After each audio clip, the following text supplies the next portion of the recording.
Chapter 230. Chapter 230. Does this count as winning? Mph, it's just a bottle of beer. I, Big Brother Buckteeth, would need you to help me drink it. What a joke. Buckteeth glared harshly at Chin Feng. He picked up a bottle of beer beside him and drank it down. As expected, his alcohol tolerance was much better than that of students like Xu Xiaobai. He drank quickly and fiercely, and after drinking one bottle of beer, he felt nothing at all. Bang! After drinking one bottle, Buckteeth grimly slammed the beer bottle on the table. He glared fiercely at Chin Feng and said coldly, "Stinking brat, you cheated during the contest at first and your elder is dissatisfied. Would you dare go another round with your elder? Go again. Why don't we forget about it? I really don't know how to arm wrestle," Chin Feng said while looking hesitantly at Buckteeth.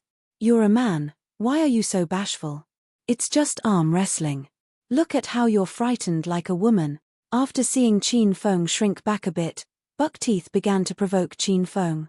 "Then, let's go another round?" Chin Feng suddenly smiled. "Let's go.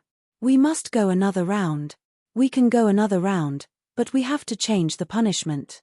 Chin Feng looked nonchalantly at Buckteeth and said, "Drinking a bottle of beer if you lose is too weak. Why don't we add more?" Buckteeth was certain that he lost the last round only because Chin Feng distracted him. Buckteeth was extremely self-confident about this next round. When he was on the streets those years ago, he had been pretty strong. At the very least, he could take care of a soft-skinned pretty boy like Chin Feng. Thus, once Chin Feng suggested strengthening the punishment, Buckteeth almost couldn't help but laugh aloud. He said immediately, okay, if you lose this time, we'll make it 3 bottles. 3 bottles? Isn't that too little? Chin Feng said, shaking his head. Haha, it really is too little. How about this? Let's just make it 10 bottles. I'm only worried you wouldn't dare to do it. At this time, Buckteeth began questioning Chin Feng's intelligence. This brat was simply talking himself into trouble. Chin Feng glanced at the 5 packs of beer on the table. He pointed at them and said, "How about this? Whoever loses the arm wrestling ma this time must drink all 5 packs of beer." When Chin Feng said this, the spectators in the private room all gasped. They really couldn't guess what Chin Feng's intentions were. They wondered where this person got his confidence and what he really wanted to do. Xu Xiaobai and his group, in particular, were people who had fallen at Chin Feng's hands, and they were definitely more vigilant against him.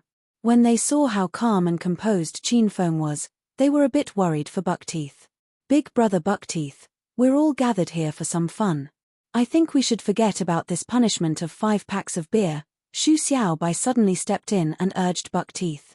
Although he also thought, based on appearances, that Big Brother Buckteeth had a better chance of winning the arm wrestling ma, there was a kind of nameless worry within him. Chin Feng was too strange. How could we forget about it? Buckteeth glared at Xu Xiaobai unhappily. He wondered if this brat's head got smashed in a door and messed up. "You clearly brought over your elder to clean up Chin Feng, but you've been helping Chin Feng the whole night. Isn't this crazy? A promise from a man of character cannot be retracted. We absolutely can't just forget about it. Whoever loses this ma will drink 5 packs of beer. Whoever doesn't dare to do it is a coward, and whoever doesn't drink the beer is a bastard." Buckteeth had just lost to Chin Feng, so how could he let him off so easily? He was already prepared to fiercely slap Chin Feng in the face. With a wave of his large hand and boundless loftiness, he looked as though 14 horses couldn't deter him. "Okay, then that's the plan," Chin Feng replied very happily. The two held hands again and sat properly face to face. Coxcomb sat beside Chin Feng and continued to serve as a judge. "Stinking brat, if you have something to say it all now. When I yell start later, the competition will begin officially. If you yell stop again, it won't count." Coxcomb was smarter this time after last time's lesson. He directly cut off Chin Feng's escape route for cheating. These words made Buckteeth beam with joy. He liked these 4 lackeys of his more and more. They were each cleverer than the last. Chin Feng didn't say anything, and Liu Xiaojiao looked over worriedly. "Big Brother Feng, why don't we forget about it? Let's not compete anymore. After hearing the loser would have to drink 5 packs of beer, she was so shocked that her expression changed. If Qin Feng really lost, then wouldn't he drink himself to death? Xiaojiao, don't worry. Just stand to the side and wa. Qin Feng finished speaking, and then he added, it would be best if you could stand farther away. This was Qin Feng's second time reminding Liu Xiaojiao to stand farther away. No one understood his meaning, not even Liu Xiaojiao. Wasn't it just arm wrestling? Why should she stand far away? We can start now, right? Coxcomb asked coldly after waiting for the people in the room to quiet down. Wait. Qin Feng suddenly waved his hand, looked at Buckteeth and said earnestly, Brother Big Black Teeth, before this competition, do we want to set life or death conditions? The strength Buckteeth had just mustered dissipated instantly. He said forcibly through clenched teeth, no. He wanted to stab this brat Qin Feng blade by blade. Weren't they just arm wrestling? Was there a need to be so dramatic and set life or death conditions? Really? Qin Feng looked very serious. Then should we first buy some insurance for your hand? No need. Buckteeth glared coldly at Qin Feng and then smiled thoughtfully. Brat, if you still want to use this move to deceive your elder, I'd urge you to save it. This time, I absolutely will not fall into your trap. Qin Feng originally wanted to make these proposals to Buckteeth out of the goodness of his heart. When he saw how ungrateful Buckteeth was, he could only shake his head. He had external stage 3 abilities at the moment, and even if he didn't use his intermediate Thunder Tiger fists, his strength was 250 kilograms, 5 times a normal person's. He only had to use some strength, and he could instantly pinch Buckteeth's arm into powder. This brat still didn't want to buy insurance, so he was clearly treating his life like child's play. Okay, then we can start, Qin Feng suddenly said. Buckteeth and Coxcomb let out a long breath. This Qin Feng was finally ready to begin. Coxcomb exchanged glances with Buckteeth. When he saw Buckteeth nod at him, he suddenly yelled, start. Once he spoke, Buckteeth used all the strength in his body to try and instantly defeat Qin Feng. However, when he used all the strength he had from drinking milk, he found that Qin Feng's arm was a towering mountain that would not budge, no matter how much strength he used. At this time, Buckteeth's face turned completely scarlet, his veins popped out of his forehead, and beads of sweat as large as beans dripped down. Then, he saw Qin Feng looking completely at ease. Qin Feng raised his crossed legs and smiled evilly at Buckteeth. The two of them had polar opposite reactions. One was fighting for his life in deep distress while the other looked like he was relaxing in a hot spring while being massaged by beautiful women. This difference stunned the audience, and they even began to wonder whether or not this was a battle of acting skills as opposed to an arm wrestling ma. Based on Buckteeth's acting, he was a shoo-in for Best Actor at the Oscars. Just as the audience was astonished and trying to make sense of the situation, Qin Feng suddenly spoke, Brother Big Black Teeth, has the competition begun? Once he did, the audience was thunderstruck, and the corners of their mouths quirked upward. They felt that Buckteeth's acting was a bit too exaggerated because Qin Feng didn't look like a really strong person. As a result, they found out that Qin Feng hadn't even started. So if he really used his strength, wouldn't he break Buckteeth's arm? If the competition has begun, you have to tell me. I don't really know how to arm wrestle, and I don't know the rules. Don't defraud me, Qin Feng said with utter seriousness when he noticed that Buckteeth said nothing. It's already started. Buckteeth used all his strength and squeezed the words out through clenched teeth. It's already started. Then why aren't you using any strength, Brother Big Black Teeth? You can't let me win again. I'd feel very apologetic, Qin Feng said with a laugh. Big Black Teeth didn't even have the strength to get angry. He finally saw how strong Qin Feng was. Though this guy looked soft-skinned, he possessed extraordinary strength. No matter how much strength Buckteeth used, it was useless against Qin Feng. Since the competition has begun, then I'll begin to use strength. Qin Feng's expression suddenly dropped, and he laughed coldly while looking at Buckteeth. Brother Big Black Teeth, get ready. Qin Feng's smile was sinister and icy. It suddenly gave Buckteeth an ominous feeling. Qin Feng had just finished speaking when he suddenly exerted his strength and burst out with 250 kilograms of power. Pop! Since 250 kilograms of strength was enormous, how could Buckteeth's little elbow withstand it? The anger pent up in his chest suddenly sank, and a mouthful of fresh blood sprayed Coxcomb's face, making Coxcomb extremely disgusted. As expected, Brother Big Black Teeth really was hiding a secret weapon. Good thing I dodged quickly, otherwise, I would have been hit. Chin Feng laughed as he dodged this mouthful of black blood. He applied strength again. With a crisp KACHA, the spectators were met with an extremely strange sight. They only saw Chin Feng snap Buckteeth's wrist. His arm was still upright on the table, while his wrist and fist were pressed onto the table by Chin Feng. Heh! Brother Big Black Teeth, I don't really know how to play this arm wrestling game and I don't know the rules. In this case, did I win? Chin Feng gave Buckteeth's deformed wrist an indifferent look and asked doubtfully. Big Black Teeth looked at his broken arm and his eyes were filled with shock and terror. He even forgot about the pain. Brother Big Black Teeth, why aren't you saying anything? Chin Feng suddenly and ruthlessly slapped Buckteeth's broken arm.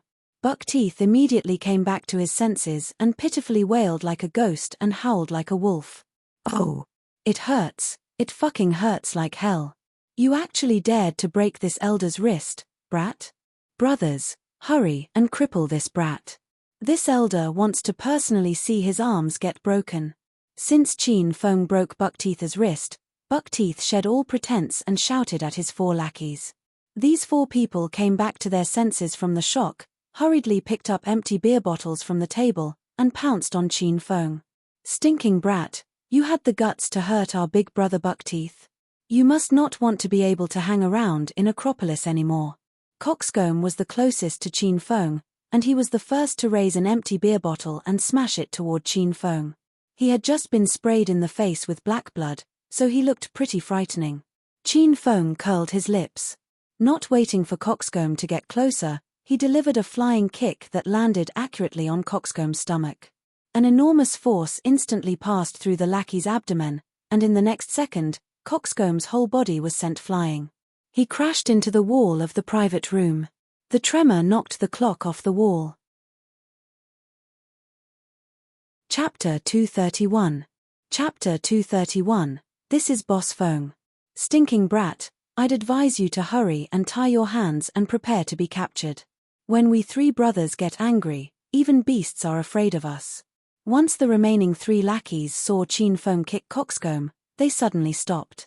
They began to tremble internally but still put up at strong and unperturbed front. By beasts, do you mean domestic birds? Chin Feng smiled at the 3 of them. Even if this older brother doesn't burst out in anger, common domestic fowl like chicken, ducks, and geese are afraid when they see me. A scholar prefers death over humiliation. These 3 lackeys could get beaten up by Chin Feng, but they couldn't tolerate Chin Feng's insults because there were a good number of little beauties in the private room weighing. Stinking brat, you want to get hit. The 3 of them held up empty beer bottles again and pounced at Chin Feng together. This time, Chin Feng took the initiative to meet the attack head-on. He lightly tapped his foot and arrived in front of one of them in the blink of an eye. He waved his hand and sent the man and his empty bottle flying. Bang! Chin Feng caught the flying empty bottle, turned his hand over, and ruthlessly smashed it on a second person's head. That lackey swayed a couple of times, then fell over. A fist and a bottle toppled 2 lackeys. The movements were quick, violent, and smooth. The 3rd lackey didn't even see what happened clearly, and his 2 comrades fell. Now he was left to face Chin Feng alone. Chin Feng didn't need to do anything, yet the lackey's legs already turned to jelly. He directly sank to his knees in front of Chin Feng. Boss, why you can shame me, but please don't hit me, okay? After kneeling down, he began to beg for mercy. At this time, the door to the private room was suddenly smashed open. 5 or 6 strong men rushed in quickly. Once they entered, they stood in 2 lines. Then, a tall and sturdy man with long hair walked leisurely into the room. He faintly exuded the aggressiveness of a leader.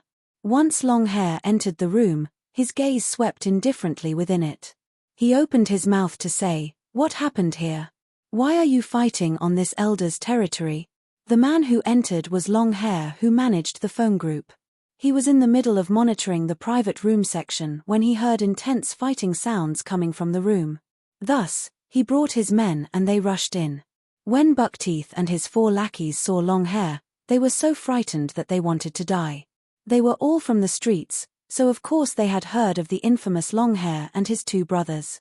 Especially since these 3 became the top-ranked subject of the news in the Acropolis Underground recently, rumors about the 3 of them were everywhere.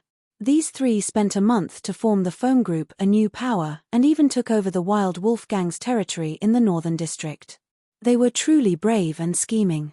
The 3 brothers' positions developed, and they were now equals with the boss of the Wild Wolf Gang. This Fei Tian bar was opened by the 3 brothers, and no one dared to cause trouble in their territory. Now that Longhair personally came here to inquire about the situation, Buckteeth's teeth began to chatter. Big brother Longhair, and my brothers, and I came here to buy things. That brat drank too much and wanted to take advantage of these little beauties, and I couldn't just stand there and so I stood up to convince the brat not to do so. In the end, not only did he not listen, he even took to fighting. He's really too arrogant. Since Buckteeth and his men were in the streets often, how could they not get cut?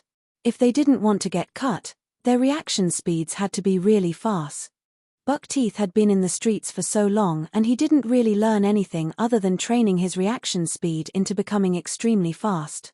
A second ago, he was worried he would die, but now he rushed up in front of Longhair and began presenting his charges against Qin Feng. Right, that brat had too many drinks and wanted to disrespect my female classmates. In the end, he began to fight. This person is too shameless. Xu Xiaobai also reacted. He immediately went along with Big Brother Buckteeth's words and began to frame Qin Feng. After hearing the 2 men's stories, Longhair's face fell. If someone dared cause a ruckus on his land, they were clearly looking to die. He looked in the direction that the 2 pointed. Once his gaze fell on Qin Feng's face, his expression changed dramatically. He looked as terrified as someone who saw a ghost. He never would have thought that the shameless beast these people were talking about was actually boss young Master Qin. Qin Feng saw Longhair coming, and he smiled happily as he walked up to him. Buckteeth and Xu Xiaobai pointed at Qin Feng with icy expressions and yelled, "Big brother Longhair, it's this brat. Look at how arrogant he is, he's even smiling. He clearly isn't taking you seriously. Big brother Longhair. You have to teach this brat a good lesson and let him know who exactly Acropolis's Northern District belongs to." The 2 people directed the blame at Qin Feng in unison. At this time, Longhair was stunned. Him clean up young Master Qin? He wouldn't have the guts to do that if someone lent him 10 guts. The girls were badly frightened by Longhair's group who had suddenly burst in. These people were clearly very powerful. Their bodies exuded light gusts of evil, making the little girls who hadn't seen much of society shudder. Among them, the most nervous was Liu Xiaojia. She was worried that these people would bully Qin Feng when she saw the expression of the stalwart man with the long hair suddenly become fierce. He swung his thick arms and slapped ruthlessly. Slap. This slap employed all his strength, and it fell with an enormous sound. However, the slap fell on a surprising location. It didn't fall on Qin Feng's face, it fell accurately on Big Brother Buckteeth's head. After the slap fell, Longhair roared, "Fuck, you dare to yell at Boss Feng and frame him? See how this elder will beat you to death." Then, he lifted his arm and slapped Xu Xiaobai in the face. Slap. Xu Xiaobai was tall, thin, and weak. After getting slapped once by Longhair, he spun 3 times and stars filled his vision. "Big brother Longhair, did you hit the wrong people? The troublemaking brat is there." Buckteeth covered his head with an astonished expression. He still hadn't made sense of the situation. Longhair gave him another big slap in the face and yelled ferociously, "Wrong your ass. That is your boss Feng. How dare you call him a brat?" Longhair was angered to death by Buckteeth and Xu Xiaobai. He was deeply frightened that these 2 would say more irreverent things about Qin Feng. At this time, he used both hands to slap simultaneously and didn't give them a sliver of a chance to open their mouths. Everyone else stared at the scene with so much shock that their eyeballs almost fell out. Even if they were dumber than they currently were, they'd still understand that this Qin Feng evidently had a powerful role. Fuck, two little tramps. Since you came to the Fei Tian bar and looked for trouble with Boss Feng, it seems that you are tired of living. You four, come here, drag these two outside, break their arms and legs, and throw them into the dumpsters out back. Long Hair slapped Xu Xiaobai and Buckteeth tens of times. He hit them until his own hands began to hurt. Four of Long Hair's men immediately ran over and dragged the two unconscious people outside. Xu Xiaobai's 4 lackeys and Buckteeth's 4 lackeys were stunned. They were so frightened that they trembled from head to toe. They could only wa helplessly as their bosses were dragged away, and they had no opportunity to resist. Big Brother Feng. Let's just let it go. Liu Xiaojiao suddenly ran to Qin Feng's side and looked fearfully at him. Since Xu Xiaobai was her classmate and she heard the big and strong Long Hair state that they were going to break the two people's arms and legs, she felt that the punishment for them was too severe. Qin Feng waved his hand, and Long Hair's men stopped immediately. His gaze swept over the room and finally fell on Xu Xiaobai's 4 lackeys. He said indifferently, I'll spare you all for Xiaojiao's sake this time. In the future, don't bother Xiaojia again, and in particular, don't have intentions of hitting on her. For some things, even if they aren't said aloud, they'll still be known. If you dare have any unacceptable thoughts toward Xiaojia again, I'll personally come looking for you. Liu Xiaojia still didn't realize Xu Xiaobai's plans for tonight, but Qin Feng had known what they were right from the beginning. However, he didn't explain the situation to Liu Xiaojia because it was too dirty and Qin Feng didn't want Liu Xiaojia to be exposed to the wickedness of the world too early. He wanted to intimidate Xu Xiaobai and his people. Based on the fear on the faces of Xu Xiaobai's lackeys, they were already shaken by Qin Feng. Big Brother. We won't do it again. The 4 people immediately swore to Qin Feng. You all can scram. Qin Feng waved his hand and suddenly added, Xu Xiaobai reserved this room today. Long Hair, go return the money. Tonight, I'll pay for the expenses of Liu Xiaojiao's birthday party. Don't let these people taint her birthday. Boss Feng, I'll take care of it. Qin Feng had spoken, and Long Hair immediately went to carry it out. He brought everyone out of Qin Feng's private room. The previously crowded room was now left with only Qin Feng and 5 little beauties. Liu Xiaojia and her 4 classmates still hadn't recovered from their shock. They looked starry-eyed at Qin Feng, making him feel a bit embarrassed. Let's drink. Qin Feng coughed twice awkwardly and raised his glass with a smile. The 5 girls quickly regained their senses and immediately lifted their glasses. Each of them tilted their heads back and drank down their cups of draft beer. Big Brother Feng, I only called you an uncle earlier as a joke. Don't get mad. After drinking the beer, Chen Maihan looked nervously at Qin Feng. After the 5 girls discovered Qin Feng's background, they were all afraid of him. Even Fei Tianba's boss was extremely deferential toward Qin Feng, so Qin Feng was probably a gang leader. Haha. I'm so young and handsome yet you actually dared to call me uncle, so tell me how I wouldn't be angry. Qin Feng glared at Chen Maihan and joked with her. Chen Maihan treated it as truth and was quite afraid. Flustered, she said, Big Brother Feng, I was wrong, and I won't do it next time. Let me off this once. When Qin Feng saw Chen Maihan's nervous expression, he thought to himself that this little girl could really act. He said with a laugh, I can let you off. You just have to sit here, let this big brother hug you, and give this big brother a kiss. Chen Maihan instantly found herself in a bit of a difficult position. She lowered her head shyly and gave Liu Xiaojia a pleading glance. Liu Xiaojia then regained her senses. She harshly pinched him in the waist when she thought of how Qin Feng could say such vulgar things at first. Big Brother Feng, don't scare little Mai, she's my good friend.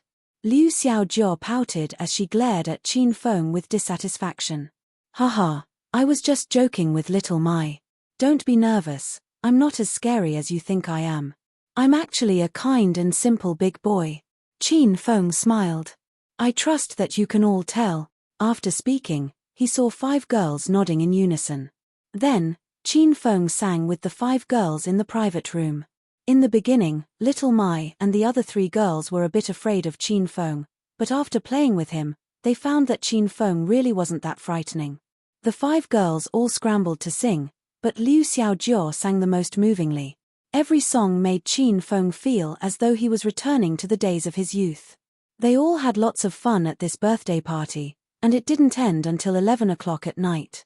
Qin Feng brought the 5 girls out of the Fei Tian bar. He even called on Long Hair to bring the other 4 girls home safely. After exiting the bar, Qin Feng and Liu Xiaojia arrived beside the Batmobile. Once Qin Feng pressed on the Lamborghini's keys, Little Mai and the other 3 girls shrieked so piercingly that it could pierce through eardrums. Just previously, they kept hearing Buckteeth boast that he had a Batmobile parked at the entrance to the bar. They only understood now that Qin Feng had driven this supercar over tonight. Chapter 232. Chapter 232. Don't look for me in the future. Wow. This race car is too awesome. Awesome doesn't even begin to describe it. It's a universally unmade and amazing supercar. No, I want to lean on the car, take a couple of pictures, and send it to my friends. I also want to take pictures. I want to sit in the car and take pictures. After Liu Xiaojia's 4 classmates saw Qin Feng's Batmobile, they went completely insane. These little beauties were in 9th grade and were at the age where they were into trends. Even when they spoke, they did so with various exaggerations. Without waiting for Qin Feng to agree, they all rushed up to the Lamborghini, made various charming, sexy, pure, and cute poses, and began to take selfies like crazy. Qin Feng's lips quirked when he saw the scene. He thought to himself, were these girls really afraid of me earlier? The 5 girls took pictures for a good while before finally remembering Qin Feng, the car owner. Big brother Feng, come over and take a couple of pictures with us. Liu Xiaojia beckoned to Qin Feng and smilingly called him over. Qin Feng shook his head helplessly and walked up to the car. With the addition of Qin Feng, the 5 girls became even crazier. They stood in a row behind Qin Feng and made various strange poses. These girls were quite brave. They'd only known Qin Feng for a night, yet they had the guts to pose intimately with him. They hugged his neck, took his arm, and even leaned into his embrace while looking timid and cute. Qin Feng only had one feeling toward these girls' frivolous and irresponsible actions. He really liked them. Little Mai, you guys stand to the side, I want to take a picture with just me and big brother Feng. Liu Xiaojia suddenly took Qin Feng's arm and pushed the other 4 girls away. The 4 girls were extremely disgruntled and considered whether or not they wanted to cut ties with Liu Xiaojia tonight. Big brother Feng, let's make a heart. Only Qin Feng and Liu Xiaojia remained in front of the Lamborghini. Liu Xiaojia lifted a soft arm and made half a heart shape by placing her hand on the top of her head. Qin Feng looked at Liu Xiaojia with unwillingness. After Liu Xiaojia acted cute 3 times, he raised his arm and formed the other half of the heart. The 2 of them had a bit of a height difference, so Qin Feng did a half squat and Liu Xiaojia stood on tiptoe. They stuck their faces close together. Liu Xiaojia held Qin Feng's arm, and Qin Feng casually hugged Liu Xiaojia's waist. With the scene of debauchery as their backdrop, it really was a beautiful image. Big brother Feng, smile. Xiaojia is going to begin taking the picture. Liu Xiaojia's soft little hand raised her camera high and she smiled very sweetly. Qin Feng smiled handsomely with a stalwart expression. He was even more photogenic on camera. When Liu Xiaojia saw it, she was a bit infatuated. Xiaojia, we're going first. Now you won't have to share your big brother Feng. You must be happy. Liu Xiaojia was about to take the picture when Chen Maihan and the other 3 girls waved at her and got into Longhair's big minivan. Liu Xiaojia spontaneously turned her head and planted a kiss on Qin Feng's face. Then, she pressed the icon to take the picture.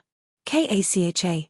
With a flash, the warm, lovey-dovey scene was captured and saved forever on Liu Xiaojia's cell phone. It wasn't Liu Xiaojia's first time kissing Qin Feng. She already gave in and kissed Qin Feng on the way over, but now that this kiss scene was captured in a picture and saved, the feeling was completely different. Liu Xiaojia only regained her senses a while after the picture was taken. She immediately extracted herself from Qin Feng's embrace, and her face was completely red. She lowered her head and dove into the front passenger seat of the car. Qin Feng touched his wet cheek, smiled slightly, and got into the car as well. He looked at Liu Xiaojia and said, Xiaojia, That picture didn't come out well at first, you turned your head a bit in the end. Shouldn't I also turn my head? Why don't we take the picture over again? Liu Xiaojiao had turned her head to kiss Qin Feng's face. If Qin Feng turned his head as well, then they'd kiss each other on the lips. Big brother Feng, in your dreams. Liu Xiaojiao's clear and beautiful eyes were filled with mirth as she looked at Qin Feng and shook her fist. Acropolis City's night view wasn't bad. The roads were lit by amber streetlights on both sides, there were very few cars on the road, and the willows on the roadsides danced in the wind. Qin Feng lowered the roof of the Lamborghini and drove at top speed. They left car after car in the dust, and all one could hear was the sound of the wind. With a satisfied expression, Liu Xiaojiao basked in the speed and excitement. She couldn't help but think of what Buckteeth said earlier, and her face turned completely red. Do you know why rich people love driving convertible sports cars? Because you can scream and shake the car at the same time. Now that's great. Little sister Xiaojiao, you're already home safely. Who knew how long later? The car stopped at the entrance of a villa. Liu Xiaojiao opened her eyes to find that she was already home. Along the way, she'd closed her eyes and enjoyed the speed and excitement as she recounted every detail of her 16 years of life. Ever since she was young, she and her older sister depended on one another, and she had even forgotten what her parents looked like. Though her older sister always gave her the best life, Liu Xiaojiao still felt really lonely inside. She didn't have very many memories of her youth, and she had even fewer good memories. Especially because she had too few good childhood memories, every time she thought about the past, she worked harder to remember the few instances of happiness. Tonight, another happy memory was added to her lovely youth. This was an unforgettable birthday, an unforgettable night.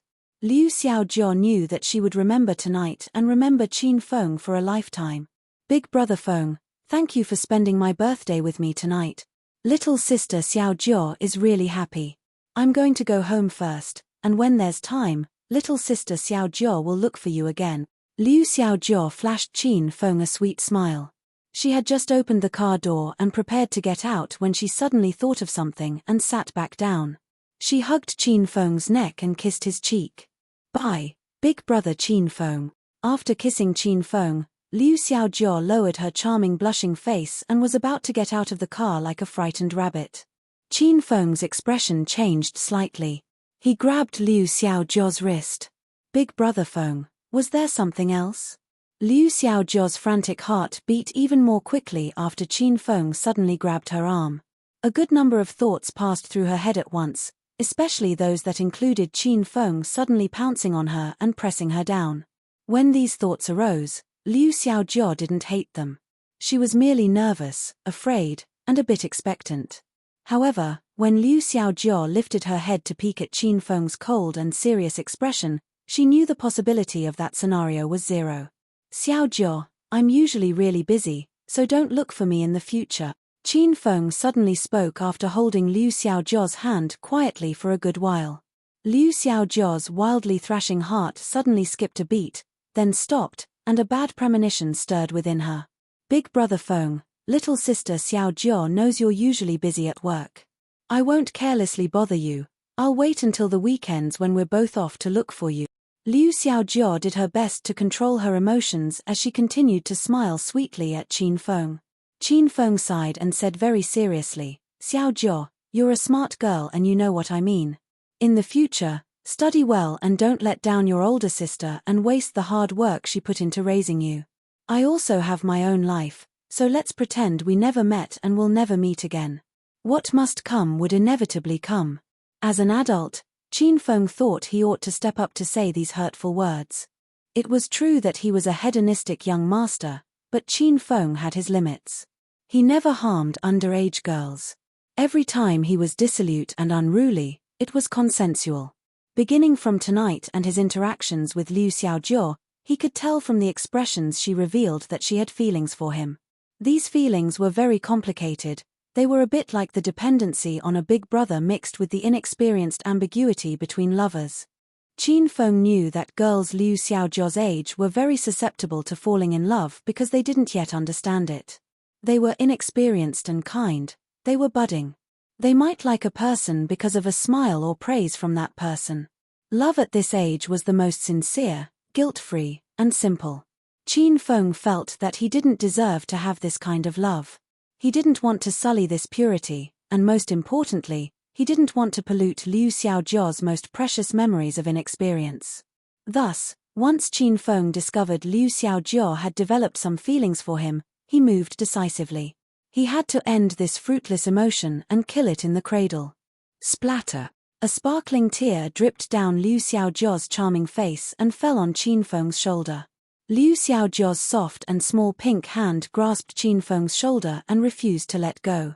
Xiaojia, hurry and go upstairs, I have to go home as well. Liu Xiaojia's reed expression made Qin Feng's heart ache. However, he clenched his teeth and flung Liu Xiaojia's little hand away. Big brother Feng, can we not even be friends? What did little sister Xiaojia do wrong? Tell me and I'll fix it for sure. The corners of Liu Xiaojia's eyes brimmed with tears as she raised her head and looked sadly at Qin Feng. She still hadn't regained her senses. Wasn't everything fine just now? Why did Big Brother Feng suddenly become so heartless? Nowadays in this society, 3 years is a generation gap, and I'm 6 years older than you. There are 2 of these chasms between us. Our lives are too different, so we shouldn't be friends. Qin Feng turned and didn't dare look into Liu Xiaojia's clear eyes. He said heartlessly, hurry and get out of the car. I have to go now. The atmosphere instantly turned cold. The inside of the car seemed to turn into ice. One could only hear Liu Xiaojia's heavy breathing and quiet sobs. Big brother Feng. I still have a pretty older sister. Why don't I introduce her to you? Liu Xiaojia was quiet for a while, then suddenly lifted her head and looked up at the villa. She saw that the light was on and knew her older sister was home. My older sister is home. I can take you upstairs and we can still be good friends in the future, right? Liu Xiaojia extended her hand to grasp Qin Feng's arm again. She pouted and looked pitifully at Qin Feng. Qin Feng's expression changed. This was too enticing for Qin Feng because when he looked at Liu Xiaojia, he knew her sister had to be really beautiful. Qin Feng shoved Liu Xiaojia's little hand away once again, and spoke solemnly, Xiaojia, I have a girlfriend, and not just one. Go home. This time, Liu Xiaojia's heart fell completely into the depths of the valley. An empty wave of despair and disappointment arose within her. A while later, Liu Xiaojia suddenly spoke, Big brother Qin Feng, I'm leaving. She didn't look at Qin Feng again. She opened the car door and exited the vehicle. Qin Feng was in no hurry to go home. He sat in the car and weighed Liu Xiaojia's back. Her slender figure, white dress shirt, florid and checkered short skirt, and slender legs clad in rainbow cotton socks were filled with youthfulness and piqued Qin Feng's interest. The voice-controlled lights at the bottom of the villa elongated Liu Xiaojia's shadow and made it really long. Her lowered head and her shaking shoulders showed that she was clearly still crying. The tens of steps seemed to last a century. In the end, she disappeared into the building. It was over. This chance encounter arrived thrillingly, and left satisfactorily and happily. It would become a beautiful and unforgettable memory in Qin Feng's life that he would inadvertently think of occasionally in the future, and his lips would curve brilliantly. That was already really good. Bye, little sister Xiaojia. Bye, big brother Qin Feng. Chapter 233. Chapter 233, A Lifetime with Big Sister. Liu Xiaojia returned to the villa but didn't go upstairs. Once she entered, she squatted by the doorway and wept bitterly. At the bottom of her heart, she was a bit angry at Qin Feng. She was angry that Big Brother Feng changed so many times, angry at how unfeeling he was. Up until now, Liu Xiaojia still couldn't understand why Qin Feng rejected her. She admitted to herself that she developed some romantic feelings toward Qin Feng, and she knew that Qin Feng chose not to see her again because he didn't want to hurt her. However, Liu Xiaojia thought these things didn't form any sort of conflict because she trusted Qin Feng, thought well of Qin Feng, and liked Qin Feng. Was she doomed to be with people like Xu Xiaobai in order to possess beautiful memories and pure feelings? Love defies age, and pure and guilt-free emotions in particular cannot be defined by age. Xiaojia, are you home? Why are you crying? A woman in the villa suddenly came downstairs. She wore a white muslin nightgown, completely exhibiting her curtained, slender figure. The bottom of the skirt covered the tops of her thighs, revealing a pair of slender, fair, and jade-like legs. The woman's hair was twisted casually at the back of her head, revealing her beautiful, refined, and charming face. She had a high-nose bridge and large eyes, and her attractive eyebrows were furrowed. She quickly ran downstairs, bearing her soft and fair feet. She then arrived beside Liu Xiaojia. Big sister, Wah. After seeing her big sister come downstairs, Liu Xiaojia instantly threw herself into her sister's embrace and released all the grievances that filled her heart. She cried incessantly. Her sad and inconsolable expression broke her older sister's heart. The two sisters had depended on one another from an early age. At this time, they were locked in a tight embrace, and the scene was very moving. The two sisters didn't look very similar, but they were both as beautiful as fairies. If Qin Feng had been there, he would have been stunned by Liu Xiaojia's older sister's looks. This wouldn't be solely because she was too beautiful, but because he knew her. She was Liu Wenjing, whom he'd been looking for recently. Xiaojia, don't cry. Tell your big sister. What happened? Liu Wenjing hugged her little sister tightly and had a look of worry as she brushed away Liu Xiaojia's tears. Has someone bullied you? Your big sister will help you take care of those bad people. Liu Xiaojia cried in Liu Wenjing's embrace for a good while. Then, her emotions slowly stabilized and she lifted her head to look at her older sister. Big sister, I am fine now. Fine? How can you be fine? Your older sister hasn't even seen you cry all these years, and you cried so intensely today, so something big must have happened. Hurry and tell me, or else I'll be worried to death. Liu Wenjing knew her younger sister was really strong. In order not to worry her, her younger sister kept everything to herself even if she suffered injustices. This time, once her little sister came home, she wailed, so Liu Wenjing was very frightened. Big sis, it's really nothing. After Liu Xiaojia stabilized her emotions, she suddenly realized that she couldn't tell her big sister about Qin Feng. If her big sister knew she had puppy love, she'd whip her to death. I'm 16 today, and I'm another year older. Once I thought about this, I became so sad that I began to cry. Liu Xiaojia turned her black eyes and smiled at her big sister. Fart. Liu Wenjing was tickled pink by her little sister. She covered her mouth and scolded her while laughing. You stinking brat, you're only 16 and your big sister is 21.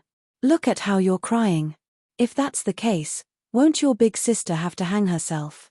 Big sis, don't say that. Xiaojia doesn't want you to die, I want you to stay by my side forever. Liu Xiaojia suddenly hugged her older sister and spoke to her earnestly while looking at her. A surge of warmth arose in Liu Wenjing's heart. She caressed Liu Xiaojia's beautiful hair and smiled as she said, Okay, big sister promises not to say things like that again.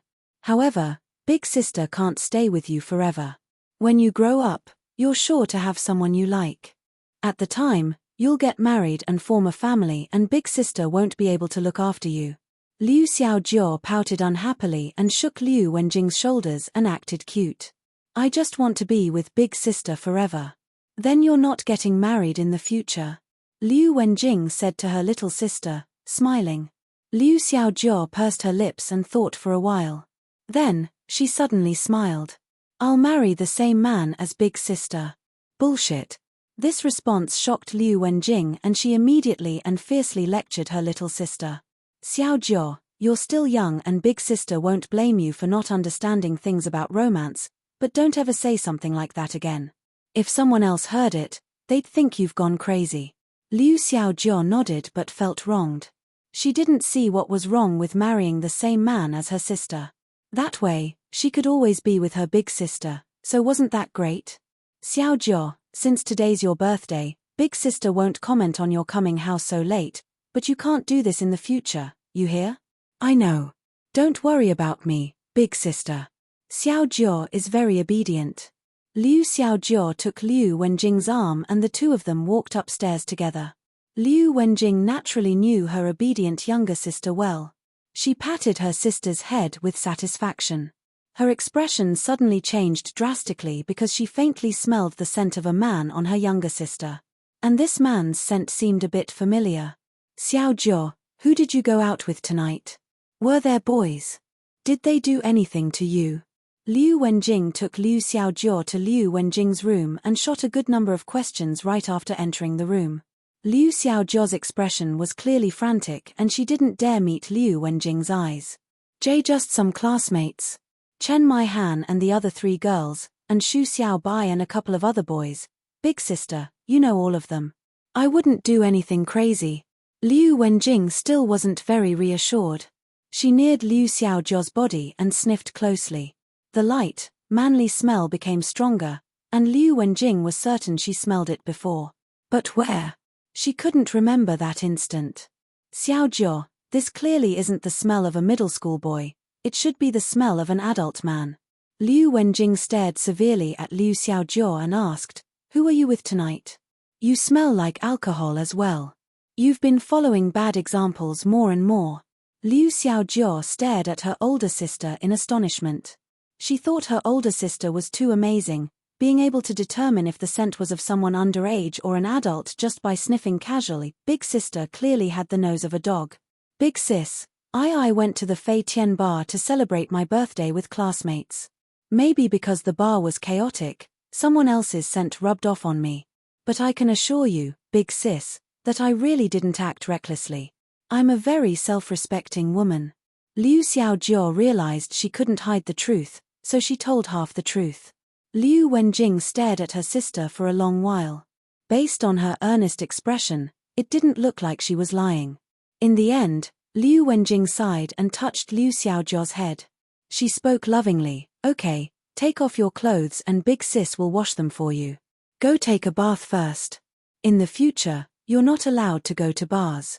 This is your birthday present from me. Usually, big sis isn't home and you have to be more aware. Only take it out and play with it after you've completed your assignments." Liu Wenjing took out her exquisite box and extended it to Liu Xiaojiao. Liu Xiaojiao immediately opened it to find an iPad. She was so happy that she gesticulated with joy. "Big sis, then I'm going to shower. After I shower, I'm going to play some games before going to sleep." Liu Xiaojiao removed her clothes in front of Liu Wenjing. Her fair, rosy skin made Liu Wenjing jealous. "That's right, Xiaojiao. Why can't I see your WeChat status?" Liu Wenjing suddenly asked. Other than attending college, she spent the rest of her time working and making money to pay for her younger sister's aristocratic school tuition and their residence. Thus, she had very little time to spend with her younger sister. Liu Wenjing wanted to use her younger sister's status updates on WeChat to understand her. However, she found that after adding her sister as a friend for a couple of months, this girl hadn't even posted one status. In the end, Liu Wenjing realized that this girl must have blocked her. I don't know.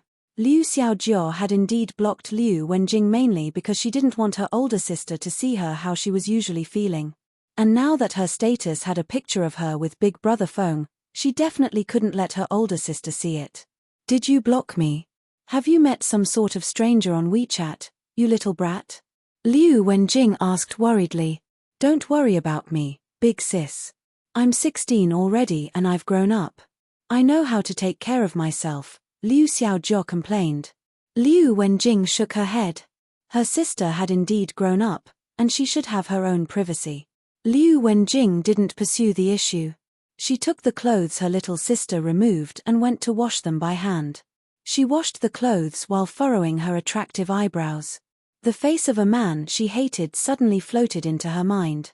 When she thought of Qin Feng, Liu Wenjing angrily gritted her teeth. This man was too brazen. He'd used her and now the Wen group was completely demolished and Liu Wenjing's plans were similarly thrown into a mess. These past couple of days, she'd been looking crazily for part-time employment because the villa's rent was due soon and she also had to get her younger sister's tuition for the next semester in order. These two were large expenses, and Liu Wenjing's brain was about to explode. "Big sis, I'm done showering. Let's play a game together." Finished showering, Liu Xiaojiao climbed into bed, wearing a white bathrobe. Liu Wenjing shook her head and shoved away all the worries that plagued her. When she saw her little sister's happy smile, the feeling in her heart was as sweet as could be. Even if she had to suffer more, she would agree to it. Come here, Xiao Jiao. Dry your hair before playing. Liu Wenjing held the hairdryer and helped Liu Xiaojiao dry her hair. Liu Xiaojiao lay on her older sister's thighs.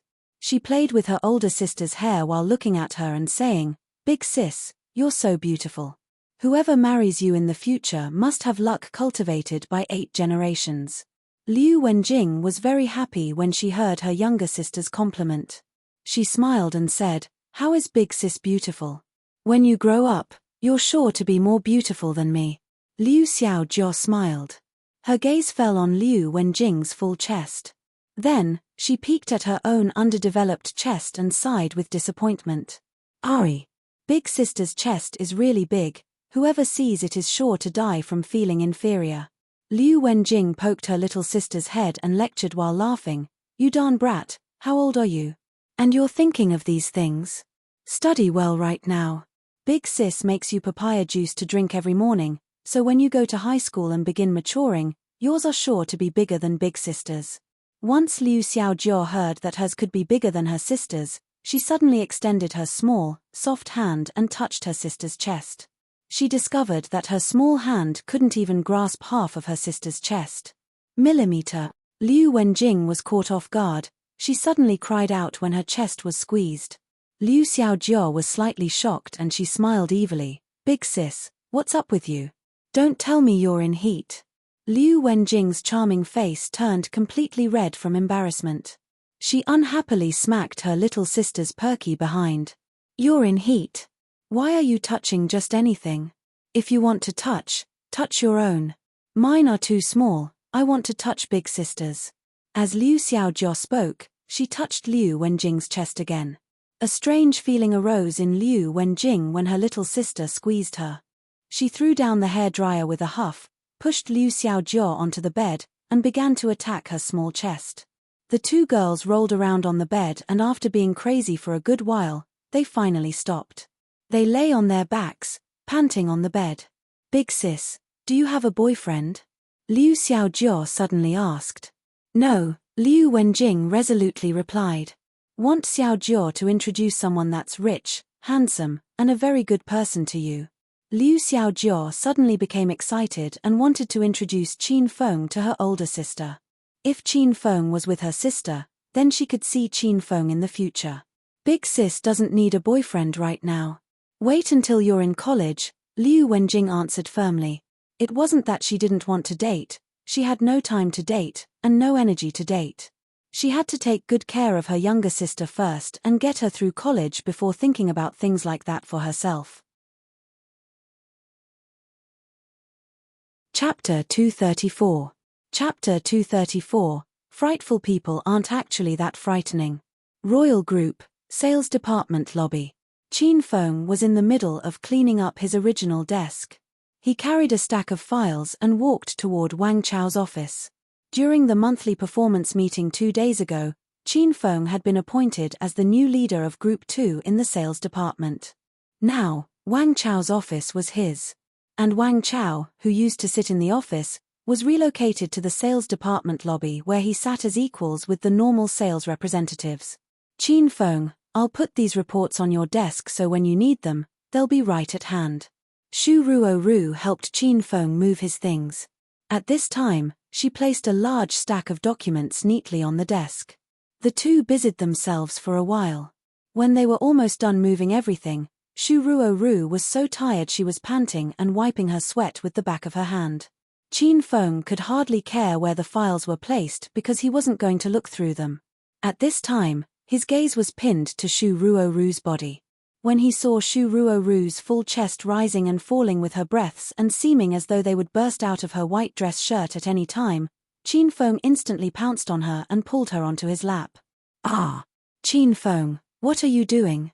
This is the office, hurry and let go of me." Shu Ruoru jumped in shock at Qin Feng's actions and immediately attempted to struggle free. However, Qin Feng was too strong. After struggling for a while, she found herself still in his embrace. "Ruoru, I'm the group leader of Group 2, so I'm your superior." Qin Feng pulled out a tissue and carefully wiped Shu Ruoru's sweat while smiling. "You know that workplaces all have unspoken rules, especially large companies on the stock market like Royal Group. The unspoken rules are common. If you want to do well in the company, you have to curry favor with your superiors. If I want to hug you right now, how can you resist? You should obediently lie in my embrace and act cute. After hearing Qin Feng's fallacious reasoning, Xu Ruoru's face darkened. When Wang Chao was group leader, she experienced being oppressed, and there were a couple of times where Wang Chao almost violated her. Now that Qin Feng had beaten down Wang Chao and become the group leader, she'd thought her good days were coming. She suddenly realized that this was just the beginning of another nightmare. However, when Wang Chao wanted to take advantage of Xu Ruoru, she was swept with disgust. When Qin Feng took advantage of her, she didn't feel that way. She was more worried that it would be bad if co-workers saw their behavior. Qin Feng, hurry and let go. If someone comes in later, it'll be trouble. Xu Ruoru knew she couldn't break out of Qin Feng's hold, so she could only look at him angrily. Qin Feng touched Xu Ruoru's head and released her with a smile. Then, he stood and pulled Xu Ruoru to sit on his seat. This office is indeed better than outside. It's quiet, and I won't get disturbed when sleeping or playing games. However, my heart is a bit empty because I won't sit facing you during work. Qin Feng sat on the table and looked at Xu Ruoru with a smile. Xu Ruoru's charming face blushed slightly. In reality, she was a bit disappointed when she thought of how she wouldn't be able to see Qin Feng during work after he moved away. However, Xu Ruoru was more proud and happy that Qin Feng was promoted to the group leader position. Qin Feng, your promotion is a good thing. Congratulations. It proves that Chairman Qin and Assistant Han think highly of you. Don't disappoint them. In the future, you can't sleep or play games at work. You have to do your work well. Xu Ruoru began to lecture Qin Feng. Those two requests are a bit difficult. I'd need someone supervising me at all times.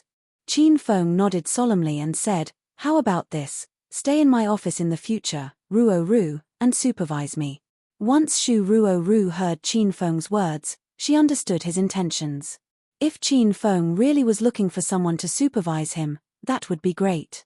However, there was an 80% chance he was wanting to trick her into coming into his office so he could take advantage of her. I don't want to. I still have my own things to take care of. I'm heading out now. Xu Ruoru stood with a smile, wanting to leave. Qin Feng embraced her and pressed her back into the chair. He said earnestly, Ruoru, I'm serious. Sit and work here from now on. Do whatever you want and don't work yourself too hard. I'm the group leader now and I have a lot of excellent clients and resources, so I can just give them all to you. Qin Feng was in earnest. He wanted to let Xu Ruoru be more relaxed and let her be happy going to work every day. Xu Ruoru got a bit choked up, and a warmth surged through her heart. She knew that although Qin Feng always seemed careless and hedonistic, he was someone that truly took the effort to care for and think of her. Qin. Group leader Qin. At this time, Wang Chao suddenly walked in. He'd now gone from being group leader to vice group leader and he wasn't quite used to it yet. He was about to call Qin Feng's name before cawing and correcting himself halfway. Once Xu Ruoru saw Wang Chao enter, she jumped in shock and immediately stood up, getting off the seat she was sitting on. She was still a bit afraid of Wang Chao. After all, he was still a vice group leader. It would definitely be bad if word went around that she was sitting in Qin Feng's seat. Qin Feng saw Xu Ruoru's alarmed expression and smilingly pressed her back down. He kept a hand on her shoulder and didn't move it away. Then, he looked indifferently at Wang Chao and said, Little Wang, why are you in such a hurry? And don't you know how to knock before coming in? You can't do this. Days before, Wang Chao had still been Qin Feng's superior, and could command Qin Feng and Xu Ruoru as he wished. Today, he became Qin Feng's subordinate and when facing Qin Feng, he had to nod and bow. This feeling was like an instantaneous fall from heaven to hell. Wang Chao was extremely unhappy, but no matter how unhappy he was, he could only suppress his anger and keep it tightly sealed in his heart. Sorry, I was too rude and impetuous. Wang Chao forced a smile on his face as he spoke with Qin Feng. This scene put Xu Ruoru in a bit of a daze. She knew Qin Feng was already the group leader, but she didn't feel the power and benefits of his being a group leader yet. Now, seeing the previously extremely arrogant group leader Wang Chao as a sycophant trying to curry favor, Shu Ruoru could feel the power and prestige personally. Alright, today's my first day at work after getting promoted, so I won't hold it against you. Go out and knock on the door. Wait for me to call you before you enter. Qin Feng waved his hand and Wang Chao withdrew while gritting his teeth. After exiting, Wang Chao knocked on the door lightly, then smiled joyfully and said, Qin. Group leader Qin, can I come in? Come in, said Qin Feng as he cleared his throat. Wang Chao put on a convincing vice leader act. Shu Ruoru couldn't help but cover her mouth and laugh. Group leader Qin, these are the most recent assignments I've been working on, and I've brought them to hand over to you. If you don't understand anything, feel free to ask me. Wang Chao placed a stack of files on the table. He came to submit his work this time. Qin Feng casually shoved the files to the ground. He said, Little Wang, go pour me a cup of water. Qin Feng still remembered his first day working in the sales department when Wang Chao made things difficult for him and made him pour water. Now, after a month, it was finally his turn to command Wang Chao to pour him water. Coldness flashed across Wang Chao's face. He hesitated for a while, then quickly ran to pour a cup of water. He returned and said, Group leader Qin, your water. Qin Feng looked at the cup of water on the table and suddenly lifted his hand and slammed it on the table, causing the cup to overturn. The water inside splashed all over Wang Chao. Little Wang, you really have no sense. Don't you see that Ruoru is sitting here as well? By pouring 1 cup of water, do you mean for me or Ruoru to drink it? A cup of water splashed him and it was freshly boiled hot water. The water burned Wang Chao and he hopped about in pain. Group leader Qin, my bad, my bad. I'll pour a cup of water for you both right this instant. Though he was brimming with anger, Wang Chao didn't dare express his emotions. He also couldn't worry about his wet dress shirt that stuck to his body. He immediately ran to pour 2 cups of water. He looked at Qin Feng and Shu Ruoru and said, Group leader Qin, the water you requested. Beauty Ruoru, I'm really sorry I forgot about you at first. Please, don't take it to heart. At this time Shu Ruoru thought she was dreaming. She never thought the day would come where Wang Chao would pour water for her with servility. Though Qin Feng was intentionally making things difficult for Wang Chao, Shu Ruoru didn't empathize with him at all. Once Shu Ruoru thought about the 2 times Wang Chao almost violated her, her stomach was filled with fire. Before meeting Qin Feng, her personality was extremely weak, and she wouldn't hold grudges. However, during this time she'd been undergoing Qin Feng's training and persistent instruction, Shu Ruoru had actually changed a lot. She was no longer that weak of a young lady. She could now yell at that jerk Wang Chao to his face. The last time Wang Chao almost violated her, she learned to fight back. She finally began to agree with one of Qin Feng's viewpoints. When dealing with someone as terrible as Wang Chao, one had to control evil with evil. The more you feared him and the more you gave in, the more he bullied you. This type of person would only put away his crooked thoughts if you suppressed him and made him completely afraid of you. Okay, if there's nothing else, then leave. Don't stand there as an eyesore. Qin Feng waved his arms and shooed Wang Chao away. The instant Wang Chao turned, his whole face darkened. He'd already decided that in the future, unless it was an absolute emergency, he would not go to Qin Feng's office so casually, because if he did, he'd just be looking to be oppressed. Ruoru, how does it feel? Once Wang Chao left, Qin Feng's expression became serious. He had no intention of intentionally making things difficult for someone like Wang Chao because that was a complete waste of his great youth. Qin Feng did this as an example for Shu Ruoru. This was also considered a way to teach Shu Ruoru. He wanted to let her know that the people you considered frightening and formidable wouldn't always stand on your head, pressing you down. Maybe a day would suddenly come when you'd discover that they weren't much and they had to treat you with extreme deference. I feel really great. I know why you did that, and it taught me a lot. Thank you, Qin Feng. Shu Ruoru was intelligent and quick-witted. She instantly understood Qin Feng's intentions. Thank yous are obligatory, but just thanking through speech doesn't express enough sincerity. Qin Feng said as he looked at Shu Ruoru with a smile. A shiver ran down Shu Ruoru's spine, and she felt as though her body was going to be in danger again. Then what kind of reward do you want? Shu Ruoru shrank back and looked at Qin Feng with alarm. The more she exhibited this weakness and pitifulness, the more she incited the wildness in Qin Feng's heart. What do you say? I want to eat you up in the office. Qin Feng laughed evilly and pounced on Shu Ruoru. Shu Ruoru didn't have enough time to dodge, and she was swept into Qin Feng's embrace. Chapter 235. Chapter 235. A famous celebrity is coming. After hugging Shu Ruoru, Qin Feng didn't act recklessly, they just kissed and forgot all else. This was Shu Ruoru's third time kissing Qin Feng. Her technique was a bit lacking in experience, and Qin Feng completely controlled the kiss, making Shu Ruoru slowly lose herself in it. This feeling was also very strange. Shu Ruoru felt her mind go blank and buzz, and her body fall limp. She initially was a bit resistant but slowly drifted into enjoyment. She then took the initiative to hug Qin Feng's neck and respond wildly to his demands.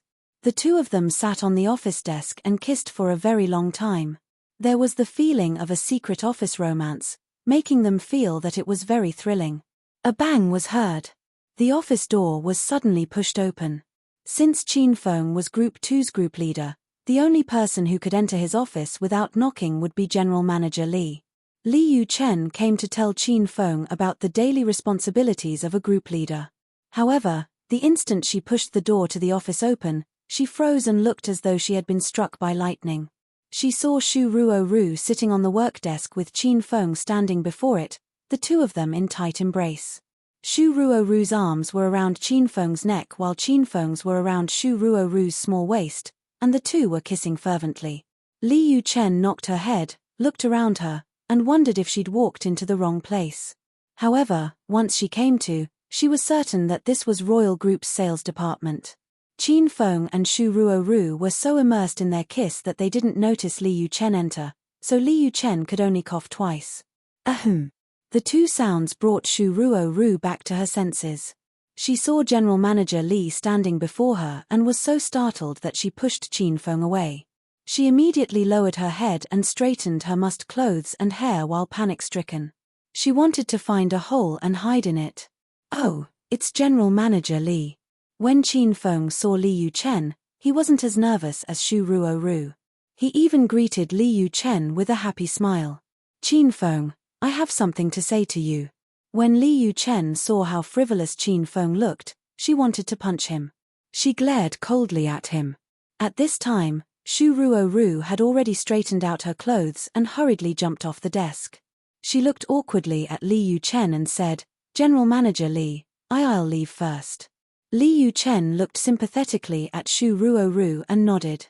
She wondered how such a good girl could get duped by this pig. General Manager Li, why were you looking for me? Is your throat better? If you're sick, hurry and get a shot and eat medicine to get better faster. When Qin Feng saw Li Yuchen, he thought of the loving night at Qingshui town. Li Yuchen was afraid Qin Feng would bring up that matter.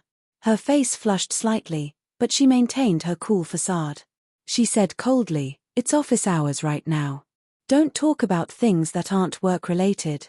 Plus, I don't need you to worry about my personal health. I'm very thankful that you went home with me to act and trick my parents, but I hope that the situation will end here and that no one will bring it up again. In the future, we're just superior and subordinate at work. After getting off work, we have no relationship whatsoever. Qin Feng, do you understand? Li Yuchen felt that she had to draw the line with Qin Feng. She felt that this person was too perverted, so if she remained entangled with him, she'll become the second Shu Ruoru. Ari. General Manager Li, you're already burning the bridge after crossing the river. If we can't be lovers, we can still be friends. It would be nice to treat you out to tea or to see a movie when we're off work. Qin Feng shook his head and sighed. After Li Yuchen slept on the same bed that night with Qin Feng, the relationship between the two of them already shifted. Even if Li Yuchen didn't want to admit it, she and Qin Feng had gotten a lot closer. Would we be getting a room after seeing the movie? said Li Yu Chen as she glared at Qin Feng.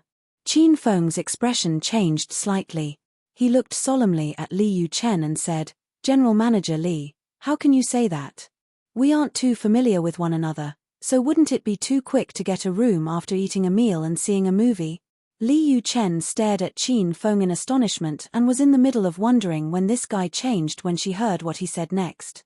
"Actually, I have trouble and am not used to sleeping in strange beds. How about this? After we see the movie, I'll take General Manager Li to see the Qin Manor, and we can stay in my room at night. What do you think?" "I have nothing good to say about it." Li Yu Chen glared at Qin Feng and decided to stop playing along with him. She changed the topic to a serious one. "Qin Feng, I came looking for you this time for something important. In a couple of days, a famous celebrity is coming as a guest to boost the mood for the grand opening of Royal Group's Cloud City Hua Manor Phase 2. This celebrity is very famous all throughout China, so the Royal Group attaches particular importance to her arrival. And the assignment to host this famous celebrity has fallen to our sales department. Assistant Han and Chairman Qin intend you to lead the hosting assignment. They say you are gentle and considerate in your treatment of women. Of course, she's a beauty. Ha ha ha." Qin Feng's eyes brightened and he laughed thrice. "General Manager Li, don't worry. No one in Royal Group would be more qualified for the job than me. I definitely won't disappoint the expectations and great kindness of Royal Group's upper management and General Manager Li." "That's right. Which celebrity?" Qin Feng asked with an impatient expression. When Li Yu Chen saw Qin Feng's vulgar expression, she yelled unhappily, "Rao Shaman. Fuck, Rao Shaman is coming to our company? That's amazing." When Qin Feng heard Rao Shaman, his eyes glazed over. This girl was an A-list celebrity and the most popular in the movie and television circles. Not only was she beautiful, she could also sing and dance, and was proficient in all kinds of things. The main point was that since this girl debuted, she'd never gotten into a scandal. There were no overly heated scenes in her movies or television shows, and even in kissing scenes, strategic positioning or a stunt double was used. This woman was dubbed the entertainment industry's pure jade girl. She was a white lily that grew from mud but remained untainted. "Qin Feng, I think you've misunderstood the company's intentions." When she saw Qin Feng about to drool, Li Yu Chen couldn't help but strictly instruct, "The company wants you to pick up Rao Shaman at the airport. And the day of the grand opening of Cloud City Hua Manor Phase 2, take Rao Shaman on the proper course and ensure her safety. If you harbor any salacious thoughts toward her, I believe someone else will need to take over the assignment," said Li Yu Chen in a low voice. "Haha, don't be mad, General Manager Li. To tell the truth, I'm a dedicated fan of Rao Shaman. After suddenly hearing that she is coming, I'm very excited." Qin Feng immediately said, "Then we'll set it at that. The company absolutely cannot find someone as talented as me who can bear this huge and heavy responsibility." Li Yu Chen looked at Qin Feng with disdain and said coldly, "More like the company cannot find someone as vulgar and shameless as you. General Manager Li, why are you always attacking me? If you're like this again, I won't be happy. I still have Auntie Li's phone number. I'll call her right now and say you aren't cooperating with me in bedroom matters." Qin Feng pulled out his phone and looked like he was going to make a call. Li Yu Chen hurriedly took Qin Feng's cell phone. The one she was the most afraid of was her intrepid mother. When Li Yu Chen calmed down and thought back on Qin Feng's question, she was also stunned. Li Yu Chen found that she truly was criticizing and mocking Qin Feng. As the general manager of the sales department, she actually never said these kinds of insulting words to her subordinates. She always continuously encouraged her subordinates, got rid of their weaknesses, and developed their strengths. However, when facing Qin Feng, Li Yu Chen found that she became another person, one who especially enjoyed attacking Qin Feng and intentionally talking about Qin Feng's negative traits. This feeling was like an inexperienced and ignorant little girl who saw the boy she liked but didn't know how to express her feelings. Thus, she intentionally argued or caused trouble with him so he could stay in her sight for a second longer, and another second. Once Li Yu Chen discovered she had this inclination toward Qin Feng, she got a fright. "General Manager Li, give me my cell phone back. I won't call, okay?" Qin Feng was terribly alarmed when he saw his cell phone in Li Yuchen's grasp. This cell phone had the record of his conversations with Li Yuchen, so if she saw it, his identity as young Master Qin would be exposed. Qin Feng didn't dare think of how Shu Ruoru and Li Yuchen would react when they found out he was young Master Qin. My cell phone has tens of action movies, don't steal it away to WA. The so-called action movies euphemism wasn't lost on Li Yuchen at her age. The cell phone instantly became a scalding hot taro, and she immediately and frantically threw it on the desk. How disgusting, I certainly wouldn't WA it. Really? Qin Feng took his cell phone back. He smiled at Li Yuchen's charming and blushing face and said, since General Manager Li's reaction is so strong, you must have seen it. The next time you want to see it, look for me. I have a lot of movies. I can WA it with you. Go die. Li Yuchen couldn't stay any longer. She felt as though her entire body was about to combust. Qin Feng had reached the pinnacle of shamelessness that he could even have the guts to play a joke on his immediate superior.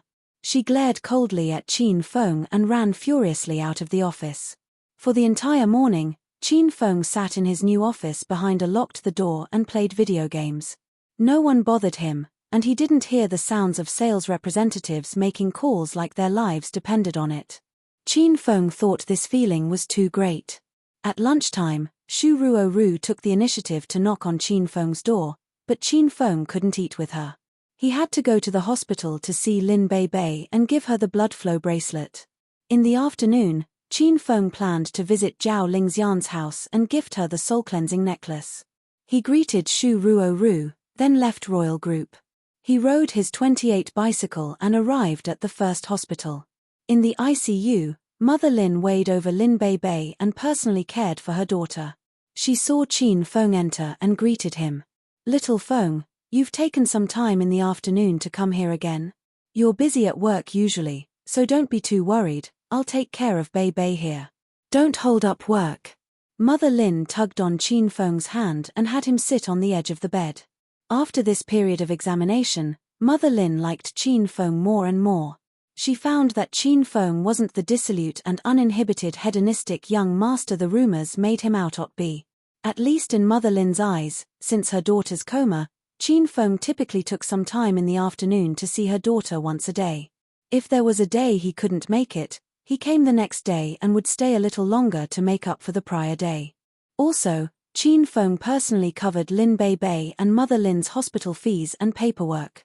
For someone born with a gold spoon in his mouth, a rich young master who was pampered all his life, to get down and be so considerate and caring was very moving for Mother Lin.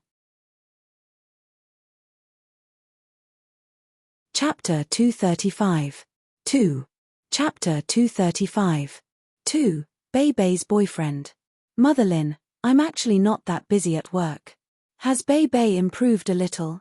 Qin Feng laughed awkwardly when he thought about how he slept and played video games all day in Royal Group. Shaking her head a bit sadly, Mother Lin replied, the doctor said there isn't much hope for her situation to turn around. There is a large chance she won't recover from this coma her whole life. After saying this, Mother Lin looked earnestly at Qin Feng. Little Qin, you have to prepare yourself. Bei might lie in bed her whole life and need to sit in a wheelchair to get outside. She might not be able to speak and laugh, and she'll need you to care for her at all times. Could you accept this kind of Bei? If you can't accept it, that's all right. Auntie understands your difficulties. If so, leave Bei as soon as possible, and don't visit her in the future because it won't be good for anyone. Mother Lin had thought about these words for a long time, and today, she finally mustered the courage to say them to Qin Feng. Mother Lin was a normal woman who had experienced the trials and tribulations of life. She didn't have a background as fortunate as Qin Feng, and she definitely didn't have something as amazing as the Hedonist sovereign system. She didn't know Qin Feng still had a way to save Lin Bei. She knew the doctors said her daughter's condition was very bad, and they believed Lin Bei would be in a coma forever. Even if a miracle occurred and her daughter awakened, it might be someday 8 or 10 years in the future.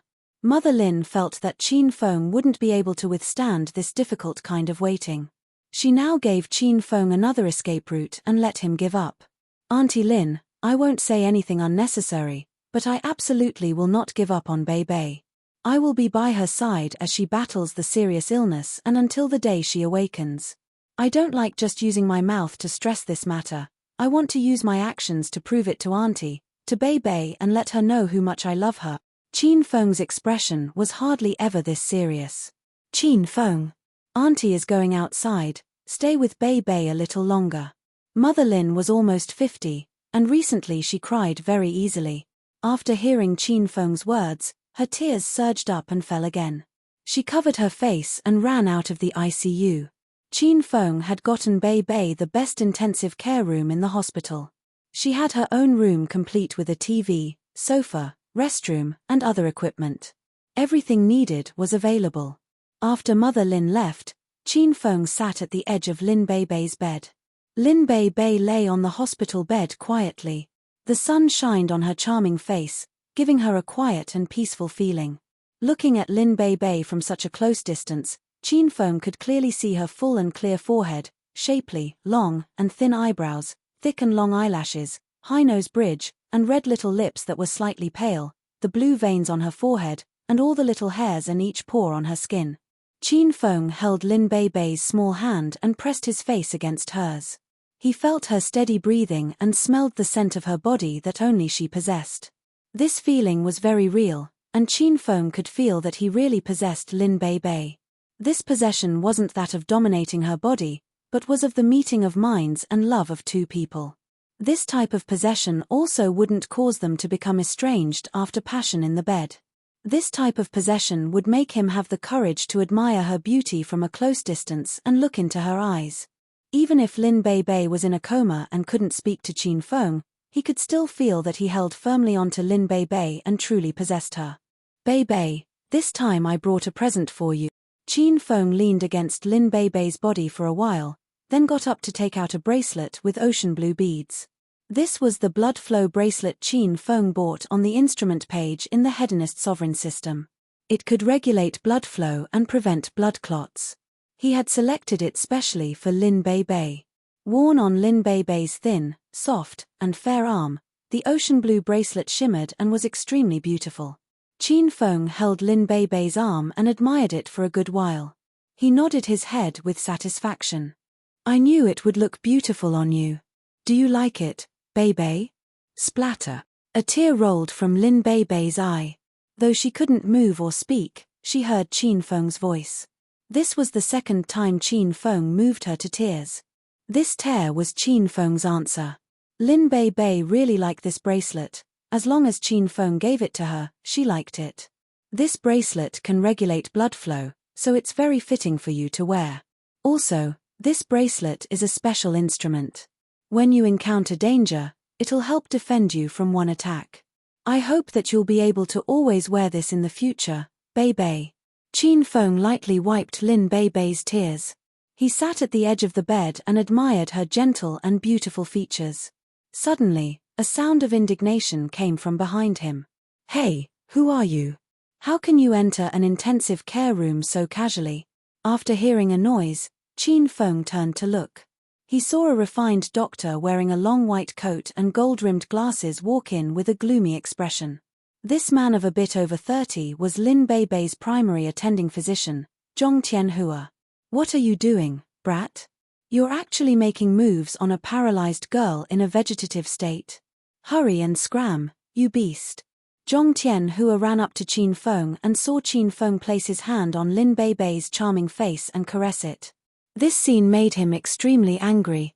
He tugged on Qin Feng's arm to take him away. Qin Feng cheated his arm slightly and shook off Zhong Tianhua. He replaced his hand on Lin Bei Bei's charming face and even slowly lifted her up and took her into his embrace. After hugging Lin Bei Bei and positioning her properly, Qin Feng glared at Zhong Tianhua and said, "Please speak more softly and don't disturb my beloved woman." Zhong Tianhua was briefly stunned, and then he came to. So this handsome young brat before him was Lin Bei Bei's boyfriend?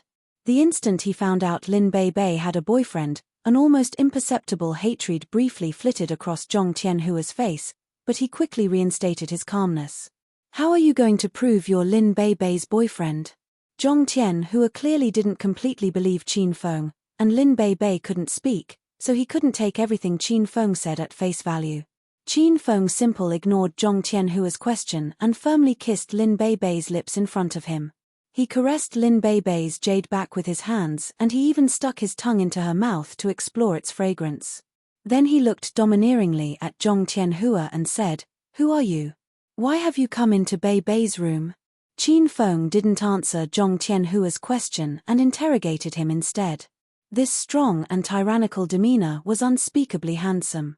Zhong Tianhua was stunned. The instant he saw Qin Feng wildly kissing Lin Bei, his heartbeat suddenly quickened. As Lin Bei's attending physician, Zhong Tianhua checked Lin Bei's condition daily. Once he'd seen Lin Bei's beauty, a restlessness arose in his heart. And what Qin Feng had just done was a scene he had imagined countless times.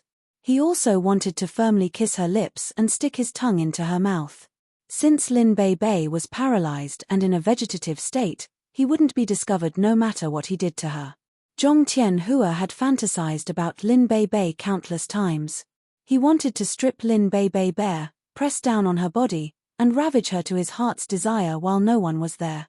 However, Zhong Tianhua only had fantasies, while Qin Feng had actually done this jealousy-inducing action. "I'm Lin Bei's attending physician, so I have the right to demand you instantly release my patient." Qin Feng's strength and dominance made Zhong Tianhua extremely unhappy. His expression turned cold.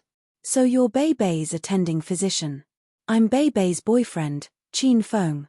Now that I'm here taking care of Bei, there's no need for you to be troubled."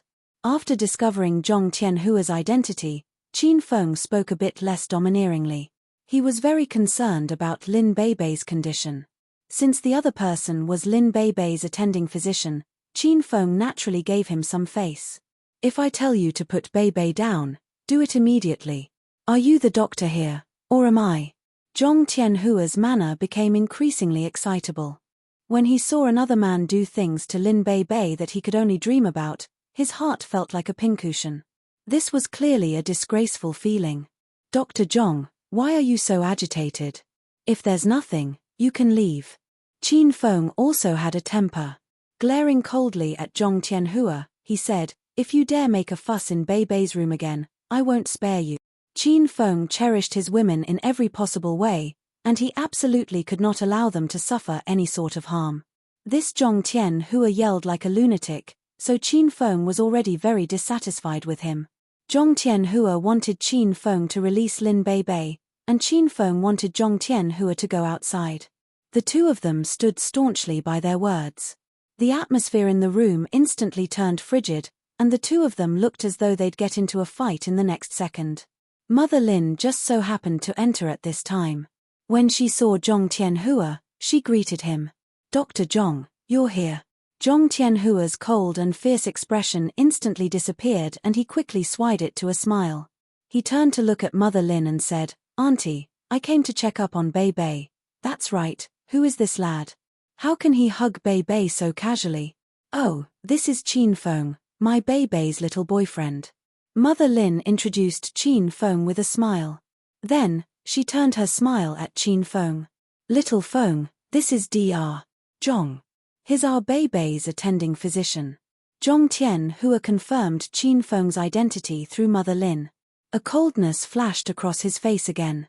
When he quickly calmed down again, he laughed and said, "So he really is Bei's boyfriend? Then it's nothing. Okay, it looks to me that Bei's condition is the same as usual. Then I won't disturb you." Zhong Tianhua waved at Mother Lin and left with a cold expression. Qin Feng weighed his retreating back thoughtfully. But, in the end, he shook his head and rid himself of his messy thoughts. "Mother Lin, I have to leave as well. I'll see you two again tomorrow." Qin Feng stood and prepared to visit Zhao Lingxian's house. Okay, then you do what you need to. Don't worry, Bei has Auntie taking care of her, so nothing will happen." Mother Lin already treated Qin Feng like her son-in-law. She hugged his arm and walked him out of the room.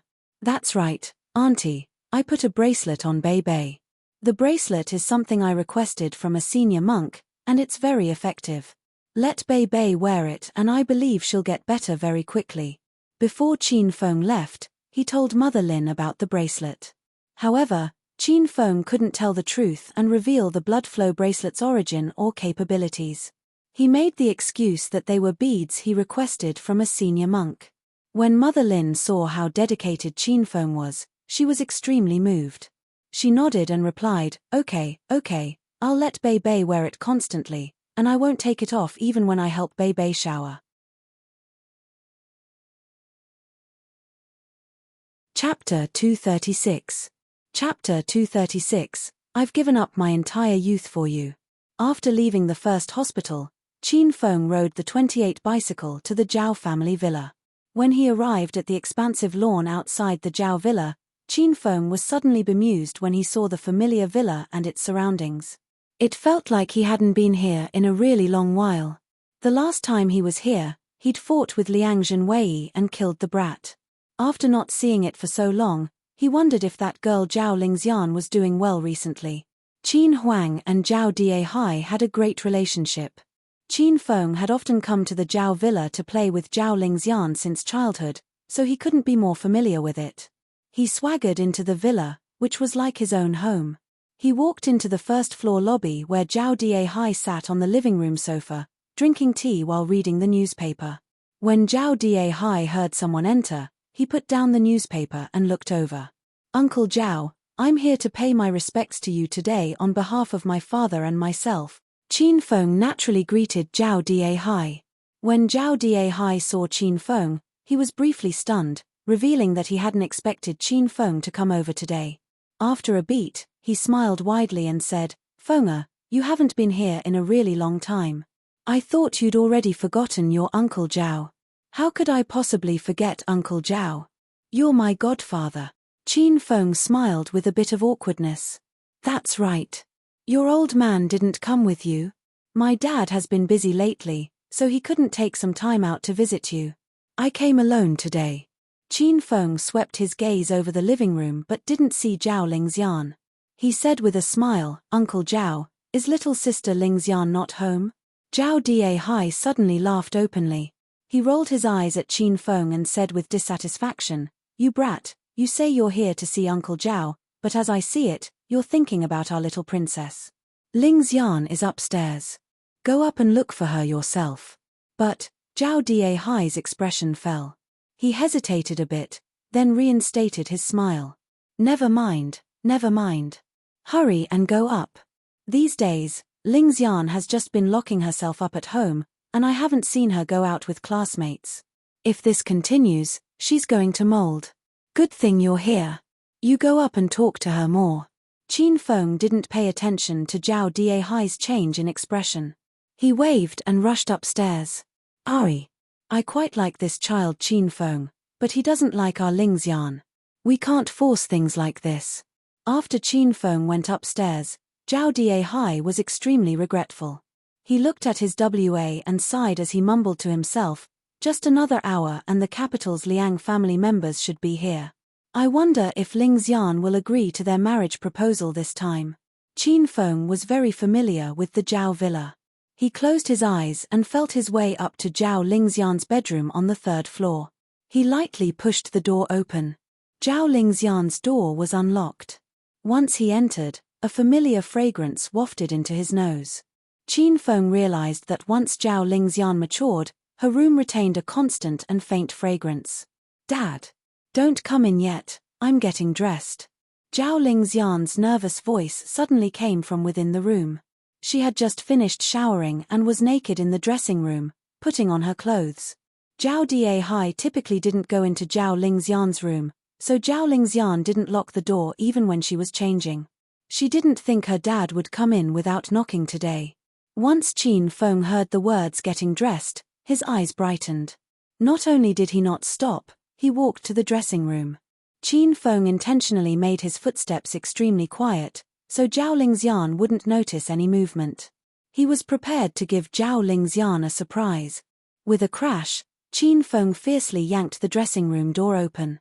Then, he jumped into the dressing room and bared his teeth and brandished his claws to scare Zhao Lingxian. Wow! The big beast is here. Let me see what kind of tasty things are hidden here. I want to eat. Qin Feng hadn't finished shouting when he stood rooted to the spot. He'd heard Zhao Lingxian say she was getting dressed, but he thought she was just changing her jacket or that she'd at least be wearing her underwear and changing her dress. However, the instant he opened the door, Qin Feng discovered that Zhao Lingxian's body was completely bare. Her tall and slender stature, beautiful, icy, and charming face, all of the skin on her body, which was fair, rosy, and as soft as an infant's, her slender, delicate, and beautiful legs, which didn't have any excess fat, were on complete display for Qin Feng to see. Her full waist was sexy and smooth, and her belly button was soft, pink, and alluring. A little higher up, it was a roaring sea, and the top was completely unblocked. This scene was too beautiful, it was a work of art. Qin Feng had only taken a glance and his nose began to bleed. Qin Feng's eyes widened. He swallowed a mouthful of saliva and weakly finished what he was about to say earlier to himself. I want to eat 2 big steamed buns. Qin Feng was in a daze when he saw Zhao Lingxian's completely bare and delicate body. And when Zhao Lingxian saw Qin Feng suddenly jump into her room, she was totally stunned. She retained her original posture in front of Qin Feng for over 10 seconds, and even forgot to cover her body, scream, or snarl. Her brain stopped working and she even wondered if she was seeing things. She didn't believe that Qin Feng would suddenly come looking for her because ever since this heartless beast left school, he never had. Zhao Lingxian's budding love had withered completely long ago. Since the time she stood at the entrance of the Western-style restaurant and saw Qin Feng and Shu Ruoru sitting face to face, eating a lover's meal set, holding hands affectionately, and smiling with brimming joy, Zhao Lingxian's heart died. She was originally a cold, proud, and aloof heiress who kept her heart closed off. She'd made the rare decision to open her heart to Qin Feng once and was utterly and severely hurt. From then on, Zhao Lingxian covered herself in thorns so no one would get close to her. Her icy heart grew even colder. Even if a large rock was thrown at it, it won't budge at all. The deeper the love, the more caustic the hatred. Zhao Lingxian now bitterly hated Qin Feng. She hated him from the bottom of her heart. A man that she hated without comparison suddenly showed up in front of her while she was naked, and his eyes stared pervertedly and looked up and down at her body. Angry fire burst out of Zhao Lingxian. She felt as though her entire body was about to combust. Ah! After who knew how long, Zhao Lingxian regained her senses. First, she emitted an earth-shattering shriek. Then, she sent a kick at Qin Feng. Qin Feng, you beast, you bastard. You're going to die a horrible death. I'm going to kick you to death. Zhao Lingxian didn't hold back with her kick. All of Qin Feng's attention was on the beautiful scenery revealed by Zhao Lingxian's kick, so he didn't react or dodge. A kick landed accurately on Qin Feng's stomach. He covered his stomach and fell right over. Because that way, he could admire the beautiful scenery even better. Pervert. After kicking him, Zhao Lingxian slammed the door. The instant the door shut, she planted herself on the floor and wept sadly like a helpless little girl abandoned by adults. Zhao Lingxian was very bewildered. She felt that Qin Feng was too despicable. He always suddenly appeared one day after disappearing for long periods, catching her unprepared. Zhao Lingxian thought that as long as she didn't see him long enough, time would dilute her feelings. She thought that as long as she didn't miss Qin Feng and didn't think about her past with him, she'd be able to slowly forget him. The second she saw Qin Feng, Zhao Lingxian realized these thoughts were wrong, that was just a way of deceiving others and herself. When she saw Qin Feng, the heart that took over a month to calm down was instantly thrown into a frenzy. The memories of her entire youth that she'd hidden away in order to forget Qin Feng also instantly flooded to the surface. She couldn't forget Qin Feng, so she was determined to hate him for a lifetime. Crash. Over 20 minutes later, the sliding doors to the dressing room suddenly opened, and Zhao Lingxian walked out wearing a luxurious black mini dress. The tear stains were not visible on her cheeks, and her expression resumed its previous indifferent iciness. Compared to the previous Zhao Lingxian, there was an additional hint of unfamiliarity. Are you all right, Lingxian? I didn't do that on purpose. Don't take it to heart. After seeing Zhao Lingxian come out, Qin Feng greeted her with a smile. Once he saw that there was no other emotion in Zhao Lingxian's originally large, beautiful, and expressive eyes other than iciness and an unfamiliar emptiness, Qin Feng couldn't help but exhale in shock. Ling Xian, what happened to you? Are you unwell? Qin Feng was a bit worried. The current Zhao Ling Xian was cold and unfamiliar even to the childhood playmate who'd grown up with her. Qin Feng extended his hand to feel her forehead. He hadn't yet touched her when she harshly slapped his hand away. Zhao Ling Xian stared fixedly at Qin Feng without a hint of emotion and said, Qin Feng, listen here. Beginning from today, don't ever come looking for me again. Beginning from today, we're strangers that will never interact again. Now, leave the Zhao residence. I don't want to see you again. Qin Feng was briefly stunned. Then, he suddenly burst into laughter. Ling Xian, are you still mad at me for bursting into your dressing room? Don't worry. I swear to God I didn't see anything. I didn't see even a bit of anything I wasn't supposed to see. If I lied to you, then may lightning strike me 5 times, and let me die of being too handsome. Qin Feng thought about how he had seen everything and hesitated before speaking. In the past, when Qin Feng joked casually, Zhao Ling Xian would laugh even if she was angry. However, this time, she didn't laugh at all. Zhao Ling Xian's expression remained completely unchanged, and the icy air exuded from her body seemed to intensify. She didn't look at Qin Feng. She pointed at the door and yelled, "Get out!" This time, Qin Feng realized something was wrong. He hesitated for a moment, then took out the soul-cleansing necklace. This necklace was originally for Zhao Ling Xian and was supposed to refresh the wearer, suppress fright, calm the heart, and maintain the body. Qin Feng wanted Zhao Ling Xian to wear it right now to see how effective it was and if it could calm Zhao Ling Xian down. Ling Xian, I brought you a present. This soul-cleansing necklace is something I specially asked a master for. It can calm the heart and maintain your spirit. I'll help you put it on. Qin Feng held the soul-cleansing necklace and approached Zhao Ling Xian. Before he could help Zhao Ling Xian put it on, she snayed it away. Take your stupid necklace and piss off. Don't use these crappy methods for picking up other girls on me, I'm not like them. Zhao Ling Xian suddenly exploded. After taking Qin Feng's necklace, she exerted her strength and tore the light green beads off the necklace and harshly threw them at Qin Feng's face. Qin Feng was shocked by Zhao Ling Xian's sudden actions. He could have dodged the beads, but he didn't. He allowed the 20 or so beads to land on his eyes, nose, eyebrows, lips. Chapter 237. Chapter 237, Using Me as Cannon Fodder?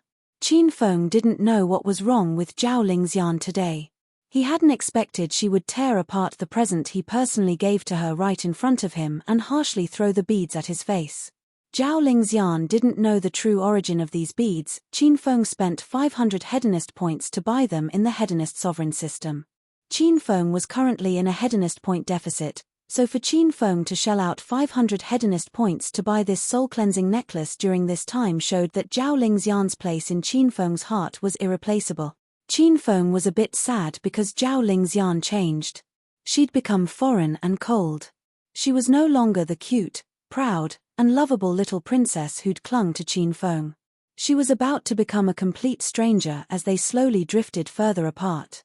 Ling Xian, these beads. Qin Feng wanted to say something else, but once he opened his mouth, Zhao Ling Xian interrupted him. Don't call me Ling Xian. I don't care for your beads. Give them to another woman, maybe once they get your present, they'll go to bed with you. But I don't want to, and I'm not that kind of woman. Qin Feng, hurry up and leave. Zhao Ling Xian became increasingly agitated. Her breath quickened like she was about to suffocate. Zhong Ling Xian scared Qin Feng. He knew this girl was weak and sickly since she was young. He didn't dare continue to stay. He hurriedly ran out of Zhao Ling Xian's bedroom and arrived at the first-floor lobby. Right after Qin Feng arrived downstairs, Zhao Diehai called out to him, Qin Feng, why are you back down here so quickly? I heard some yelling coming from upstairs. Have you fought with Ling Xian again? Zhao Diehai was used to Qin Feng and Zhao Ling Xiao fighting. The two of them had fought since they were young, and were considered quarrelsome lovers. Uncle Zhao, Ling Xian's emotions are very unstable today. Has she been in a bad mood lately? Qin Feng sat beside Zhao Diehai and wanted to understand Zhao Lingxian's recent condition. Ari, this girl Lingxian has a really bad temper nowadays. I daren't provoke her. She even yells and shouts at her old man, much less you. Zhao Diehai sighed and his expression became heavy. Uncle Zhao, why didn't you tell me such an important thing before I went upstairs? Qin Feng had a look of helplessness. Zhao Diehai was all too familiar with Zhao Lingxian's princess temper. When this girl got mad and threw a tantrum, it was completely unrivaled. Not only did strangers have to stay away, even people she was familiar with didn't dare provoke her. Qin Feng hadn't realized he'd bump into the muzzle of a gun. He had just arrived when Zhao Lingxian's emotions were unstable, so maybe this girl was on her period. But Qin Feng shook his head when he thought of that glimpse of Zhao Lingxian's figure he got previously. He mumbled to himself, no, little sister Lingxian was really clean there. There weren't any bloodstains. If I told you Lingxian's been in a really bad temper recently, would you have gone upstairs to look for her? Zhao Diehai smiled as he asked Qin Feng. Certainly not. Qin Feng replied resolutely. Exactly. An amused smile crossed Zhao Diehai's face. He said, if I told you in advance, you won't have gone. And if you didn't go, how would Lingxian find someone to vent her anger? If she doesn't vent someone to, it would be bad for her to keep bottling up all of her unhappiness. Qin Feng. Uncle Zhao is very satisfied with your performance. Qin Feng's eyes darkened. It feels like you used your godson as cannon fodder, Uncle Zhao. Haha. How can you put it that way? Zhao Diehai laughed with a bit of awkwardness. You think Uncle Zhao doesn't know why you come looking for our Lingxian, brat? You just want to take advantage of her. You and Lingxian grew up together, so who knows how many times my precious daughter was taken advantage of. So now that Lingxian's in a bad mood, you should be the first one to volunteer himself as a punching bag, Zhao Diehai said matter-of-factly. Qin Feng shriveled up because Uncle Zhao was absolutely right. He didn't even have latitude to retort. Qin Feng, there's something I must tell you. Zhao Diehai retracted his smile and suddenly became serious. Tell me, Uncle Zhao. Qin Feng could see from Zhao Diehai's expression that this was a very important matter. The two sat up straight and looked at one another solemnly. Zhao Diehai organized his words and spoke lowly. Do you still remember the capital's Liang family? 2 men came from their house previously, Liang Sheng and Liang Zhenwei. They came to our Zhao family to propose marriage. However, no further news came from either of them and the marriage proposal fell through. Most recently, the Liang family's eldest son, Liang Yu, came to propose marriage. The Liang family seems to place a lot of value on this marriage. It's already their 3rd time to pay a visit. Liang Yu is coming in a bit. I think he's visiting to set an auspicious date for the marriage. Zhao Diehai gave a brief summary of recent events for Qin Feng. After Qin Feng heard it, his expression suddenly turned cold. Qin Feng naturally knew about Liang Sheng and Liang Zhenwei, who had previously come to propose. And there was no news of these 2 people afterward because Qin Feng killed them. When Qin Feng found out these 2 people came to the Zhao residence to propose marriage to Zhao Lingxian, a fierce voice within him had rung out in opposition. Qin Feng wasn't clear on how he felt about Zhao Lingxian. There was a bit of the ambiguity between lovers, but Qin Feng felt it was more like the love between siblings. After all, the 2 were playmates since childhood and their fathers were good friends. This made Qin Feng conflicted. He felt that he shouldn't like Zhao Lingxian because he was Uncle Zhao's godson. If he got on with Zhao Lingxian, he felt that the relationship would get messy. But no matter what this feeling was, Qin Feng was certain that he couldn't lose Zhao Lingxian. He hoped that Zhao Lingxian would always be in his life and that he'd be able to find her whenever he wanted to see her. Qin Feng wasn't willing to see someone else marry Lingxian. Once he thought about Zhao Lingxian marrying someone and becoming another man's woman, Qin Feng's heart felt hurt so much it felt like it was getting hacked to pieces. Qin Feng was in a daze for a while before he regained his senses. He looked at Zhao Diehai nervously and asked, Uncle Zhao, did Lingxian agree to this marriage? I asked Lingxian once before. I don't want to force her when it comes to these marriage matters, and it's all based on her decision. Zhao Dihai sighed and said, but at the time, she didn't say anything, she didn't agree or refuse. Previously, when Liang Sheng and Liang Zhenwei came to propose, Zhao Lingxiong hated and rejected it. Now that Qin Feng heard Uncle Zhao talk about this marriage proposal and that Zhao Lingxian didn't have much of a reaction, Qin Feng's conflicted heart almost jumped to his throat. Uncle Zhao, what kind of person is Liang Yu? Is he handsome? Is he tall? How is his character? Is he the kind of rich young master that has a decadent and dissolute life? Uncle Zhao, Lingxian's marriage is a big thing. You can't take this too lightly, you have to choose well. Only a man better than me in every aspect would be worthy of Lingxian.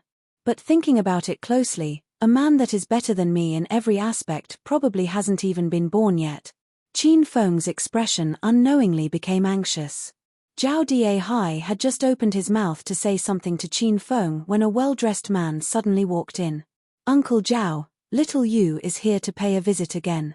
Please forgive me if I have disturbed you in any way. The man was large and tall, his body was well-built, his face was fair and handsome, and his clothes and aura were unordinary. This was the eldest of the capital's Liang family's sons, Liang Yu. Ahem. Qin Feng and Zhao Dihai were just talking about Liang Yu and he suddenly arrived.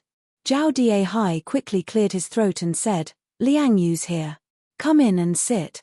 Liang Yu didn't come alone, for bodyguards in black followed him.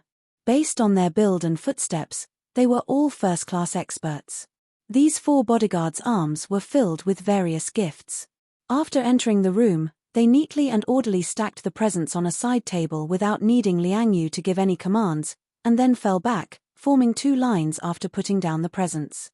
They stood guard at the villa entrance. Uncle Zhao, this friend is?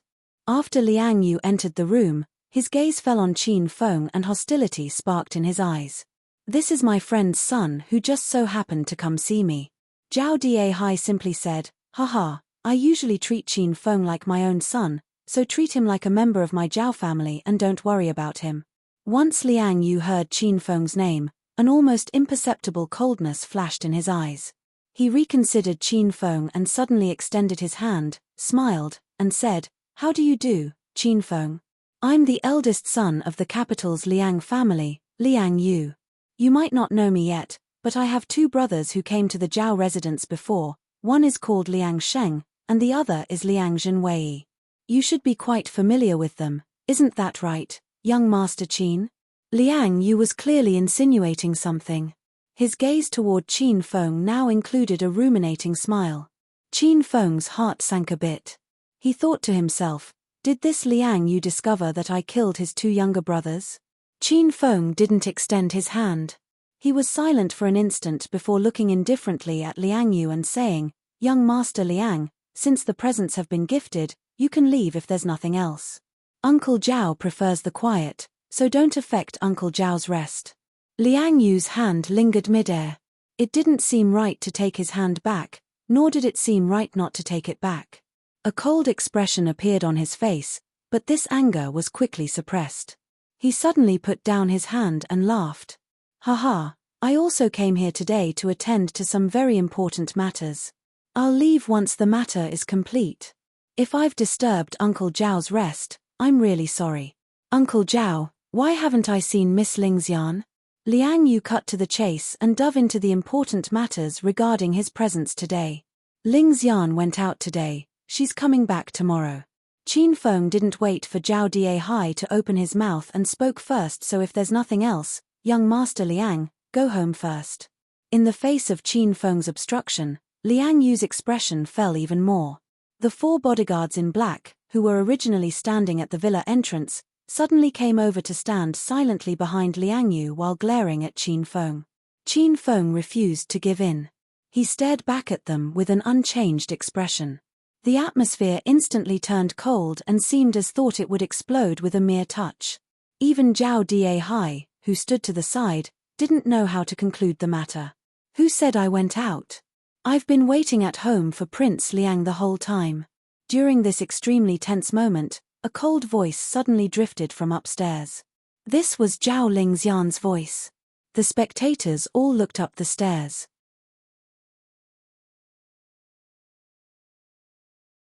Chapter 238. Chapter 238. After loving for a long time, it becomes familial love. Zhao Lingxian wore an elegant black dress with lace bordering. Her raven hair was twisted atop her head and kept in place by a crystal crown, revealing her entire fair and charming egg-shaped face. Her neck was as fair as jade, and she wore a gleaming pearl necklace. On her feet, she wore a pair of elegant black heels. Her slender, lily-white hands held the railing as she walked leisurely down the stairs. This beautiful and moving image was like a grand little princess walking out of a painting. Thump, thump, thump. Zhao Lingxian's footsteps were slow. With every step, her heels produced an alluring clack on the steps. The skirt of her black dress was a bit short. As she stood on the steps, all one could see was a pair of long, fair, alluring, and beautiful legs. She'd meticulously put on light makeup, dark blue eyeshadow, just the right amount of blush, and purple lip gloss. She looked like a regal princess under the light, and was so beautiful that she made one gasp in surprise. Liang Yu was stunned, and fiery light shot out of his eyes. Even Qin Feng was entranced. In the past, he hardly ever saw Zhao Lingxian put on this kind of makeup. She was very mature and sexy, concealing her usual cold arrogance, and there was additional charm and gentleness. Thump, thump, thump. During the time Qin Feng and Liang Yu were in a daze, Zhao Lingxian arrived at the bottom of the steps. She didn't look at Qin Feng when she walked past him and went straight to Liang Yu's side instead. Lingxian, you've come down. Qin Feng immediately regained his senses and smiled at Zhao Lingxian. Are you feeling better? Zhao Lingxian glared coldly at Qin Feng and said nothing. She suddenly turned to Liang Yu and smiled sweetly. Young Master Liang, my apologies for making you wait for so long. Liang Yu was instantly shocked. He didn't really recognize the Zhao Lingxian before him. After all, today's Zhao Lingxian was completely different. The previous 3 times he'd seen her, she'd been standoffish. This time, not only did she put effort into her makeup, she even took the initiative to speak with him. Even the smile she just gave him was the first Liang Yu had ever seen on Zhao Lingxian's face. The smile could topple cities and countries. It was indescribably beautiful. Haha. No, it's my honor to wait on someone as beautiful as Princess Lingxian. After Liang Yu regained his senses, he immediately pasted a gentlemanly smile on his face. Young Master Liang is joking. Acropolis is just a small area in young Master Liang's eyes. How could it compare to the bustling capital? The capital has over 20 million people. Beautiful women are as plentiful as the clouds. If I were placed in the crowd, I would definitely be forgettable. Zhao Lingxian covered her mouth and smiled. Liang Yu was truly shocked. Zhao Lingxian's usually cold expression showed a smile today, making Liang Yu's heart bloom. Princess Lingxian's beauty is one of a kind. It's not something that can be created with makeup. This is called natural-born beauty. Liang Yu had eloquent praises, making Zhao Lingxian cover her mouth and smile continuously. Haha, young Master Liang really knows how to make a woman happy. Let's not stand here. I'll take you to sit on the sofa. You're an important guest that came from far away to our Zhao residence, so why don't I attend to you personally? Okay, then thank you for your trouble, Princess Lingxian. Liang Yu immediately followed Lingxian and weighed her elegant back. The blaze in his stomach raged and became stronger and stronger. Qin Feng was tossed to the side and treated like air. He only came to when Zhao Lingxian and Liang Yu went to the living room. Fenga, want to go back first and come back another time? Zhao Dihai asked while looking at Qin Feng with a bit of awkwardness. He was afraid Qin Feng would be sad. Uncle Zhao, I'll go back after eating lunch, Qin Feng said while keeping his mood in check. How could he leave now? He had to stay and monitor Liang Yu to see if this man was good enough for Lingxian. Okay, then Uncle Zhao will cook personally and make your favorite sweet and sour spare ribs. Zhao Dihai sighed and went to the kitchen. Qin Feng arrived in the living room on his own. He saw Zhao Lingxian and Liang Yu sitting quite close together on the sofa talking and laughing. Qin Feng was extremely angry. He immediately went up to them and sat right between them. Qin Feng, what are you doing? Zhao Lingxian's expression suddenly fell. She glared coldly at Qin Feng. A fire arose in Liang Yu's heart. A murderous look flashed in his eyes. It was rare for Zhao Lingxian's attitude to change toward him, and the two of them were talking happily, so he thought there was an 80% chance of the marriage proposal succeeding. In the end, Qin Feng kept coming over to wreak havoc. At this time, Liang Yu wanted to kill Qin Feng. Lingxian, your health isn't very good, so how could you come downstairs wearing so little clothes? What if you get a cold? Are your legs cold? Qin Feng looked at Zhao Lingxian with care as if he never saw the icy expression on her face. At this time, he extended a hand and touched Zhao Lingxian's fair and beautiful thigh. He was about to rub his hand up and down to help Zhao Lingxian's thigh gain warmth. Lingxian, your leg is really cold. Let's go. I'll take you upstairs to change into something thicker. Qin Feng stood and was about to tug Zhao Lingxian upstairs. He wanted to pull her back into her room and speak with her. However, Zhao Lingxian didn't follow Qin Feng's wishes. She flung Qin Feng's arm away and yelled at him coldly. Qin Feng, are you crazy? I don't need to you care whether or not my health is fine, whether or not I'm cold, whether or not I'm lonely, whether or not I'm having a hard time. Hurry and leave. Don't you need to work in the afternoon? Your little Lolita is still waiting for you at the office. Go back and touch her legs and care about her body. Qin Feng was slightly stunned. He was trying to guess who the Lolita Zhao Lingxian mentioned was. He quickly deduced that it was Shu Ruoru. However, how did Zhao Lingxian ever see Shu Ruoru? Though Qin Feng couldn't figure out that point, he realized why Zhao Lingxian wasn't her usual self. Was she jealous because she'd seen him and Shu Ruoru acting intimately? So everything she did right now was to take revenge on him. Qin Feng wasn't quite certain about his guesses. He grabbed Zhao Lingxian's shoulder again and said earnestly, Lingxian, come upstairs with me first. Why would I go upstairs with you? Who are you to me? Hurry and let go, or else I'll sue you for harassment. Zhao Lingxian threw off Qin Feng's arm once again and was so angry that her chest heaved. Young Master Qin, I urge you to WA yourself. Lingxian is my fiancé. Liang Yu couldn't keep weighing. Qin Feng touched Zhao Lingxian's thigh in front of him and tugged on her. If they weren't in the Zhao residence, Liang Yu would have killed Qin Feng. After hearing fiancé, Qin Feng and Zhao Lingxian were suddenly shaken. Zhao Lingxian hadn't yet agreed to be Liang Yu's fiancé. Her taking the initiative to host, speak with, and laugh with Liang Yu was just an act she was putting on to take revenge on Qin Feng. Thus, once she heard Liang Yu call her his fiancé, she was first shocked, then disgusted. She didn't even like Liang Yu. Who would feel good about being addressed this way by someone they disliked? In contrast to Zhao Lingxian's disgust, a fierce angry fire suddenly arose in Qin Feng's heart. That instant, an intense murderous air shot out of him. He almost killed Liang Yu in the Zhao residence. 1 month ago, Zhao Lingxian was still Qin Feng's fiancé.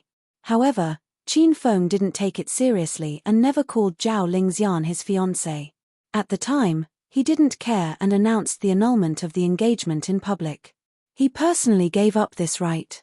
A month later, once he heard another man call Zhao Lingxian his fiancé, once he realized Zhao Lingxian was already of an age where she'd need to talk about marriage and quite possibly become someone else's woman, he then realized the importance of the word fiancé. He understood a lot. Human maturation is like this, it always suddenly awakens you to reality when you least expect it. Qin Feng finally understood how to place himself in another's shoes. He was no longer that unruly and hedonistic young master that dallied all day and treated himself as the center of the universe. He could deeply understand Zhao Lingxian's despair and anger the day he announced the engagement annulment on the Acropolis University campus. Lingxian was still a little lady, she was reclusive and proud. When she encountered disgrace and anger, she couldn't find anyone to share her feelings with. How did she vent her emotions then? At that instant, Qin Feng seemed to reacquaint himself with Lingxian. He found that in the past, he'd always used the fact that they were childhood sweethearts as an excuse and thought he knew Lingxian extremely well and loved her the most. However, he now knew he had been wrong, he hadn't understood Zhao Lingxian at all, and hadn't truly loved her. Who? Qin Feng drew in a long breath. With the previous young master Qin's temper, He would have punched Liang Yu thrice and kicked him twice without hesitation. He'd have beaten up Liang Yu until his teeth fell all over the ground and Liang Yu begged for forgiveness. He wouldn't have cared how powerful the capital's Liang family was, and he'd have tossed the terrible mess to his old man and Uncle Fu to deal with. He would have hugged Zhao Lingxian confidently and yelled fiercely at Liang Yu and the entire Acropolis, "Look clearly, this is young Master Qin's woman." After shouting these words, Qin Feng might not even have looked for Zhao Lingxian once in the next year because he wouldn't have done this because he loved Zhao Lingxian. He'd only have done it due to his irrational overbearingness. He'd have wanted to show off his might and act cool, that was all. That was the young Master Qin of the past, the one before he acquired the Hedonist sovereign system. Now, Qin Feng had changed. He'd grown too much. Faced with this situation, he quickly calmed down. When Liang Yu said fiancé to Zhao Lingxian, Qin Feng realized his feelings for Zhao Lingxian. After loving someone for a long time, this sincere and deep romantic love would progress into familial love. In the past, Qin Feng always thought the relationship between him and Zhao Lingxian was that of older brother and younger sister. However, he was now clear on the fact that this familial love evolved from his deep love for Zhao Lingxian. "Lingxian, I'm sorry." Qin Feng suddenly looked toward Zhao Lingxian and he spoke with incomparable sincerity. Zhao Lingxian's delicate body trembled because she could see that the expression in Qin Feng's eyes was vastly different from before. It was an unflinching expression. "I'll go into the Qian to see if there's anything I can help Dad with." Zhao Lingxian was dazed for a while before she regained her senses. It wasn't easy for her to suppress her emotions, and now they suddenly came flooding out. Her little heart thumped uncontrollably, and she hurriedly found an excuse to hide from Qin Feng. Once Zhao Lingxian left, Qin Feng and Liang Yu sat on the sofa again. The two of them looked calm and unaffected but were angry inside, causing gusts of coldness to burst out from all sides.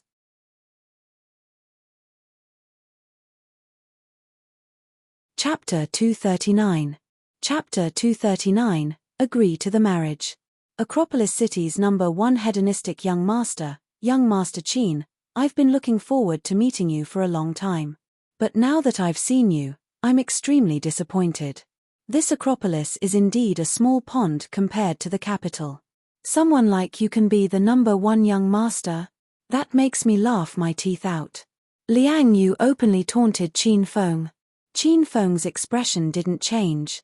He smiled nonchalantly and said, "No matter how small Acropolis City is and even if I, young Master Qin, am useless in the eyes of you young masters of the capital, you still came to Acropolis. And aren't you trying to compete with me for Zhao Lingxian? I can tell you with much certainty that Lingxian will be my woman in the end.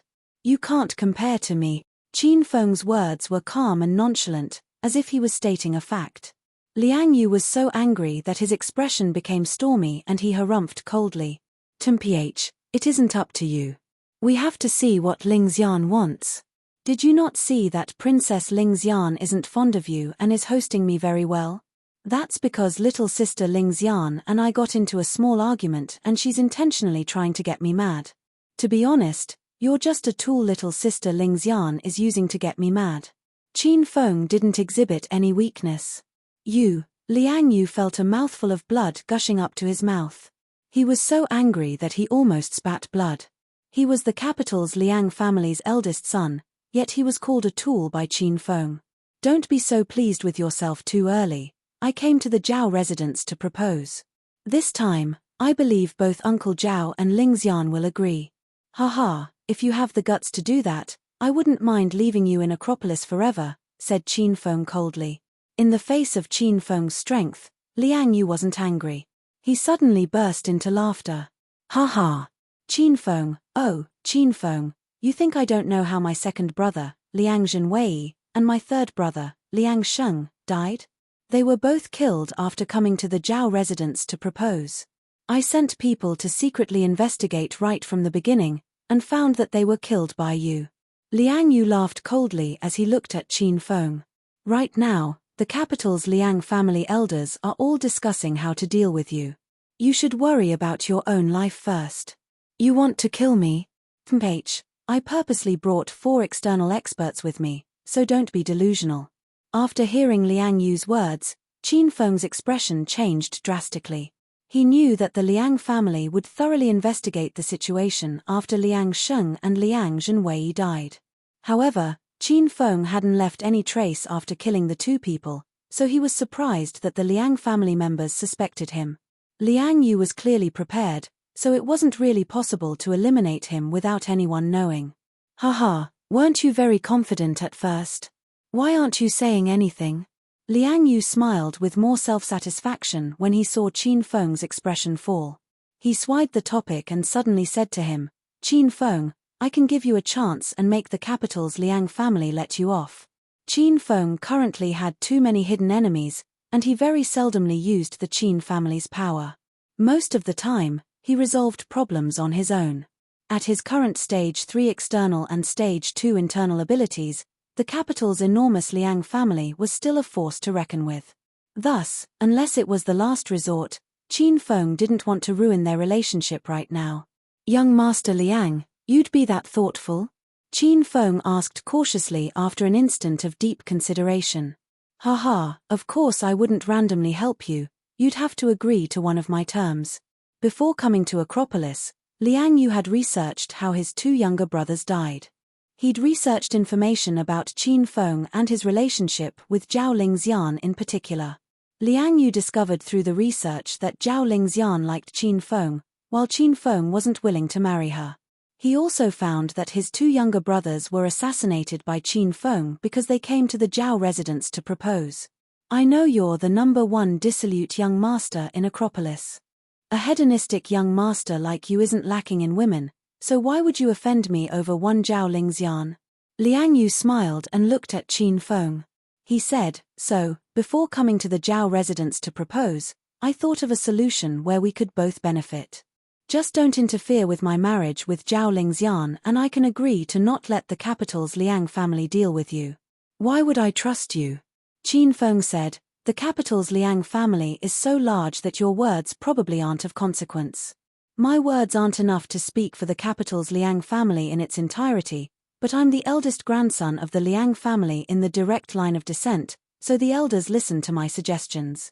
To tell the truth, by killing my two younger brothers, who had inheritance rights, you've made me the sole heir of the capital's Liang family and I'm actually thankful for you. The capital's Liang family will become mine sooner or later, so I don't want to fight with your Qin family because it would harm my personal strength and wealth. Liang Yu presented his thoughts to Qin Feng in detail.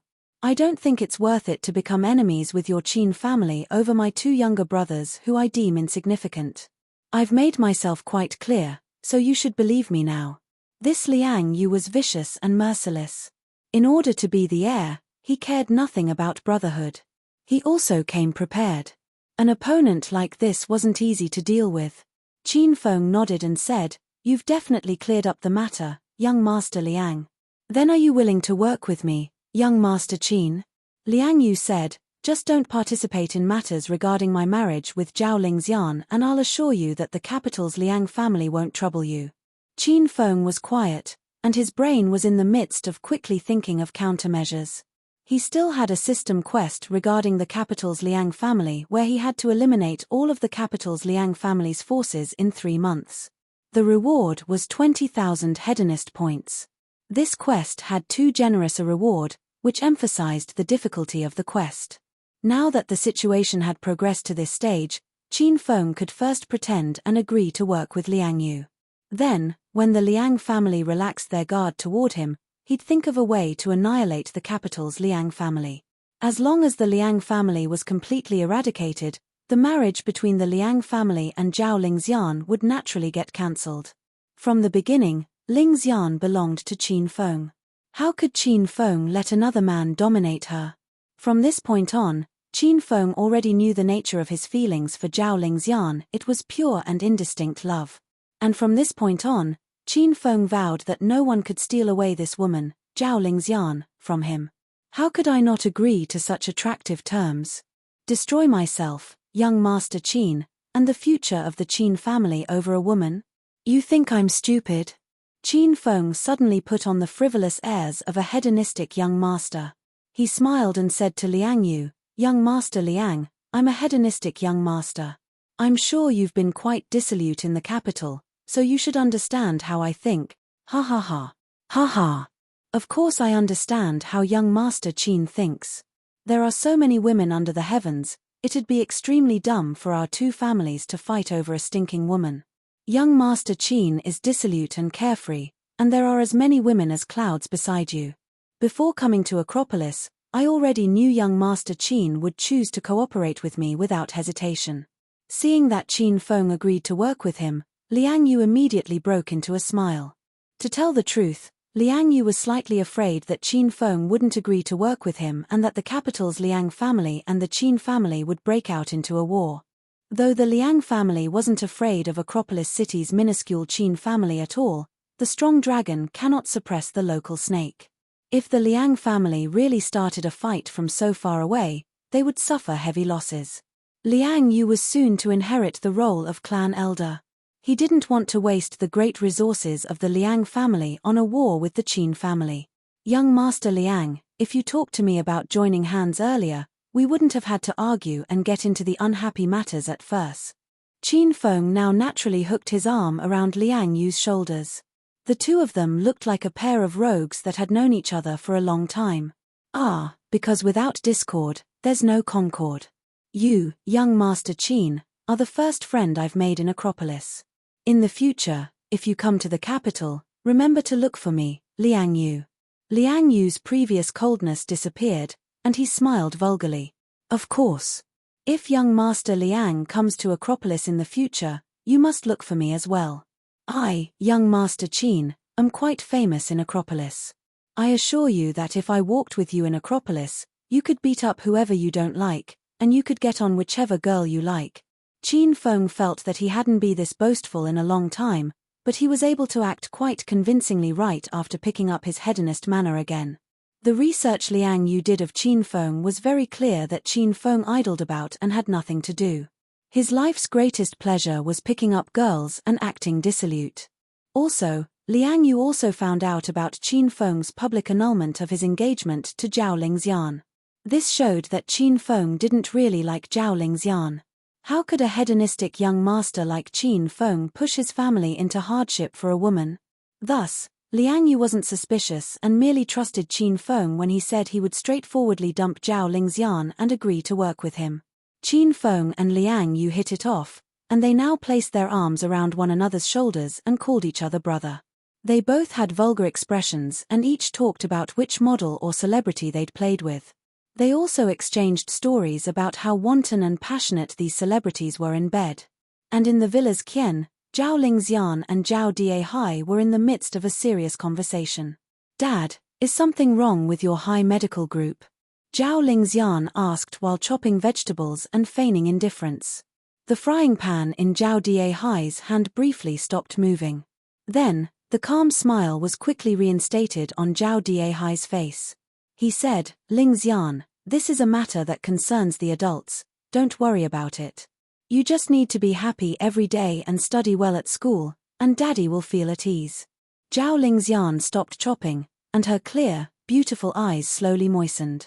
She knew her father's high medical group recently encountered some problems, and they were some large and thorny problems. She'd noticed in the past month that her father would come home really late, eat dinner, then retreat to his room to continue working deep into the night before going to bed.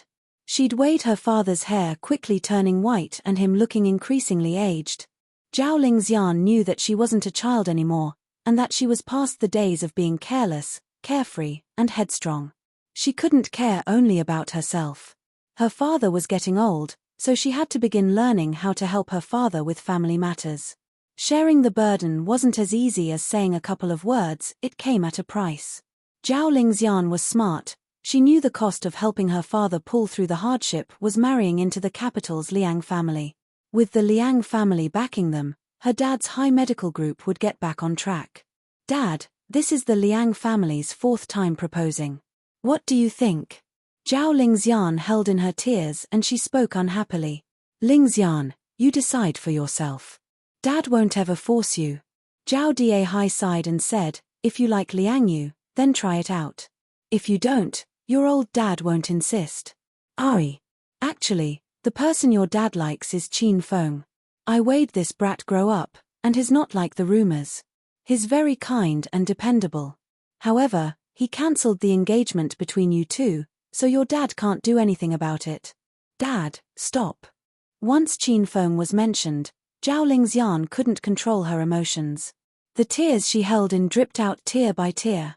She bit her lip tightly and was about to draw blood. Her expression suddenly became impossibly bitter, as if she'd made a very difficult decision. She spoke word by word.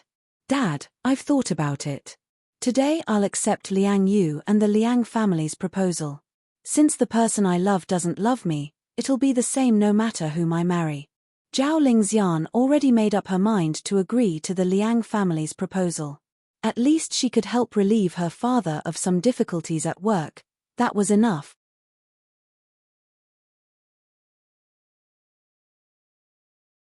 Chapter 240. Chapter 240, Acting requires passing off lies as truth.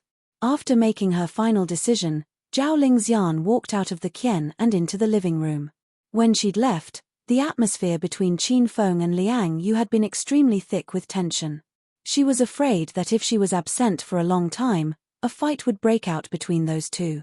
However, when she rushed back to the living room and saw the strange scene before her, Zhao Lingxian felt unwell and even like she teleported to another universe. Qin Feng and Liang Yu hadn't lapsed into an intense argument or a fight. The two of them looked as thick as thieves. They had their arms across each other's shoulders and seemed to be whispering secrets of some sort into each other's ears with vulgar expressions. Their occasional lascivious laughter hinted that the topic of their conversation was not suitable for children. Ahem. Ah, Princess Lingxian, you're here. When the two of them saw Lingxian, Liang Yu immediately straightened. His previously lewd and unseemly expression completely disappeared as he reinstated his prior gentlemanly facade. Little sister Lingxian, come sit on the sofa. Young Master Liang came all the way from the capital, so you must talk to him more. Qin Feng covertly gave Liang Yu a vulgar smile. Liang Yu immediately understood. This Qin Feng's helping me pick up Zhao Lingxian. Zhao Lingxian still hadn't regained her senses. She couldn't imagine what could have happened while she was gone that would make these two, who previously were on the verge of fighting, suddenly become close friend. After hesitating a bit, Zhao Lingxian walked up to the sofa. She was about to sit next to Liang Yu when Qin Feng tugged her arm and sat her down beside him. Young Master Liang, you might not know that my dad and Uncle Zhao have a friendship of life or death, so I grew up with little sister Lingxian. In my eyes, Lingxian is like my real younger sister. Since you have taken a liking to my little sister Lingxian, then you have to treat her better in the future. Don't let her suffer any wrongs. Otherwise, as her brother, I'll be the first who can't spare you. Qin Feng hugged Zhao Lingxian naturally. Seeing these intimate actions again, Liang Yu didn't get angry. Instead, he was very pleased with himself because he thought Qin Feng was really helping him get together with Zhao Lingxian. Liang Yu then thumped his chest and said grandly, "Don't worry, young Master Qin, what I have for Princess Lingxian is love at first sight. As long as Lingxian accepts my proposal, I'll treat her like treasure. If someone dares to bully Lingxian, I, young Master Liang, will use all of the capital's Liang family's strength to annihilate his entire family." Good, good. As an older brother, I'm reassured by young Master Liang's word. Qin Feng felt that he hadn't hugged Zhao Lingxian in a long time. Now that she foolishly leaned into his embrace, the familiar fragrance that wafted over was extremely alluring. Zhao Lingxian's skin was soft, tender, smooth, and extremely supple. Qin Feng didn't want to let go after feeling it. He got excited and suddenly turned to hug Zhao Lingxian tightly from the front, sticking the entire top half of her body into his embrace. Little sister, in a blink, you've reached marriageable age. Just thinking that you're about to get married makes this older brother a little reluctant to let you go. Qin Feng pretended to be sad and unwilling to let go of Zhao Lingxian as he caressed her jade back. His performance was perfect. He scared Zhao Lingxian silly and fooled Liang Yu into giving him an applause. Young Master Qin, you're too touching. I believe it's very fortunate that Lingxian has an older brother as great as you. Don't worry, in the future, I will take good care of Lingxian in every possible way. I absolutely won't take your goodwill for granted. Ling Xian's body was soft, fragrant, and of the best quality. Qin Feng originally wanted to hug her longer, but he suddenly felt an oppressive chill emanate from her. Before Zhao Lingxian got mad, he quickly released her and turned to take Liang Yu's hand to say, "Young Master Liang, the capital's Liang family is powerful, and you're upstanding and kind, so of course I believe that little sister Lingxian will live a happy life with you. However, as an older brother, just thinking about parting makes me feel a bit reluctant. I'm sure you can understand how I feel." Qin Feng spoke with an expression that looked like he was about to cry. Even Liang Yu couldn't tell if Qin Feng was purposely acting to help set him up with Zhao Lingxian, or if he really felt reluctant to part with her. "Qin Feng, it's not like you're ill. What are you going off about?" Zhao Lingxian felt that Qin Feng changed too much too quickly, and glared angrily at him while yelling, "Who's your real younger sister? I have nothing to do with you, so don't spout nonsense." Qin Feng instantly put on a sad expression.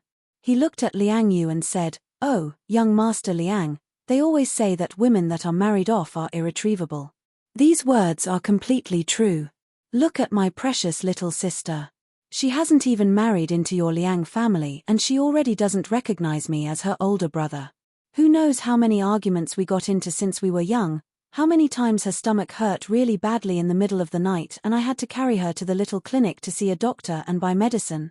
When this little girl got her period for the first time and was terrified, thinking she was sick and bleeding, Uncle Zhao was busy at work and not at home. It was me who ran to the supermarket to buy her tampons. I even taught her how to use it and that it was a normal physiological process that girls undergo. Ari. Great, now that this little girl has grown up, she doesn't want this older brother of hers. I'm afraid she's even forgotten these beautiful memories. My heart feels very cold." Qin Feng's words violently shook Zhao Lingxian's heart. After all, Qin Feng didn't make those events up, they really were their happy childhood memories. At the time, Qin Feng was still young and wasn't yet infatuated with womanly charms. For a period of time, he'd practically lived in the Zhao villa. He ate with Zhao Lingxian, went to school with her, and even slept with her. Those times were Zhao Lingxian's happiest days. Now, suddenly hearing Qin Feng bring them up made her heart thump wildly. "Haha, young Master Qin, don't be upset. I think Princess Lingxian remembers those great memories. However, she's not a little girl anymore, so she's a bit shy about them. I'm sure that in Lingxian's heart, you're still a good older brother who's always there for her." The plan was originally for Qin Feng to help set up Zhao Lingxian and Liang Yu, but as they continued to act, it seemed more like Liang Yu was helping Qin Feng and Zhao Lingxian get together. However, Liang Yu was stupidly in the dark, and didn't notice at all. "You're insane. Forget you." Zhao Lingxian quickly put away her flustered heart and glared coldly at Qin Feng. Beginning from when she agreed to marry into the Liang family, she knew she could never be with Qin Feng. No matter what methods Qin Feng used to trick her, Zhao Lingxian wouldn't be fooled. "We're going to eat lunch soon, hurry and leave. Don't spoil my appetite." Zhao Lingxian suddenly stood and spoke to Qin Feng with nonchalance. Then, she ran to the Qian to help her father bring out the food. She didn't know what kind of agreement Qin Feng and Liang Yu had come to that caused the sudden change in Qin Feng's attitude. However, she wasn't in the mood to care about all this. When a woman's heart is completely dead, her curiosity and childishness also disappears. It's as if everything in the world is no longer important. "Young Master Qin, your performance at first was spot on. I was almost fooled by you. No wonder you're Acropolis City's #1 dissolute hedonist. I'm now convinced." Once Zhao Lingxian left, Liang Yu said excitedly, "With your honest explanation, acting that passes off lies for truth, and extravagant rhetoric, how many pure and innocent girls have fallen into your evil clues?" "Ha. If not over 1,000, probably over 800. Qin Feng smiled vulgarly. After Zhao Lingxian left, Qin Feng and Liang Yu began to talk about adult topics in a lascivious manner. They'd talked for tens of minutes when Zhao Diehai suddenly called the two over to eat. The four people sat around the round table in the dining room. Qin Feng sat beside Zhao Lingxian while Liang Yu sat across from her and beside Zhao Diehai. "Liang Yu, you came all the way from the capital, Yet Uncle hasn't been a good host and I just made some homemade food for lunch. I hope you don't mind. Zhao Diehai held a bottle of 5-grain liquor and smiled while pouring it for Qin Feng and Liang Yu. Uncle Zhao is too courteous. It's my good fortune that you personally cooked for me. Liang Yu politely lifted his cup and said to Zhao Diehai, Uncle Zhao, I drink to you. I hope the Liang and Zhao family businesses can work together successfully, and I also hope Uncle Zhao's high medical group becomes more and more prosperous. Liang Yu had just finished speaking when he first drank the whole cup of white spirits. Zhao Diehai held up his cup and was in no hurry to drink.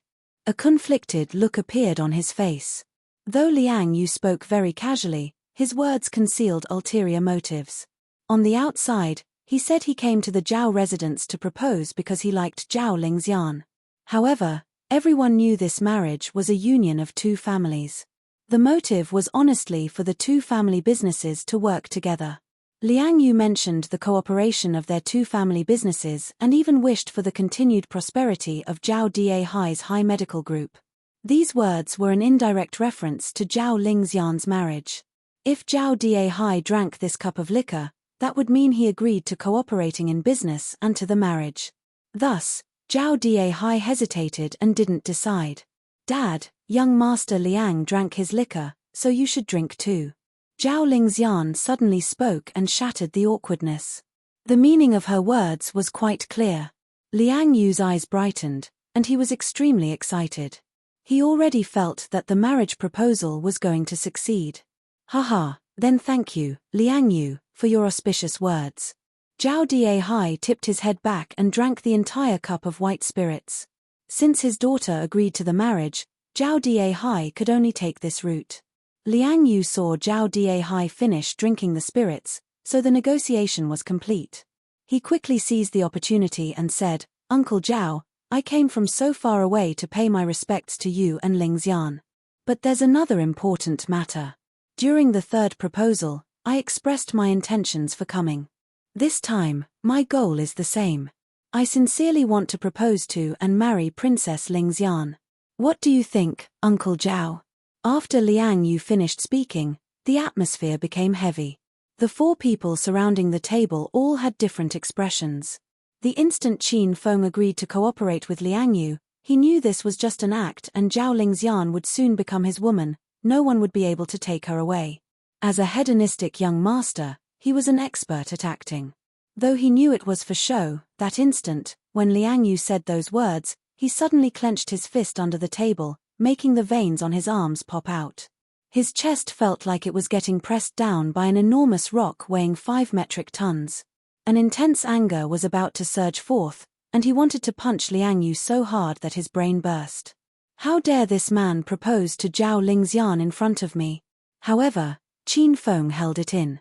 He still had information that could be used against Liang Yu. He couldn't be too hasty. Impatience spoils great plans, and the true victor withstands the tests of time. Qin Feng would withstand this kind of test.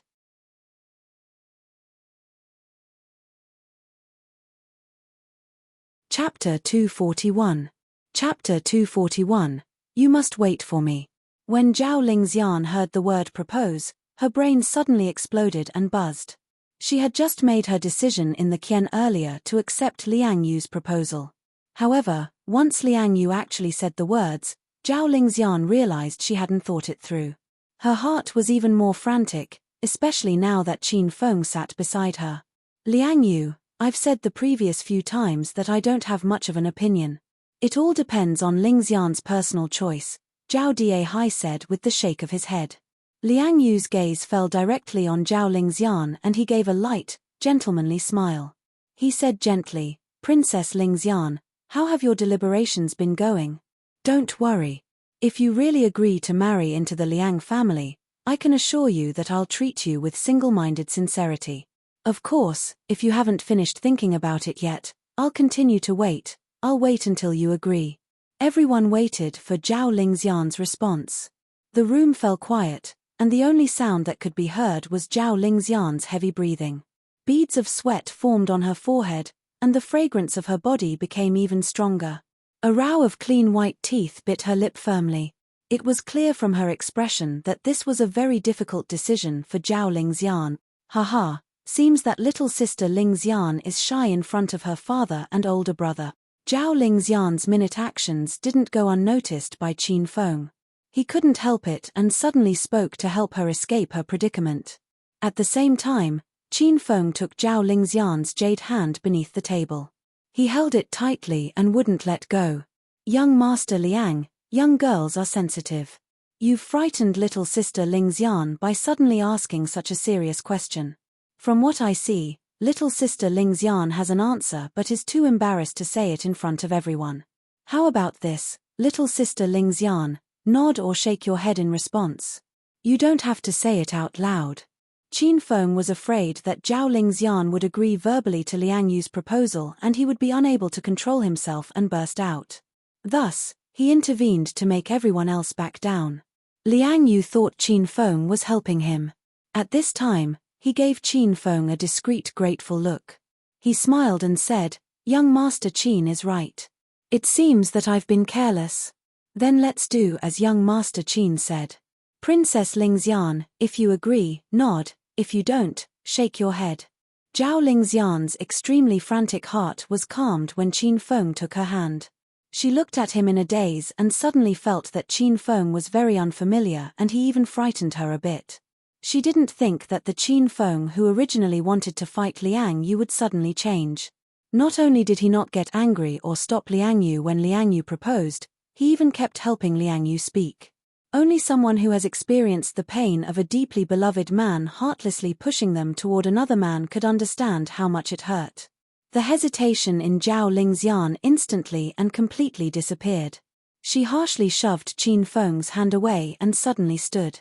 She looked at Liang Yu and said loudly, "Young Master Liang, I, Zhao Lingxian, accept your proposal. I agree to marry you." Rumble. Qin Feng looked like he was in the midst of being struck violently by lightning and his brain was immediately fried to a crisp. His little heart was brutally stabbed by Zhao Lingxian's words. A month ago, Qin Feng announced the annulment of his engagement with Zhao Lingxian at Acropolis University in public. A month later today, Zhao Lingxian also announced in front of an audience her acceptance of Liang Yu's proposal. If you mess around, sooner or later, you'll have to pay for it. Qin Feng felt that he got what he deserved. Lingxian. Why you really agreed? I didn't hear incorrectly, did I? Liang Yu shouted with happiness. He even nervously waited for Zhao Lingxian to nod or shake her head. He hadn't thought Zhao Lingxian would suddenly act out of character, stand up, and resolutely agree to the marriage. Okay, little sister Lingxian already said she'd agree. You want her to embarrass herself to death by making her repeat it. Qin Feng stepped in before Zhao Lingxian could respond. Hearing her say such words once was enough. If he heard them again, he was afraid his little heart wouldn't be able to withstand it. Haha, okay. I was too happy and didn't think Princess Lingxian would actually agree. I'm really too happy. Liang Yu was so excited that he was a bit incoherent. The ability to marry an absolute beauty like Zhao Lingxian was indeed something to be happy about. And Liang Yu wanted to marry her for another motive. Now that Zhao Lingxian agreed to the marriage, his large plans could be put into motion as quickly as possible. Just thinking about it excited Liang Yu. Since this engagement is set, then let's eat. The food is getting cold. At this time, Zhao Dihai spoke and told everyone to sit down and eat. Usually, when a daughter gets married, the parents are the happiest and most excited. However, based on Zhao Dihai's expression, he wasn't that happy about this engagement. During the meal, no one really spoke. In particular, Zhao Dihai and Qin Feng concerned themselves with lowering their heads and eating. The atmosphere was clearly a bit stiff and cold. On the other hand, after Zhao Lingxian agreed to the marriage, her attitude toward Liang Yu changed completely. She kept getting food for him and taking care of him. This made Qin Feng roll his eyes so much that he was about to develop cataracts. After the meal, Zhao Dihai called Liang Yu into the study. Since the engagement was set, they had to choose an auspicious day for the wedding. At the same time, Zhao Dihai had to talk to Liang Yu about their future business partnership. After Zhao Diehai and Liang Yu left, Qin Feng and Zhao Lingxian were the only two left in the dining room. This meal pulled the two apart and formed a chasm between them, an enormous and insurmountable distance. The atmosphere turned frigid. Lingxian, come upstairs with me. I have something to say to you. Qin Feng tugged Zhao Lingxian's arm and wanted to explain the situation between him and Liang Yu to her. Zhao Lingxian shoved Qin Feng's hand away. Her beautiful and glacial eyes gazed at Qin Feng ponderingly. She laughed coldly. Young Master Qin, I'm now someone else's fiancé. It wouldn't be very good if you make moves while my fiancé is away. Plus, you seem to be good friends with my fiancé, and you can't bully your friend's wife. Young Master Qin, please WA yourself.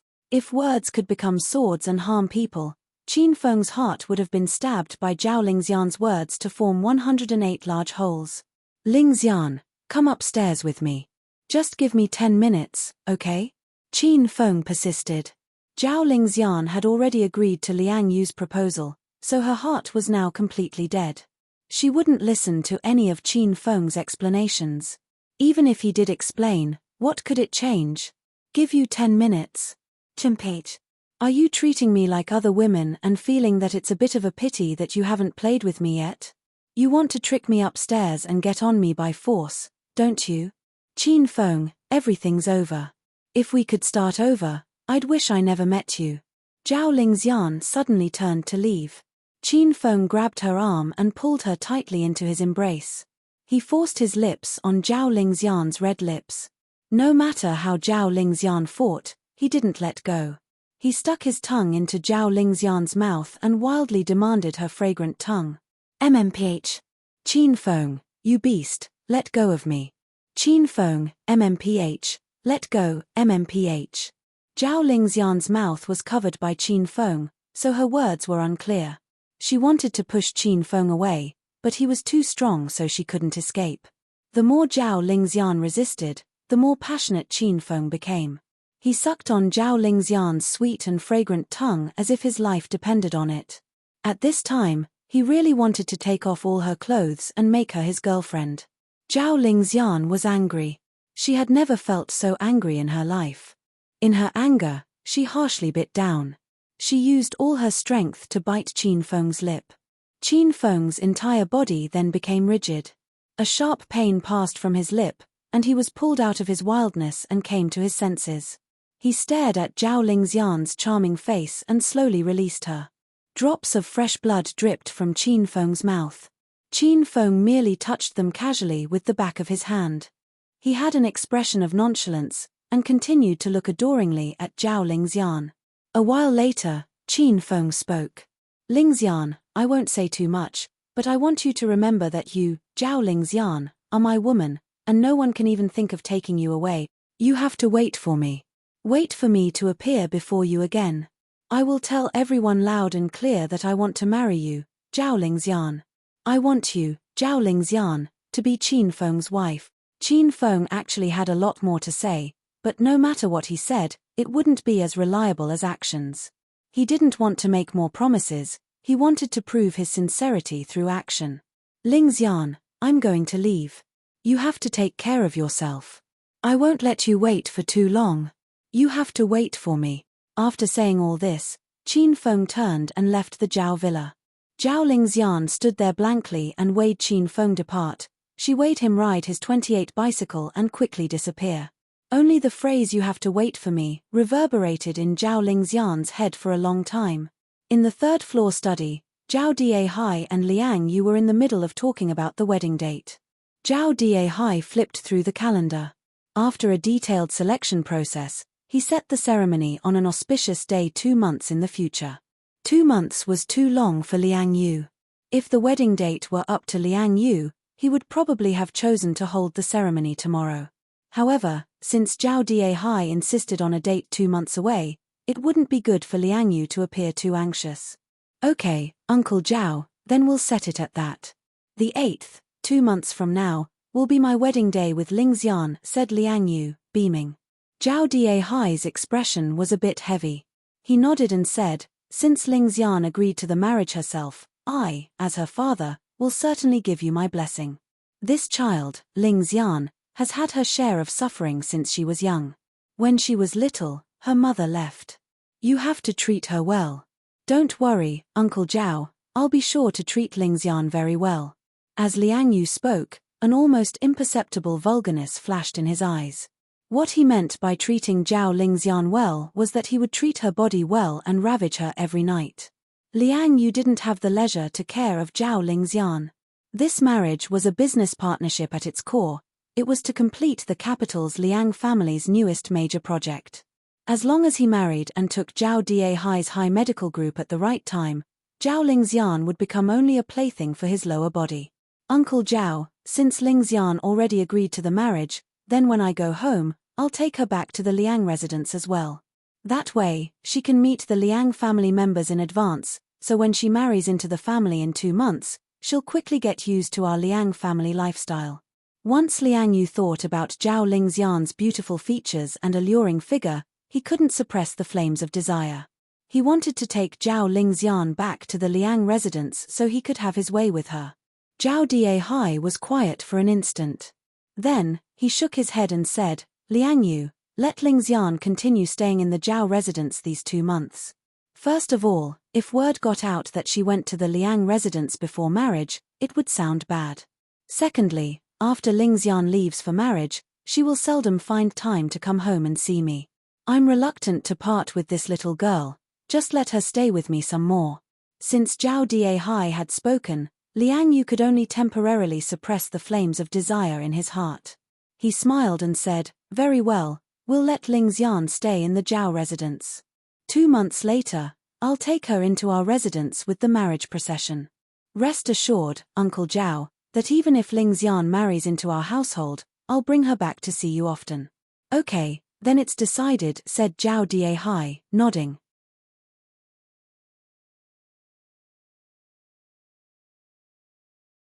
Chapter 242. Chapter 242, Yun Xiao must leave. When Qin Feng left the Zhao villa, he was in an extremely bad mood, so he had no desire to return to work. He was about to go home and have a long nap when his cell phone rang. It was a call from the beautiful teacher Yun Xiao. Qin Feng, are you free right now? Once he answered, Yun Xiao's pleasant voice came through the phone. Teacher Yun Xiao, is something wrong? Qin Feng asked while riding his bicycle. He was currently a bit down, so if Yun Xiao's business wasn't anything important, he still wanted to go home, lock himself in his room, and have a nice, long nap. Qin Feng, I have to leave Acropolis and return to the Yun residence in the capital. I don't have many friends in Acropolis, but I consider you one of them, so I wanted to say goodbye, said Yun Xiao with a bit of a downcast voice. Qin Feng's expression shifted slightly. He thought about his unfinished quest regarding Yun Xiao. The quest was to help rid Yun Xiao of her fear and social anxiety. And Yun Xiao's social anxiety and inability to interact with others was due to her shock when Qin Feng killed Ma Dehu and his lackeys. This was all caused by Qin Feng. He wanted to think of a way to help Yun Xiao rid herself of her fear because if he failed the quest, the system's punishment was that Yun Xiao wouldn't interact with anyone for the rest of her life. This was clearly unfair to Yun Xiao, and Qin Feng wouldn't allow this to occur. Teacher Yun Xiao, where are you? Qin Feng asked hurriedly. I'm packing in the apartment I rented. The flight is at 10 p.m. tonight, said Yun Xiao nonchalantly. Then wait for me at your house. I'll come right now. After Qin Feng spoke, he hung up, pedaled quickly, and flew toward Yun Xiao's home. There were still 8 hours until 10 o'clock. Qin Feng had to think of a way to rid Yun Xiao of her fear and social anxiety in these 8 hours. When Yun Xiao returned to the capital, Qin Feng wouldn't be able to help her. Li Shui Jiao Gardens was considered a small, comparatively high-class district in Acropolis. Yun Xiao's rental was in Building 3 Section B of the Li Shui Jiao Gardens. Qin Feng had been there twice before, so he parked his bike familiarly outside Yun Xiao's unit and took the elevator directly to the 11th floor. He pressed the doorbell twice and the door opened. Yun Xiao's delicate and charming face appeared, but her pale face revealed that she'd been having trouble sleeping recently. Qin Feng, you're here. When Yun Xiao saw Qin Feng, she forced a smile and moved so Qin Feng could enter the apartment.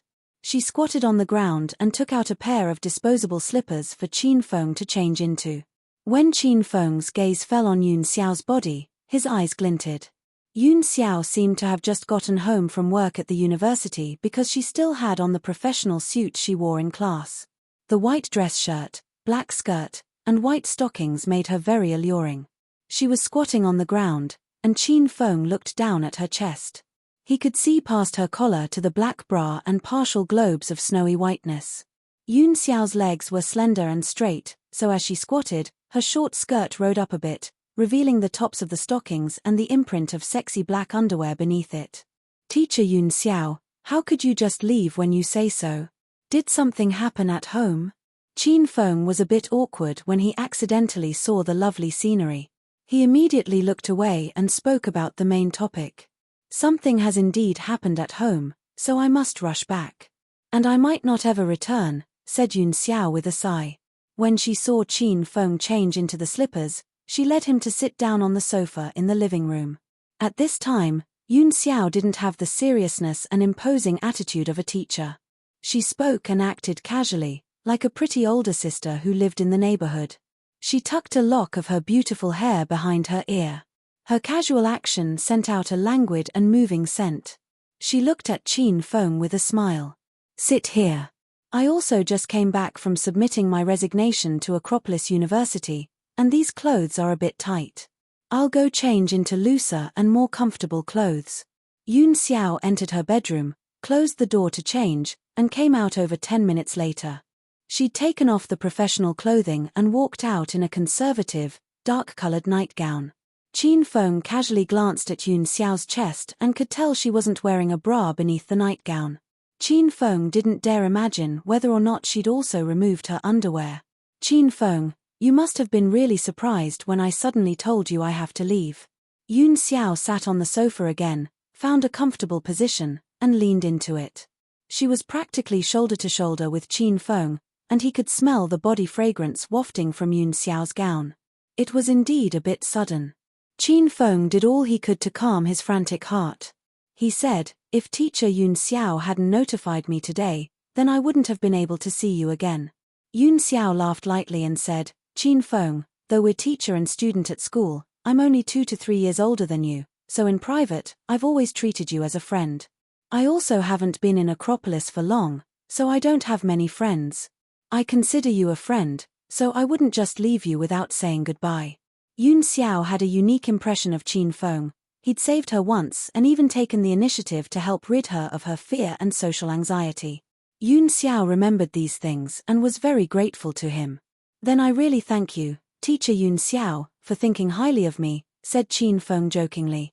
Yun Xiao covered her mouth and fell into adorable giggles. She was currently nothing like the strict and beautiful teacher she was in class. Qin Feng was like a good friend or even a bosom friend. Since there were some ambiguities between them, they could be considered at the stage where they could talk about anything.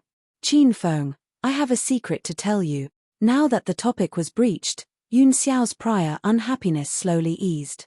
She blinked mischievously and looked mysteriously at Qin Feng. Qin Feng had just peeked at Yun Xiao's chest. Because there was no bra restriction beneath the nightgown, Yun Xiao's laughter jiggled her chest. The movement was extremely startling and extremely moving. Qin Feng coughed twice with a bit of awkwardness and said solemnly, Teacher Yun Xiao, what secret? You're not telling me your chest measurement, are you? We shouldn't talk about this kind of private question. If you'll let me see it personally, that would be the best. After hearing Qin Feng's words, Yun Xiao forgot what she was about to say. She suddenly gaped and stared blankly at Qin Feng. She then peeked at her chest, immediately covered it, moved back to put some distance between them, and looked at Qin Feng while complaining, You brat. You haven't changed. Yun Xiao glared at Qin Feng, and then her alarm died down again because she knew that although Qin Feng was really perverted, he wouldn't act out of hand. The secret I was about to tell you relates to your pervertedness. When I first came to Acropolis University to teach, the student I hated the most was you stinking brat. You'd disturb the discipline of my class every time. Due to your powerful family background, I couldn't manage you. A couple of times after class, you'd brazenly take verbal liberties with me. Back then, I wondered how there could be such a shameless student in this world who didn't study or enrich his mind with knowledge at school but filled his brain with bad things instead. Once Yun Xiao began talking about Qin Feng's past bad behavior, she couldn't stop. Qin Feng felt a little embarrassed when he heard the list, and hurriedly interrupted her. Teacher Yun Xiao, a real man doesn't boast about his past achievements. Let bygones be bygones. Yun Xiao covered her mouth and laughed. Of course you'd still be that shameless. You talk about these past achievements like they were good things. After laughing a bit, Yun Xiao became serious again. She looked earnestly at Qin Feng and said, "But after slowly interacting with you, I've found that you aren't the way everyone sees you. I also met the real Qin Feng. That's why I became your friend. Though this trip to Acropolis wasn't long, it still contained lots of beautiful memories. When I return to the capital, I'll definitely think of you all often. If you have time to come visit the capital, remember to go to the capital's Yun residence and look for me. Teacher Yun Xiao, what happened at home that you must return so urgently for? And you're not coming back. If you just leave like that, who knows how many boys at Acropolis University will jump into the river and kill themselves," said Qin Feng, reluctant for her to go. Yun Xiao laughed tenderly. She rolled her eyes at Qin Feng and said, "You sure are talkative. How am I as charming as you say I am? But after going back, I really can't return. Something big has happened to the Yun family. I can't tell you the details." Yun Xiao's mood seesawed without constraint, happy one instant and gloomy the next. She'd escaped from the capital's Yun residence and ran to teach in Acropolis to avoid a forced marriage from her large family clan. After fleeing to Acropolis this time, she had a new life uninhibited by various family clan rules and restrictions. Her life was leisurely, relaxing, and casual. Yun Xiao enjoyed her days teaching in Acropolis. But ever since the capital's Wei family's Wei Xiao Lei came to Acropolis, Yun Xiao's quiet life had been thrown into a frenzy. Her father also kept calling her to rush her into marrying into the Wei family as soon as possible. Nevertheless, Yun Xiao got through it by continuing to resist. However, a couple of days ago, Yun Xiao's father called and said something huge and shocking. Her fiancé Wei Xiao Lei had suddenly died, ending the alliance between the Wei and Yun families. Thus, the family clan had to find Yun Xiao a new marriage partner and begin a new cycle of marriage alliances.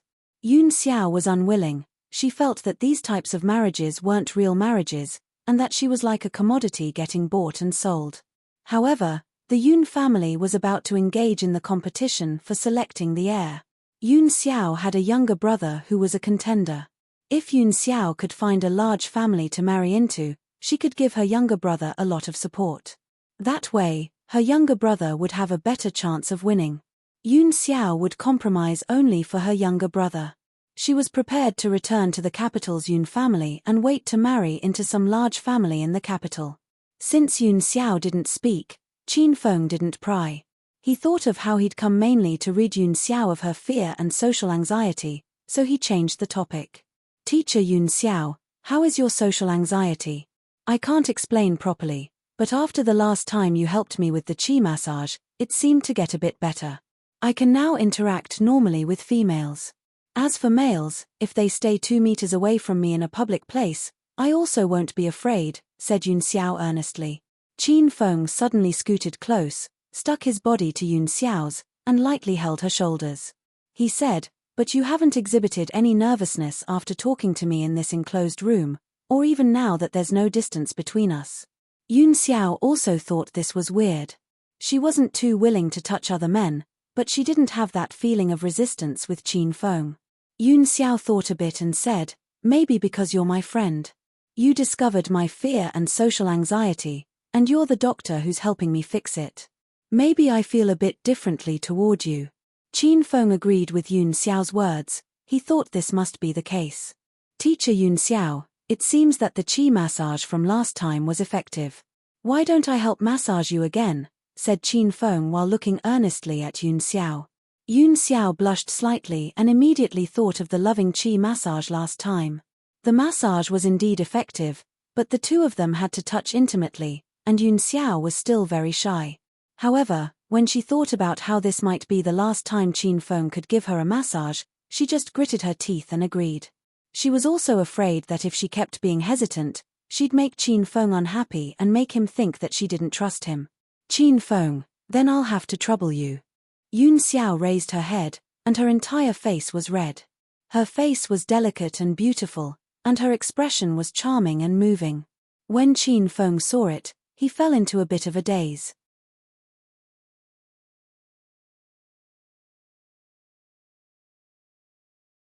Chapter 243. Chapter 243, Improvements in the Illness. In order to prevent awkwardness, Yun Xiao didn't take Qin Feng into her room. She lay on the sofa in the living room and allowed Qin Feng to massage her. However, to Qin Feng, the sofa was even more stimulating than the bed. Yun Xiao lay according to Qin Feng's instructions, her tall and slender figure straight, her face pressed down into the sofa. Qin Feng sat on Yun Xiao's small, full waist. Separated by a layer of black cotton nightgown, Qin Feng placed his hands on Yun Xiao's back and rubbed slowly. The last time Qin Feng gave Yun Xiao the qi massage, he had stage 1 inner qi, and it was his first time using his inner qi to give someone a massage. After half an hour, Qin Feng had been spent. But at this time, Qin Feng had already broken through to stage 2 inner qi abilities, and the qi flow in his body was clearly much stronger than before.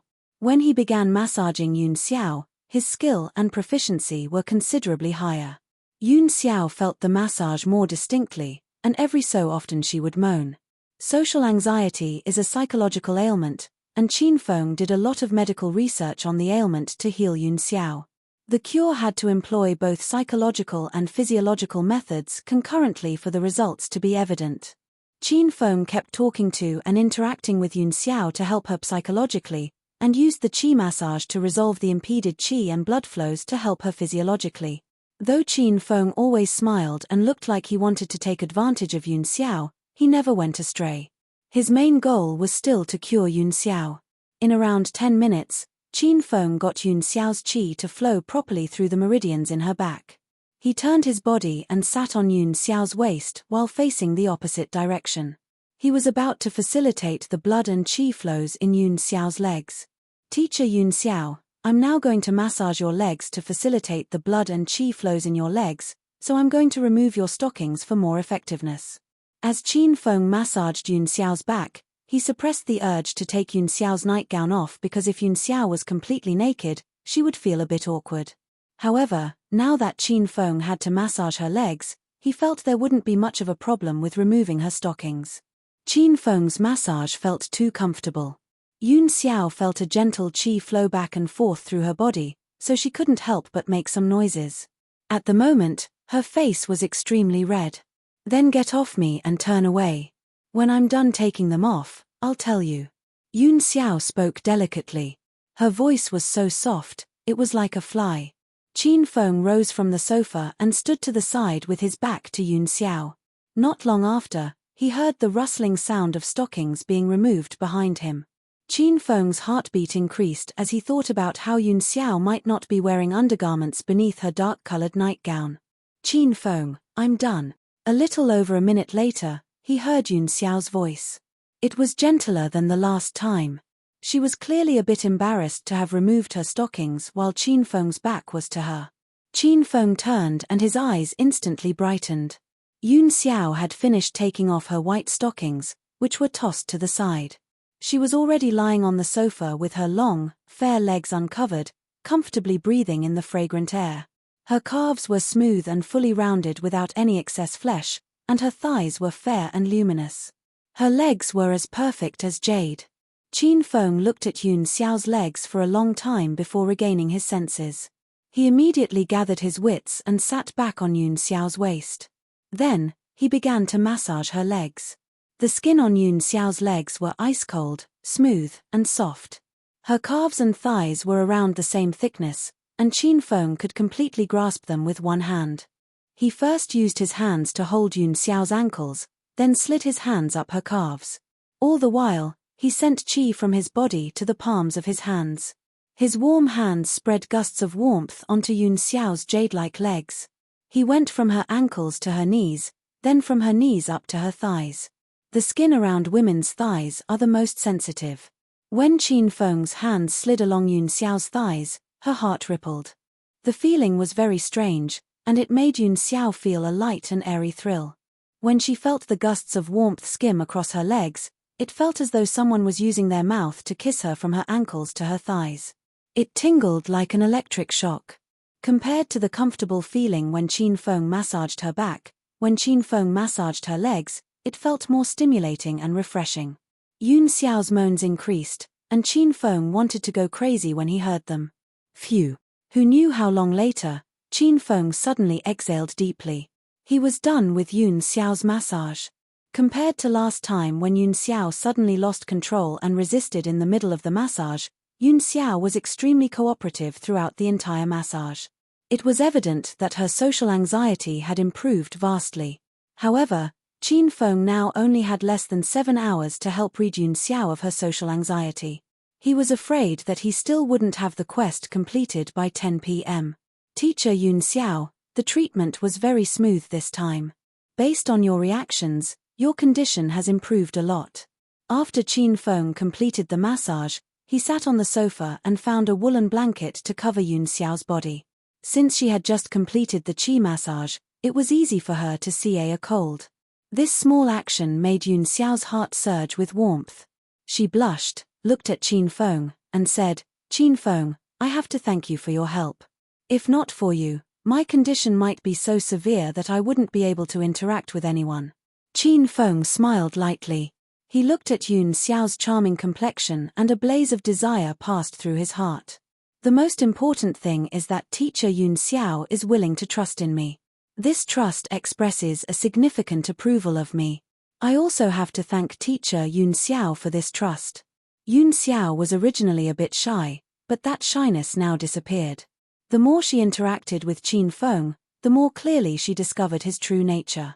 It was true that he was dissolute and unruly, but what man wasn't fickle in love and perverted? However, if another man had been in that ambiguous situation from before, where they'd have the opportunity to strike at any time, would they be able to persist and preserve a rational attitude like Qin Feng? Yun Xiao had her own answer to that question. Yun Xiao reacquainted herself with Qin Feng after becoming more familiar with him. He was dissolute, but not obscene.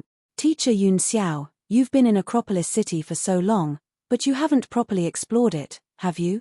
Qin Feng kept thinking about Yun Xiao's quest when his eyes suddenly brightened.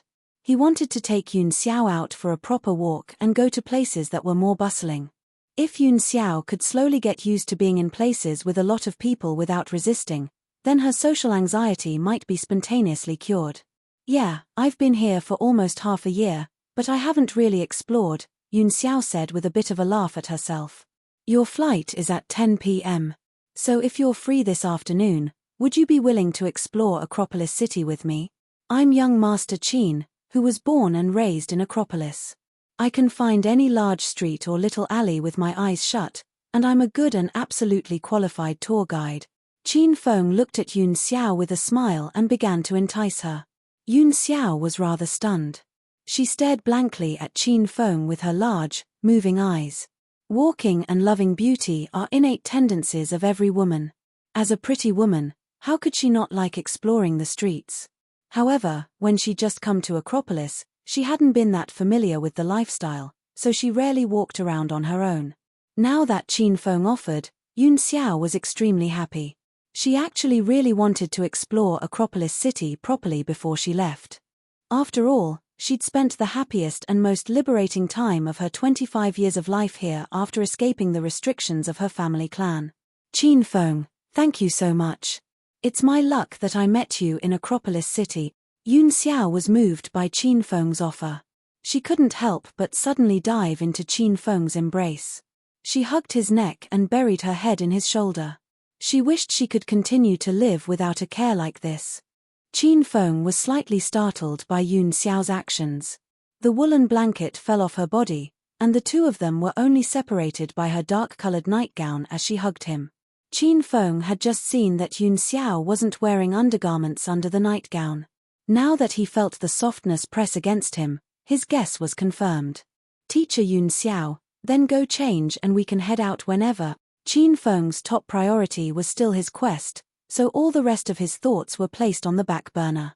Yun Xiao didn't think too much, she just treated Qin Feng like her friend and hugged him with gratitude. After releasing Qin Feng, she happily ran into her room. After Yun Xiao left, Qin Feng sat on the sofa and waited for her. He suddenly raised his hands and looked earnestly at them. After staring at them for a good while, he lifted them to his nose and sniffed. A light fragrance wafted to his nose. The scent lingered from the sweat from Yun Xiao's legs when he'd massaged her. Qin Feng decided that he wasn't going to wash his hands today. After over 20 minutes, Yun Xiao came out of her room. It was clear that she'd put effort into dressing up. She wore a loose, light yellow chiffon muslin top and a light blue jean skirt. The bottom of the skirt covered her knees, revealing her soft, white calves, and her delicate and attractive feet were in black high heels. She was sexy and energetic. Yun Xiao's wavy curls fell casually on her shoulders, and she'd applied a bit of eyeshadow and mascara. Her makeup was light and natural. Qin Feng, what do you think of Big Sister's outfit? Yun Xiao stood in the sunlight, held the edge of her skirt, and twirled in front of Qin Feng. She said with a brimming smile, I won't embarrass Acropolis City's #1 young master, right? Yun Xiao's current youthful vitality was completely different from the serious and cold teacher at the podium. This was how one should look like at her age. Taking out a beauty like teacher Yun Xiao would only bring additional glory. How could it be embarrassing? Said Qin Feng with a laugh. Yun Xiao was very satisfied with Qin Feng's response. She walked up to him, casually looped her arm around his, and looked at him with a smile. She said, then let's go. You have to mentally prepare yourself, because I'm going to force you to walk with me the entire afternoon. When the time comes, don't complain if you're tired. After all, who told you to bring something like this up with a woman? Before doing so, you should have thought about the painful consequences. Qin Feng had an uncaring expression. He wore a 250 kilograms flying dragon armor 24 hours a day, so how could he be afraid of walking for an afternoon? Teacher Yun Xiao, you don't have to worry about me, my body is very strong. After walking around with you, I'd still have strength to do an intense workout. If you don't believe me, why don't I show you tonight? Qin Feng looked lasciviously at Yun Xiao, and she unhappily pinched his shoulder. She said with a playful protest, you're talking nonsense again, brat. See if I don't tire you to death today.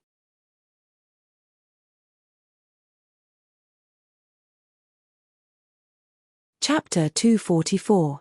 Chapter 244. Even beasts are let in. After exiting Yun Xiao's little district, the two people walked through the large, bustling street arm in arm. Because the main goal was to take a walk in the streets, Qin Feng didn't ride his 28 bicycle. He was prepared to take Yun Xiao on foot and walk wherever they ended up. Under Qin Feng's lead, the two arrived at Acropolis City's largest international shopping mall. This was in the commerce center of the Northwest District, an area of high-end shopping centers. In the shopping mall, glittering gems filled one's vision, and everything needed was available. In particular, women's products were so bountiful it was dazzling. There were also various international branded women's clothing stores. Anything from bags, accessories, and high-end shoes could be purchased in the high-rise.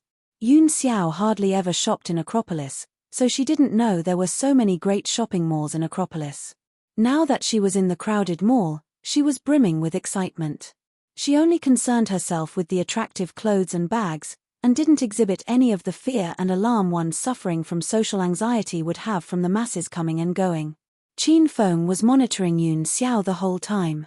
This slight, subtle display naturally didn't escape him. This showed that Yun Xiao's social anxiety was already very minor, she merely needed some more time to be cured completely. Teacher Yun Xiao, today you gave me face and came to walk with me, so just worry about choosing things you like. I'll pay for everything. In order to cure Yun Xiao more quickly, Qin Feng naturally placed his arm around Yun Xiao's shoulders as if they were lovers, and he hugged her slightly. Yun Xiao stared blankly for a brief moment, then quickly sent Qin Feng a sweet smile. She said in a teasing manner, young Master Qin, that's what you said. I know your family is rich, brat, but I'm not going to be polite. I'll take it as compensation for hugging me. Yun Xiao found that she didn't feel any resistance whatsoever toward Qin Feng. In fact, as Qin Feng hugged her, she only felt her heartbeat increase. She felt no disdain for Qin Feng. The two fell into harmony. Qin Feng began to hug Yun Xiao tightly as they walked, and Yun Xiao cheerfully passed through various brand name stores and chose nice clothes that she liked. This scene was warm and romantic, and the two formed an absolutely ideal couple. Wherever they went, 100% of the people turned back to look at them. After walking through the entire international shopping center, Qin Feng's arms were laden with shopping bags. He had no hands free to hold Yun Xiao with. Yun Xiao then took the initiative to wrap her arms around Qin Feng's waist. She stuck to Qin Feng's embrace like a little bird relying on a human. This action made Qin Feng extremely happy since it showed that Yun Xiao's social anxiety was alleviated a little more. After walking out of the international shopping center, Qin Feng looked at his WA to find that it was already 3 in the afternoon. However, the system still hadn't provided notification that Yun Xiao's quest was completed. This meant that Yun Xiao's social anxiety was not yet completely eradicated. Qin Feng brought Yun Xiao to the largest commercial area in the southeast district, Wancheng Square. This square had the busiest commercial streets in the southeast district of Acropolis, and it was a landmark shopping and fashion quarter in Acropolis. While hugging one another, the two slowly meandered through this fashionable and busy commercial area like a pair of passionate lovers. Qin Feng had brought Lin Bei Bei to this square previously, and he also brought her to the Chanel store to buy a qipao. She was extremely beautiful when she wore it at that time, and her appearance induced the district manager of the Chanel store to offer millions to get Lin Bei Bei to be their cover model. As Qin Feng walked down the familiar streets, he couldn't help but think of that gentle and weak, yet resilient, girl.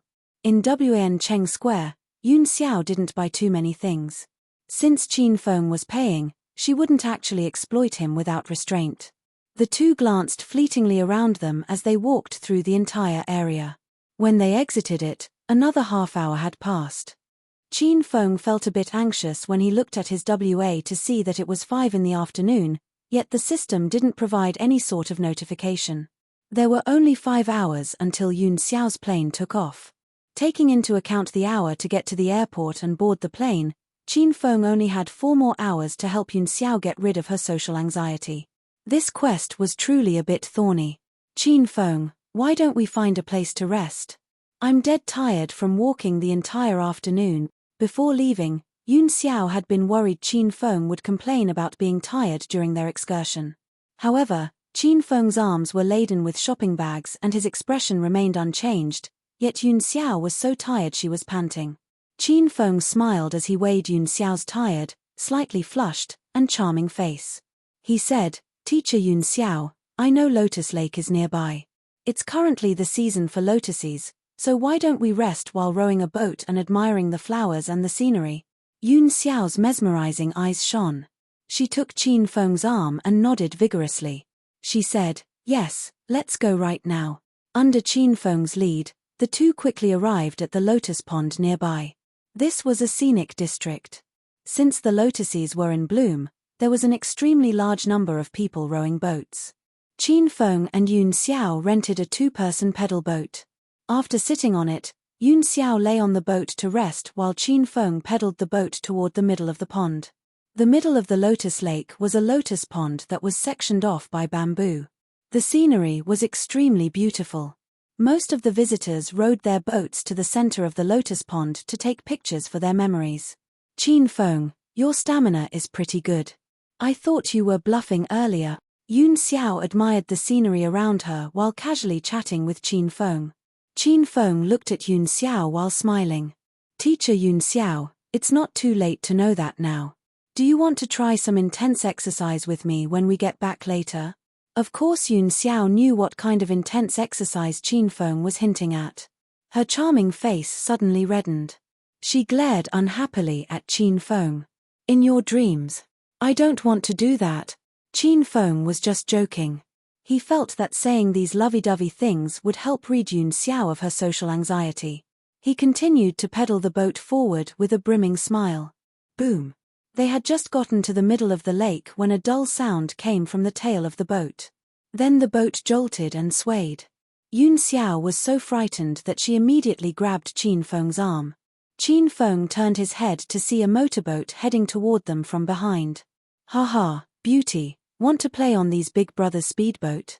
This oil-burning motorboat is stimulating and fun. Your old, man-powered pedal boat is as slow as a turtle, how boring." The motorboat stopped beside Qin Feng. There were a total of 4 men on it, and they all had their eyes glued to Yun Xiao's body, especially her beautiful legs beneath her sky-blue jean skirt. The 4 men drooled at the sight. They wanted a strong gust of wind to pass over the lake and send this beauty's skirt flying upward. "I'm sorry, I'm not interested in sitting in your motorboat. I like this unhurried feeling of admiring the lake." Yun Xiao glared at the 4 men and spoke with a huff. Her boat was suddenly hit by the motorboat. Angry fire filled her stomach, so how could she get on their motorboat? Also, Yun Xiao saw the 4 men's sinister smiles. She only thought they were extremely disgusting. So the beauty likes the unhurried feeling. These brothers' motorboat can also slow down. A goateed man on the motorboat didn't give up. The smile on his face became even more lascivious. It was his first time seeing a woman as beautiful as Yun Xiao with a large chest, small waist, and long legs. He was willing to lose 10 years of his life to play with this kind of woman once. At this time, the goateed man was about to lose his senses. He saw that there was only one man, Qin Feng, on Yun Xiao's boat, so he wanted to scare him away and pull this beauty onto his boat to play with her properly. "We older brothers are really amazing. We can be fast if you want fast, and slow if you want slow. Whatever you like, beauty, these brothers can cooperate. Haha. Yes, each of these brothers are really amazing. We can be fast or slow, and big or small." The goateed man's words made the men on the boat burst into laughter. These words were double entendres, but Yun Xiao could understand them. Her beautiful face instantly fell. She glared at the 4 men on the boat and said, "How shameless and obscene. Ayo, your words make these big brothers sad, beauty. We are inviting you onto our boat out of the goodness of our hearts. How could you say these brothers are shameless and obscene? You haven't even gotten onto our boat, how do you know how we flow? Haha, big bro, you're too talented." When Goatee spoke, he peeked at Qin Feng. When he saw that Qin Feng didn't dare make a peep, his teasing of Yun Xiao became even more unbridled. "Piss off, I have my own boat and I'm not getting in yours. All of you piss off." Yun Xiao was extremely angry. She was in a good mood all afternoon, but that good mood was shattered by a couple of sentences from these people. "You all think your boat is really fast." At this time, Qin Feng's voice was faintly heard. When he spoke, he didn't look at Goatee. He took Yun Xiao's jade hand and looked tenderly at her, urging her not to get mad. Yun Xiao was instantly affected by Qin Feng's gaze. She suddenly felt a surge of warm safety, and her frantic heart calmed. Goatee still thought Qin Feng was a wuss. Qin Feng suddenly uttered senseless words, so Goatee yelled icily, "Stinking brat, who the fuck are you talking to? I always hear about old cows eating new grass, but it's my first time seeing an old goat eating new grass. You guys look over 40 years old, your children should be supporting themselves. Aren't you ashamed of making a move on this beauty beside me behind your wife's and children's backs?" This time, Qin Feng looked at Goatee as he spoke. Goatee was stunned. He was 43 this year, and had a wife and a kid. In fact, his kid had just started working the day before yesterday. Qin Feng was spot on. "Stinking brat, why do you care whether or not your elder's married and has kids? And who the fuck are you calling an old goat? Are you fucking crazy?" Though Goatee yelled at Qin Feng, his voice clearly wasn't as confident as before. "You have a goatee and look like a mountain goat. If you couldn't talk, I would have wondered when beasts were let into Lotus Lake to admire the flowers," said Qin Feng in an indifferent and composed manner. "Fart."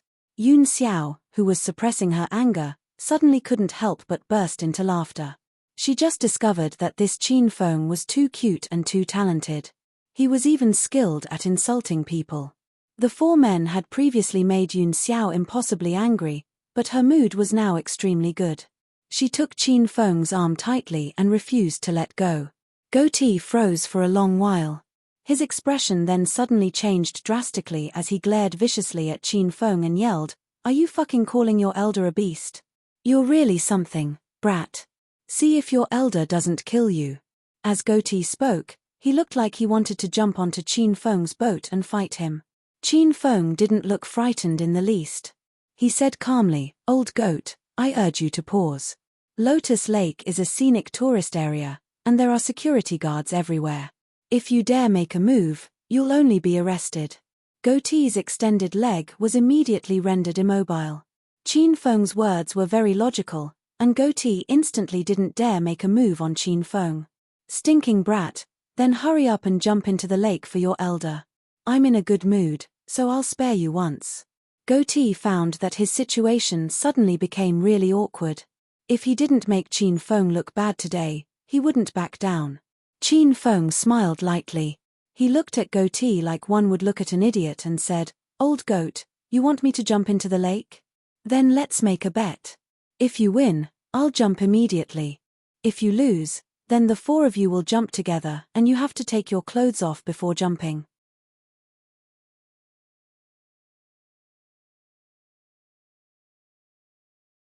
Chapter 245. Chapter 245. Do you trust me? Tell me first. What do you want to bet on with these elders? Goatee was no fool. If Qin Feng didn't mention the contents of the bet first, he wouldn't bet so easily. "Didn't you say your motorboat was really fast? Let's bet on whose boat is faster. We'll start here and the finishing point will be the center of the lotus pond. Whoever gets there first wins. The loser will take off their clothes, jump into the lake, and swim back to shore," said Qin Feng to Goatee in a calm and composed manner. Goatee was stunned, and it took him a long time to regain his senses. He even wondered if there was something wrong with his ears and he'd heard Qin Feng incorrectly. This brat actually wanted to race with his motorboat. Goatee almost laughed until his teeth fell out. "If your elder didn't hear wrong, you just said you wanted to race me, brat." Goatee reconfirmed. "That's right. Do you have the guts to do it or not?" asked Qin Feng indifferently. "Tell me, are you using this broken pedal boat to compete with your elder's motorboat?" Goatee didn't express excitement. Instead, he looked at Qin Feng with alarm. "Of course I'm using my pedal boat to compete. How else would I beat you?" Qin Feng smiled. After receiving Qin Feng's confirmation, Goatee and his three buddies couldn't stop themselves from bursting into unbridled laughter. "Ha ha. This brat actually wants to race in his pedal boat with our motorboat. That's the funniest joke I've ever heard. I've met an idiot in Lotus Lake in broad daylight. Since you took the initiative to provoke your elder's prowess, then your elder will let you see the results of offending me." Goatee immediately agreed to Qin Feng's bet. He would be an idiot if he didn't agree to this kind of bet where victory was certain. "Qin Feng, what are you doing? How could you suggest a bet like that?" Yun Xiao got nervous. She didn't believe Qin Feng could win. After all, there was too big a difference between the two boats. One was a motorboat that used gas, while the other was a metal pedal boat. The competition didn't even need to begin, and one could already predict the result. "Stinking brat, how about this? If you lose, this beauty has to take off all her clothes and jump into the lake as well," added Goatee with a grin. His gaze fell on Yun Xiao's perky chest, and he began to imagine her alluring and grand figure after she removed all her clothes. "No, Qin Feng, you can't agree to that." Yun Xiao was a bit angry. How could something like this be casually bet upon? Qin Feng took Yun Xiao's jade hand and looked at her earnestly. He said, "Teacher Yun Xiao, I'll ask you 3 things before you decide whether or not you want to compete. First question, do you trust me?" Qin Feng's expression was severe. It was Yun Xiao's first time seeing such a serious expression on his face, and she couldn't even look Qin Feng in the eye. A moment later, Yun Xiao nodded hesitantly. She said softly, "I trust you, but..." Qin Feng waved his hand and interrupted her. His tone became even more solemn as he continued to ask, "Second question, do you trust me?" Yun Xiao was slightly stunned. Her expression shifted a bit. This time, she considered the question in earnest. She thought about every little thing that happened between her and Qin Feng. Qin Feng had saved her from Ma Dehu's clues twice. When Qin Feng exhibited his extraordinary painting skills, not only had he defeated Hua Ming, he'd made 3 paintings for her, Lin Bei Bei, and Zhao Lingxian that exhibited a thorough analysis of their hearts. Qin Feng was treating her social anxiety. Qin Feng now took her out to explore. During the time she knew Qin Feng, he'd continuously appeared in her life when she faced danger and difficulty, and he never abandoned her. He was usually lascivious and frivolous, and was hardly ever serious. However, every time he became serious, he was the absolute victor and no one could beat him. As Yun Xiao thought about this, what reason did she have to doubt Qin Feng? I trust you. This time, Yun Xiao's response was much firmer. Third question, do you trust me? Qin Feng had just finished speaking when Yun Xiao yelled without hesitation, Qin Feng, I trust you. If you're sure of the outcome, then compete with them and teach them a good lesson. In this fickle and noisy society, there's no knowing what a person really thinks, so it's hard to trust people. However, with that right person, it only takes 3 lines to trust them. Teacher Yun Xiao, with my actions, I'll prove how right your choice is. Qin Feng smiled lightly when he saw that Yun Xiao believed in him. The race was about to begin. There were lots of tourists on Lotus Lake, and the commotion attracted most of the people to stand and wa. When the audience heard that 2 boats were going to race and that the loser would have to take off their clothes and jump into the lake, they were extremely excited. They were even more excited than the competitors. Goatee's lavish and domineering motorboat and Qin Feng's broken old, metal pedal boat got to their places. Goatee stood on his motorboat. His gaze swept over Qin Feng with disdain and he suddenly yelled, Go! Once he spoke, Goatee's motorboat produced the deep rumble of an engine. Then, waves arose all around. The motorboat was like an arrow leaving a bow, it shot out with speed. And Qin Feng pedaled a broken old metal boat and followed behind leisurely. This scene made the spectators disappointed. It seemed that the competition ended right after it began. Qin Feng, don't be too stressed. Even if you really lose, I'd be willing to jump into the lake with you. In the face of the doubts and mocking laughter, Yun Xiao suddenly clued Qin Feng's arm and looked steadily at him. She didn't place any hopes on this race. However, as a teacher, Yun Xiao was clear that winning or losing didn't matter. What was important was to provide more care and encouragement to those beside you. Teacher Yun Xiao, I'm not stressed. I'm going faster. Very soon, we'll get ahead of the motorboat. Qin Feng looked casually at Yun Xiao. He didn't look worried or afraid in the slightest. And once he spoke, his legs began to speed up. The speed continuously increased, and the broken metal boat rushed forward faster and faster. Gradually, the spectating tourists realized the change in Qin Feng's boat. Though the boat was still left far behind by the motorboat, the boat clearly got multiple times faster. It achieved a speed that this metal boat wasn't supposed to possess. Also, this was all just the beginning. As the spectators paid attention, they found that the metal boat was still speeding up. It kept accelerating. It wildly gave chase to the motorboat, and the gap between the 2 boats quickly narrowed. The originally unremarkable boat became everyone's focal point. It was like a super boat with boundless capabilities. Beginning from when it set off, it kept going faster and faster. Ah! Qin Feng, you're too amazing.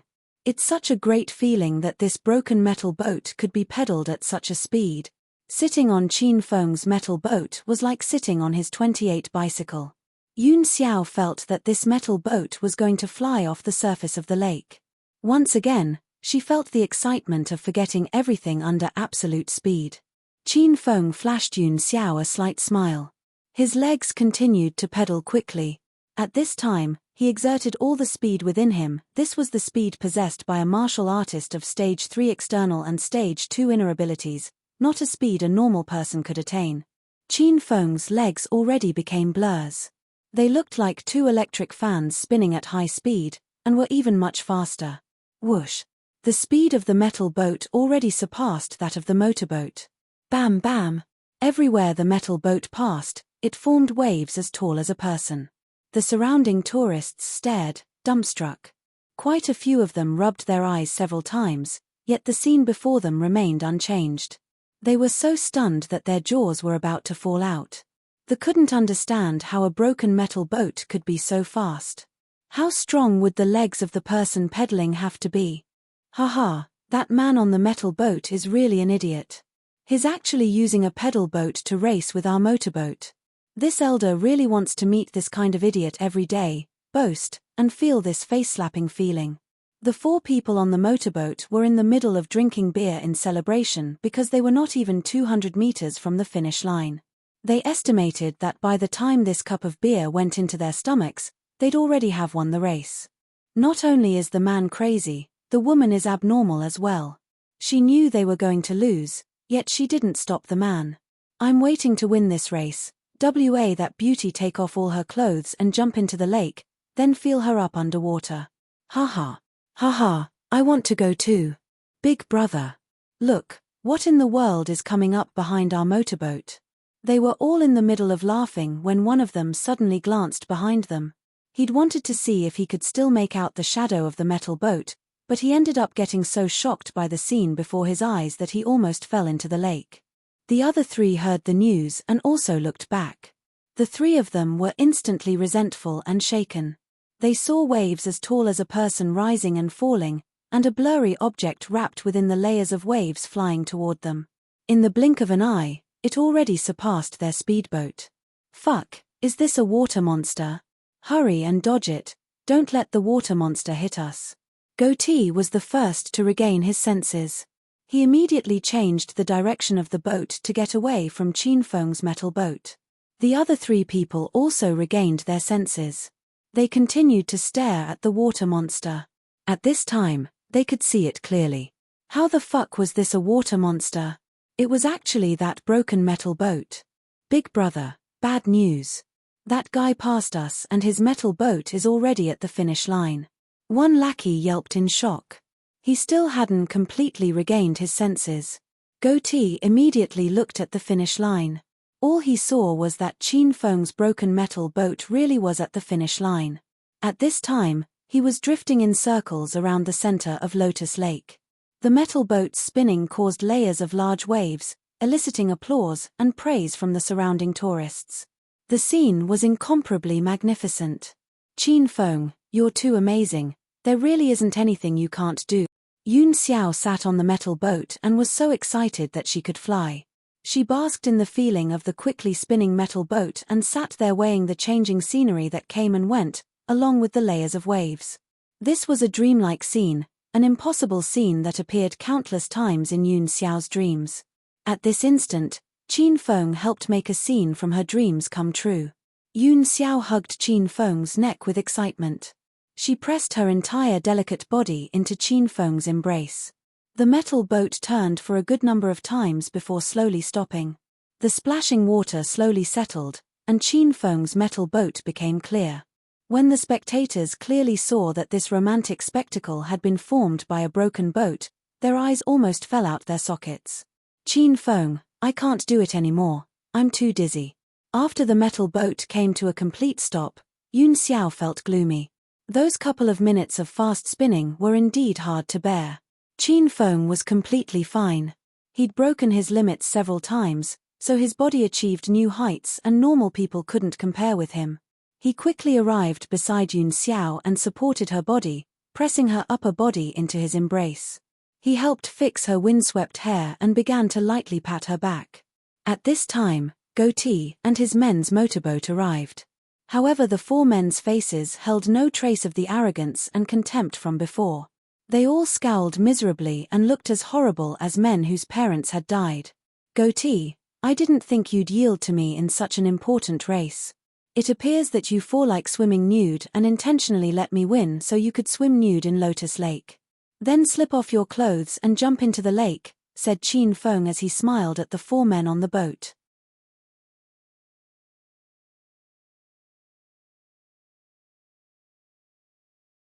Chapter 246. Chapter 246. Did you consider my feelings? The race was over, and the victor had appeared. On the motorboat, the faces of Goatee and his men were each uglier than the next. Currently they still hadn't accepted the reality of their loss because no one could believe that a metal pedal boat could run at a faster speed than a gas-burning motorboat. I don't believe it, so I won't jump into the lake. After being quiet for a while, Goatee suddenly acted shamelessly. Because this scene attracted a large group of visitors who surrounded them and weighed, Goatee and his men would rather die than take off all their clothes and jump into the river in front of so many people. What don't you believe? Chin Feng laughed lightly. In the face of Goatee's refusal to accept the results, Chin Feng's expression didn't change much. It was clear that Chin Feng guessed Goatee would be like this right from the beginning. I don't believe that your pedal boat can be faster than my motorboat. I think you cheated, brat. Goatee glared at Chin Feng with a huff. However, his excuse was so bad that even the audience that came to see the excitement sighed. Then how do you think I cheated? Chin Feng looked at Goatee in rumination. Goatee couldn't help himself. His pair of fish eyes spun a good number of times before he suddenly stood. I suspect that you put a motor in your pedal boat and that you didn't use your feet to pedal. It was the motor that propelled the boat forward. TSK. Once Goatee said those words, cries of disdain arose all around them. Because Chin Feng and Yun Xiao sat in an ordinary pedal boat, there wasn't very much space on it. When Chin Feng and Yun Xiao sat inside, they occupied the empty spaces. How was there space to hide a motor? Then how would you believe that I didn't cheat? Chin Feng looked at Goatee with a smile. In reality, Chin Feng guessed what this rascal was doing. In the end, once Chin Feng finished speaking, Goatee faked an angry expression and said, I want to get on your boat and examine it. If I find that you really haven't cheated after examining it, then I'll admit that I've lost and jump into the lake.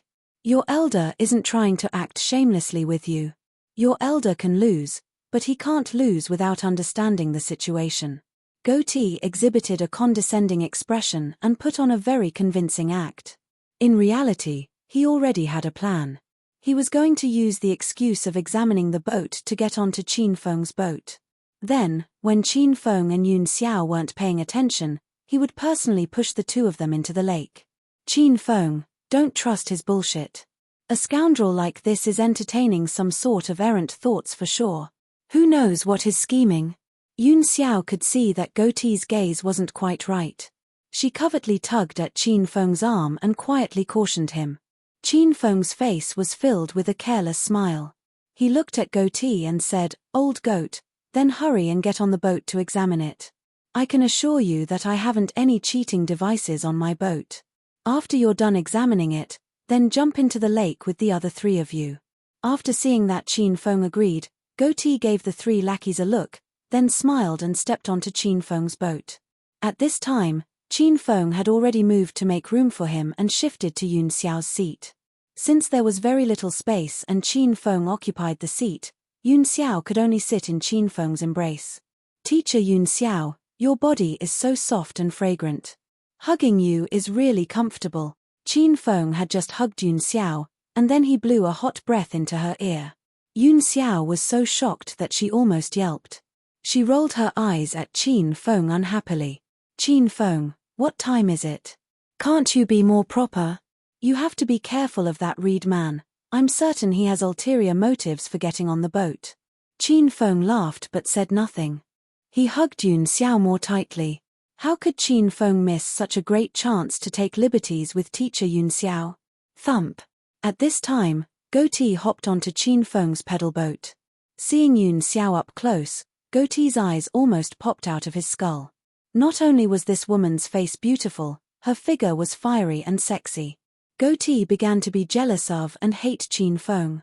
He really wanted to swee identities with Chin Feng so he could enjoy and hug the beauty. Old goat, examine well. After you're done, you can lead your other three brothers in removing your clothes and jumping into the lake together. After Goatee got on the boat, Chin Feng only glanced at him with disinterest. Then, his gaze fell on Yun Xiao's body, which was in his embrace. He looked at the billowing chest just inches from him. Chin Feng harshly gulped quite a number of times. Goatee pretended to examine Chin Feng's spot after boarding the boat. He kept monitoring Chin Feng and Yun Xiao who were beside him. When he saw that the two of them didn't care about his movements, A sinister smile suddenly flashed through his face. Stinking brat, get into the water for your elder. Goatee suddenly pounced and pushed Qin Feng's body. He used all his strength, wanting to push Qin Feng into the water with one shove. Thunk. However, when his hands fell on Qin Feng, it felt like he was pushing a large mountain. Other than a dull sound, nothing else happened. Qin Feng continued to sit there unmoved. He hugged Yun Xiao and was now secretly touching her beautiful and fair thighs beneath her skirt. Brother old goat, were you pushing me at first? Qin Feng looked at Goatee with a laugh. In the eyes of Goatee, this smile seemed a bit strange and sinister. It made the hairs on his back rise, and goosebumps appear. Fuck, this elder can't believe it. I was born as strong as an ox. Why wasn't I able to push over a pretty boy like you? Goatee saw that his intentions had already been discovered, so he was no longer cautious and used both his arms and legs to push Qin Feng. At the time, Yun Xiao hadn't paid attention to Goatee. Now, she saw Goatee pushing Qin Feng with violent vigor. She yelled in shock. However, she only yelled a couple of times when her voice disappeared, leaving only a shocked expression. She sat quietly in Qin Feng's embrace and weighed the strange scene before her. Shit, have you tied your feet to the boat? Why else would your elder be unable to push you? Fuck, your elder is going to try again. Damn, what did you do, brat? How are you like a mountain, and why can't you be moved? Under the audience's stares, he kept using his strength to push Qin Feng. However, Qin Feng sat on the boat without moving. This scene was indeed strange to W.A. Based solely on physique, the stalwart Goatee was clearly much more built than Qin Feng. He looked strong, but he couldn't even move a pretty boy like Qin Feng. Even though Yun Xiao sat on Qin Feng and added some weight to him, Goatee should still at least be able to push Qin Feng into tipping over or somersaulting. But from beginning to end, Qin Feng didn't move at all. He didn't even tremble. The surrounding visitors that weighed them suspected Goatee was acting and that he wasn't exerting any strength. However, thinking about how Goatee and Qin Feng had just made a bet, the two of them were hostile enemies. Why would they purposely act here? After hearing these people's questioning and deliberations, Goatee wanted to kill himself. How was he acting? He used all his strength, yet Qin Feng was like a towering mountain. He couldn't move him. Hey! I say, old goat, you're unrestrainedly pushing me again and again under the countless gazes of all these people. Are you treating me like air? You're touching my shoulder, chest, waist, and even my ass without my consent. Did you ever consider my feelings? Do you not see this beauty in my arms? Don't you know this young master is in the middle of picking up a girl? By teasing and flirting with me, you want my beauty to question my sexual orientation? At night, if she doesn't get a room with me, can you bear that grave responsibility? Qin Feng got mad. He earnestly and seriously criticized Goatee. The two sentences made Goatee freeze. His hands were still suspended midair and he made the motions of wanting to grasp but not grasping Qin Feng's chest. He was doing exactly what Qin Feng said earlier. In the eyes of the audience, Goatee's image instantly changed. They went through all that and it turned out that this bearded man who was acting cool was homosexual. He wasn't pushing that man at first, he was taking advantage of him. Tut tut, it was too disgusting. The surrounding visitors looked at Goatee with different expressions. However, Goatee didn't care about this whatsoever. After all, he knew that he wasn't homosexual and really wasn't trying to take advantage of Qin Feng. He was actually trying to use all his strength to shove Qin Feng into the water. At that instant, Goatee realized the truth. This Qin Feng was an expert. He had startling strength that was at the stage where it couldn't be guessed. Goatee was so shocked that his legs turned to jelly and his heart beat the drums of retreat. He already wanted to back out. Old goat, after taking advantage of me, you want to leave without saying anything? What are you treating this young master as? Qin Feng grabbed Goatee's arm and smiled coldly. In Goatee's eyes, this smile was like that of the devil in hell. He now completely understood that Qin Feng had been toying him the whole time. Rip! Qin Feng exerted some strength with a single hand and tugged downward, tearing Goatee's t-shirt in two. Rip! He exerted his strength again and Goatee's pants were also torn off along with his belt. He was so powerful that Goatee's underwear fell as well. At that instant, Goatee stood above the lake completely naked. Qin Feng was too quick and too strong, scaring Goatee so much that he still hadn't regained his senses. He stood stupidly on the boat in the nude, and even forgot to cover his vital areas. Gasp! This scene elicited a wave of gasps from all around. In particular, female visitors shyly covered their eyes and were embarrassed to look. However, they couldn't help but peek curiously through their fingers. After seeing, they couldn't help but think, why is it so small? The instant Qin Feng tore off Goatee's pants, he used his other hand to cover the eyes of Yun Xiao, who was in his arms. Thus, Yun Xiao only heard everyone's startled exclamations, but she didn't see the scene. Qin Feng, what happened? Are you all right? Asked Yun Xiao with a bit of nervousness. Teacher Yun Xiao, nothing really happened. It's just that the old goat suddenly went crazy and took off his clothes in broad daylight. Quite a few girls saw his body and couldn't help but yell because his thing is too small, said Qin Feng with a laugh. Yun Xiao's charming face blushed. However, even she was a bit curious about what it looked like because Yun Xiao had never had a boyfriend, so she naturally never saw it. Teacher Yun Xiao, it seems that a lot of women cover their eyes but peek through their fingers. Don't tell me you also want to see, said Qin Feng with a laugh. Go die. I don't want to see. Qin Feng mentioned exactly what Yun Xiao was thinking. She was so angry that she stamped her foot. Teacher Yun Xiao, don't be anxious, I'll show you at your house after we're done walking around. Mine is much better looking than that old goat's. Most importantly, it's big enough. Qin Feng intentionally teased Yun Xiao, making her so angry that she pinched Qin Feng's thigh like her life depended on it. Shut up, shut up. You're talking nonsense with big sister again, aren't you? If you say these types of things again, I'll really get mad.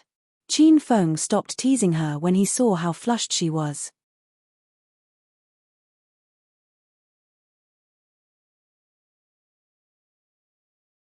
Chapter 247. Chapter 247, Homicide Case. At this time, Goatee regained his senses.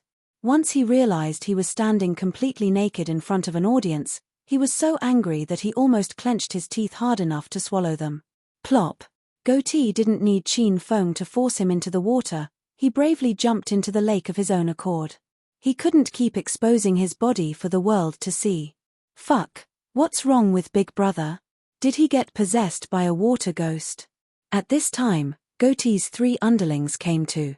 From beginning to end, they didn't understand their big brother's actions at all. Fuck, how could there be a water ghost in broad daylight? There's an 80% chance it's something to do with that brat. How dare he make a move on our big brother? Let's go strip him bare and throw him into the lake. The 3 quickly fell into agreement. They didn't believe that the little pretty boy, Qin Feng, could be that great. Thus, they still couldn't understand what their big brother was doing when he pushed Qin Feng over 10 times. Stinking brat, you actually had the guts to push our big brother into the water. Then you go down as well, brat. The 3 men arrived on Qin Feng's metal boat in succession. This boat was small to begin with, and now that 5 people were on it at the same time, it began to sway. Qin Feng was afraid that the 3 of them would flip the metal boat over. He was too lazy to waste time on them. He was about to toss each of them into the lotus pond when he suddenly felt 3 gusts of evil wind from behind him. The evil wind carried a thick, murderous air with it. Swish, swish, swish. Qin Feng's expression instantly changed drastically. He hugged Yun Xiao, bent over, and quickly dodged the 3 attacks that came with the 3 gusts of evil wind. Crunch, crunch, crunch. 3 crunches were heard beside him, and each of the 3 throwing knives that flew over stabbed one of the 3 lackeys in the middle of the forehead. The throwing knives were very powerful. They passed through the heads of the 3 men and flew out behind them, falling into the large lotus pond. And the 3 lackeys that swaggered over to clean up Qin Feng now fell rigidly into the lotus pond. Fresh blood immediately dyed the surrounding pond water red. This scene looked like that of a movie. Ah, murder. That brat is killing people. A scream suddenly came from the crowd. Once everyone heard that there was a murder, they were all so frightened that they blanched. Qin Feng, what happened? Who's killing people? Yun Xiao was quite startled, and she looked extremely nervous. Qin Feng had suddenly embraced and covered her, so she didn't see the flying blades pass through the three lackeys' heads. Now that the three men already plunged into the lotus pond, Yun Xiao didn't know what had happened. Qin Feng didn't respond to Yun Xiao's question. He furrowed his straight eyebrows and looked in the direction the blades came from. There was a vast crowd of people at that side of the lake, and it was in a frenzy because of the murder. There was no way of identifying the murderer hidden in the masses. Teacher Yun Xiao, it's really dangerous here. We have to hurry and leave. Qin Feng carried Yun Xiao onto Goatee's motorboat. Though the three knives sliced through the heads of the three lackeys, Qin Feng wasn't certain of the assassin's true target. Thus, his first course of action was to leave the premises. Mr. and Lady on the motorboat, please stop your motorboat immediately and submit. We have the right to arrest you and even fire upon you. Qin Feng had boarded the motorboat and was about to leave, when over 10 motorboats suddenly appeared on the surface of the lake. The men on these motorboats all wore uniforms. Half of them were Lotus Lake security guards while the other half were policemen who'd rushed over upon hearing the news. Qin Feng, are the man and woman there talking about us? Yun Xiao was frightened by the large and powerful scene. She looked at Qin Feng and asked, why do they want to arrest us? Yun Xiao had just finished asking her question when her gaze happened to fall to the surface of the lake, where she suddenly saw the three corpses floating. They looked like the three bad men that had boarded their boat to take revenge on them. When Yun Xiao saw the three men were already dead and in the lake, Yun Xiao was so scared that her eyes bugged out. A vast sheet of white suddenly exploded in her mind as if she instantly understood. Qin Feng. Why you killed people again? Yun Xiao didn't know how to face Qin Feng. Last time, Qin Feng killed Ma De whose lackeys in the abandoned factory in the northern district. This time, he killed in broad daylight in front of an audience. Had he already gone crazy? Teacher Yun Xiao, I didn't kill those three people. Do you believe me? Qin Feng grabbed Yun Xiao's arm and pulled her into an embrace. Yun Xiao looked frightened out of her mind, and Qin Feng was worried she'd fall into the water. Yun Xiao's brain whirred. She felt as though she was unable to think or judge. This was an important matter concerning human lives. Yun Xiao didn't immediately say that she believed Qin Feng, and she even looked a bit afraid as she leaned in Qin Feng's embrace. When Qin Feng saw the change in Yun Xiao, he was so angry that he wanted to kill someone. Yun Xiao's social anxiety was originally about to be completely cured. Now, because of this sudden event, Yun Xiao's expression returned to that fear and alarm from before. There were only 4 hours until Yun Xiao's plane took off, and Qin Feng felt that results of the quest were uncertain. Teacher Yun Xiao, what can I do to make you believe me? I really didn't kill anyone. Qin Feng hugged Yun Xiao tightly. He did all he could to express gentleness as he looked at her. Yun Xiao gazed into Qin Feng's eyes. A while later, she said, Qin Feng, stop the motorboat and let the police see us. After all, I didn't kill anyone, so I'm not afraid of getting arrested. If you didn't kill anyone either, you definitely have nothing to fear. Okay, I agree. Qin Feng hesitated, then stopped the motorboat. His main goal in driving the motorboat away was to hide from the assassin's attacks. However, for the sake of Yun Xiao's trust and to complete Yun Xiao's quest, Qin Feng couldn't care too much. At worst, he would fight with the murderer. Qin Feng stopped the motorboat. When Yun Xiao looked at Qin Feng again, her expression changed a little. That sliver of guardedness and iciness was already slowly dissipating. People on the motorboat, you've been surrounded. Please put your hands up and don't resist. Not long after, over 10 motorboats flanked Qin Feng's boat. Qin Feng and Yun Xiao followed the instructions and raised their hands. At the same time, Qin Feng continued to monitor the surrounding situation. However, even after looking for so long, he still didn't find the assassin from before. Clang. Guns held at ready, 2 policemen boarded Qin Feng's boat and pressed Qin Feng and Yun Xiao down. Don't move, and don't resist. There were 2 policemen, one fat and one thin.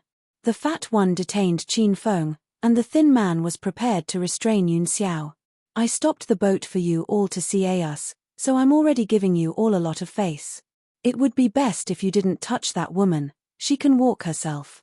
Qin Feng's voice was icy, and he spoke before the thin policeman could make a move. He couldn't allow other strange men to touch Yun Xiao's body. At the same time, he was afraid the contact would make Yun Xiao's social anxiety worse. Qin Feng's arrogance immediately made the thin policeman unhappy. He pointed his gun at Qin Feng and was about to open his mouth to yell at him when the fat policeman blocked him. The fat one stared at Qin Feng and considered him in detail. He kept feeling that this person looked somewhat familiar, but he couldn't figure out who Qin Feng was right then. "What's your name?" the fat one asked severely while looking at Qin Feng. "Qin Feng." Qin Feng added indifferently, "The people of Acropolis call me Young Master Qin." Crash. After the name Young Master Qin came out, the hands of the skinny policeman, who pointed a gun at Qin Feng, trembled. He was so shocked that he dropped the gun he held into the boat. The fat one's expression also shifted dramatically because he remembered that this person was indeed Acropolis City's #1 young master, Qin Feng. He'd even seen Qin Feng in the North District Sub-Bureau a month ago. At the time, even the new, fiery bureau chief, Liu Bingbing, had been powerless against him. How could a little team leader dare provoke Qin Feng so easily? "We already have them under control. You all put away your weapons and disperse. Our North District Sub-Bureau will follow up and take care of this." After confirming Qin Feng's identity, the fat policeman immediately waved at the other policemen.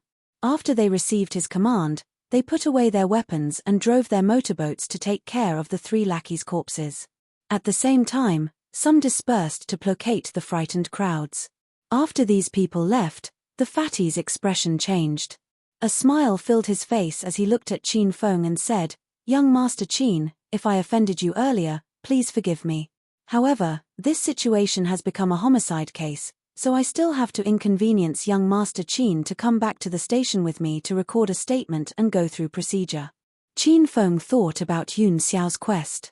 He had no time to go to the police station. He waved his hand and said, "I'll go to the police station in a couple of days. I didn't kill those 3 men. I'm sure that as a scenic area, Lotus Lake has a lot of surveillance cameras. You policemen just have to get the recordings and examine them to know if I did it." Since Qin Feng decided not to go to the police station, no one could stop him. He held Yun Xiao's hand, was about to drive away in the motorboat when he suddenly turned his head to look at the fat policeman and add, "That's right. If you find the murderer in this homicide, remember to let me know." Qin Feng finished explaining the situation and took Yun Xiao away on the motorboat. At this time, among the people at the lakeside, an icy woman's gaze was pinned on Qin Feng's motorboat. The woman was in the crowd the whole time. She had a head of neat, short hair dyed purple, bright eyes, white teeth, and looked extremely beautiful. However, she exuded a light, icy aura, giving one an oppressive, unapproachable feeling. In this scorching weather, the woman wore tight, black leather clothes and black moccasins. This strange outfit was like that of a cosplayer. "Qin Feng, looks like I've underestimated you. But this was just a small test of mine, the games have just begun. Get ready." As the beauty with the purple hair weighed Qin Feng's motorboat reached shore, the cold smile on her face was swept away. It was replaced by a charming and mesmerizing smile.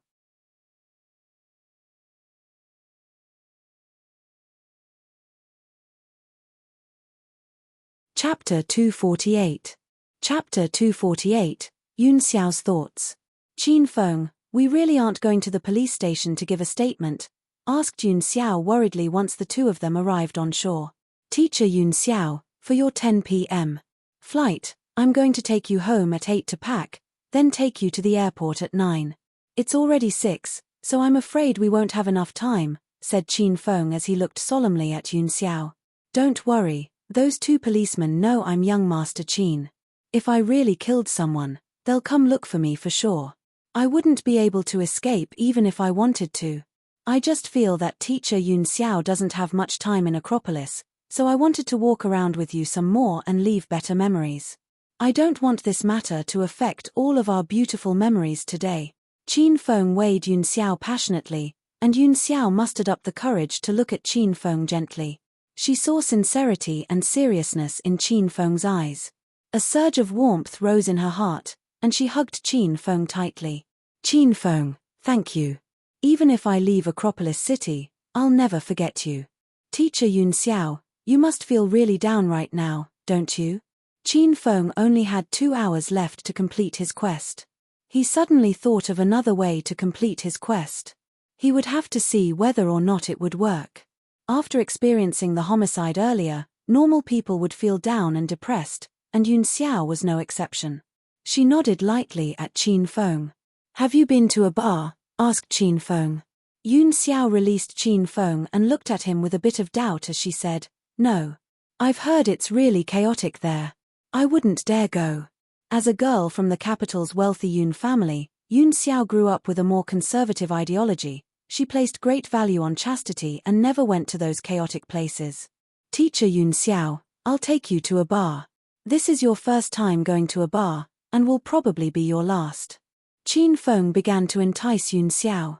Though bars are a bit messy, with me, young Master Qin, with you, no one will dare mistreat you. Also, that's the best place to relieve your stress. I'm sure that if Teacher Yun Xiao goes to the bar, your unhappiness and depression will get better. Okay, then we'll go visit the bar. If it's too noisy and chaotic, then take me out. Yun Xiao had hesitated for a while, but in the end, she agreed. Time was pressing. Qin Feng immediately tugged Yun Xiao into a taxi and sped to the Fei Tian Bar in the northern district. It was already 7 when they got to the Fei Tian Bar. This was the time where the nightlife was just heating up. Groups of 3 or 4 young men and women continuously surged into the bar. Qin Feng couldn't be more familiar with the place. He pulled Yun Xiao into a private room and ordered 10 cases of black beers. Teacher Yun Xiao, let's drink 2 bottles of beer first. Once the alcohol gets into your system, all of your worries will disappear. Qin Feng picked 2 bottles of black beer and extended one to Yun Xiao. Even at her age, Yun Xiao had only drank alcohol a couple of times. However, she felt bad rejecting Qin Feng's kind intentions, so she accepted the beer. Teacher Yun Xiao, drink it like me, it's really satisfying. Qin Feng tossed his head back and guzzled the beer. Yun Xiao was speechless. She asked foolishly, do I really have to drink it like that? Drinking it this way will make the alcohol take effect quicker, so you can forget your worries quicker as well, Qin Feng encouraged Yun Xiao. Once Yun Xiao thought about how her family was forcing her to marry, how people suddenly died at Lotus Lake, her heart was extremely depressed. In the end, she tossed her head back and copied Qin Feng in drinking fiercely. Her small, alluring red lips wrapped around the opening of the bottle, and the beer flowed down. However, Yun Xiao couldn't drink. After taking 2 gulps, she sputtered and began to cough. A majority of the beer gushed out of her mouth and down her fair, jade-like neck. Bang! She drank half of the beer and spilled half of it. Yun Xiao immediately smashed the empty bottle on the ground, shattering it. This violent and rough behavior wasn't something Yun Xiao would even imagine in the past. However, now that she fiercely drank half a beer, the alcohol quickly surged into her brain, making her lose her head. She was extremely unhappy that her family was forcing her to marry and treating her like a commodity to exchange. However, she usually had no way of resisting. The depression and indignance she suppressed within her for over 10 years now burst out. Qin Feng, your mother still wants to drink. You're going to drink with her, and we're not going home until we're drunk. After ingesting half a bottle of beer, Yun Xiao was a completely different person. She was usually calm and composed, but now she was wild and headstrong. Cheers! Yun Xiao picked up another bottle of beer and drank with Qin Feng. Again, she drank half a bottle and spilled the other half.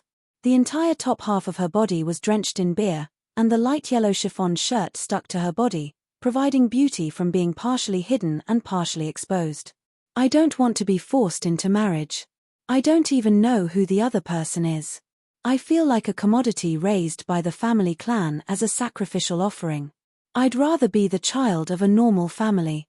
I wish I hadn't been born into a large family clan. After drinking the bottle of beer, Yun Xiao began to make a scene in the private room. Every family has their own problems, and Yun Xiao was this way as well.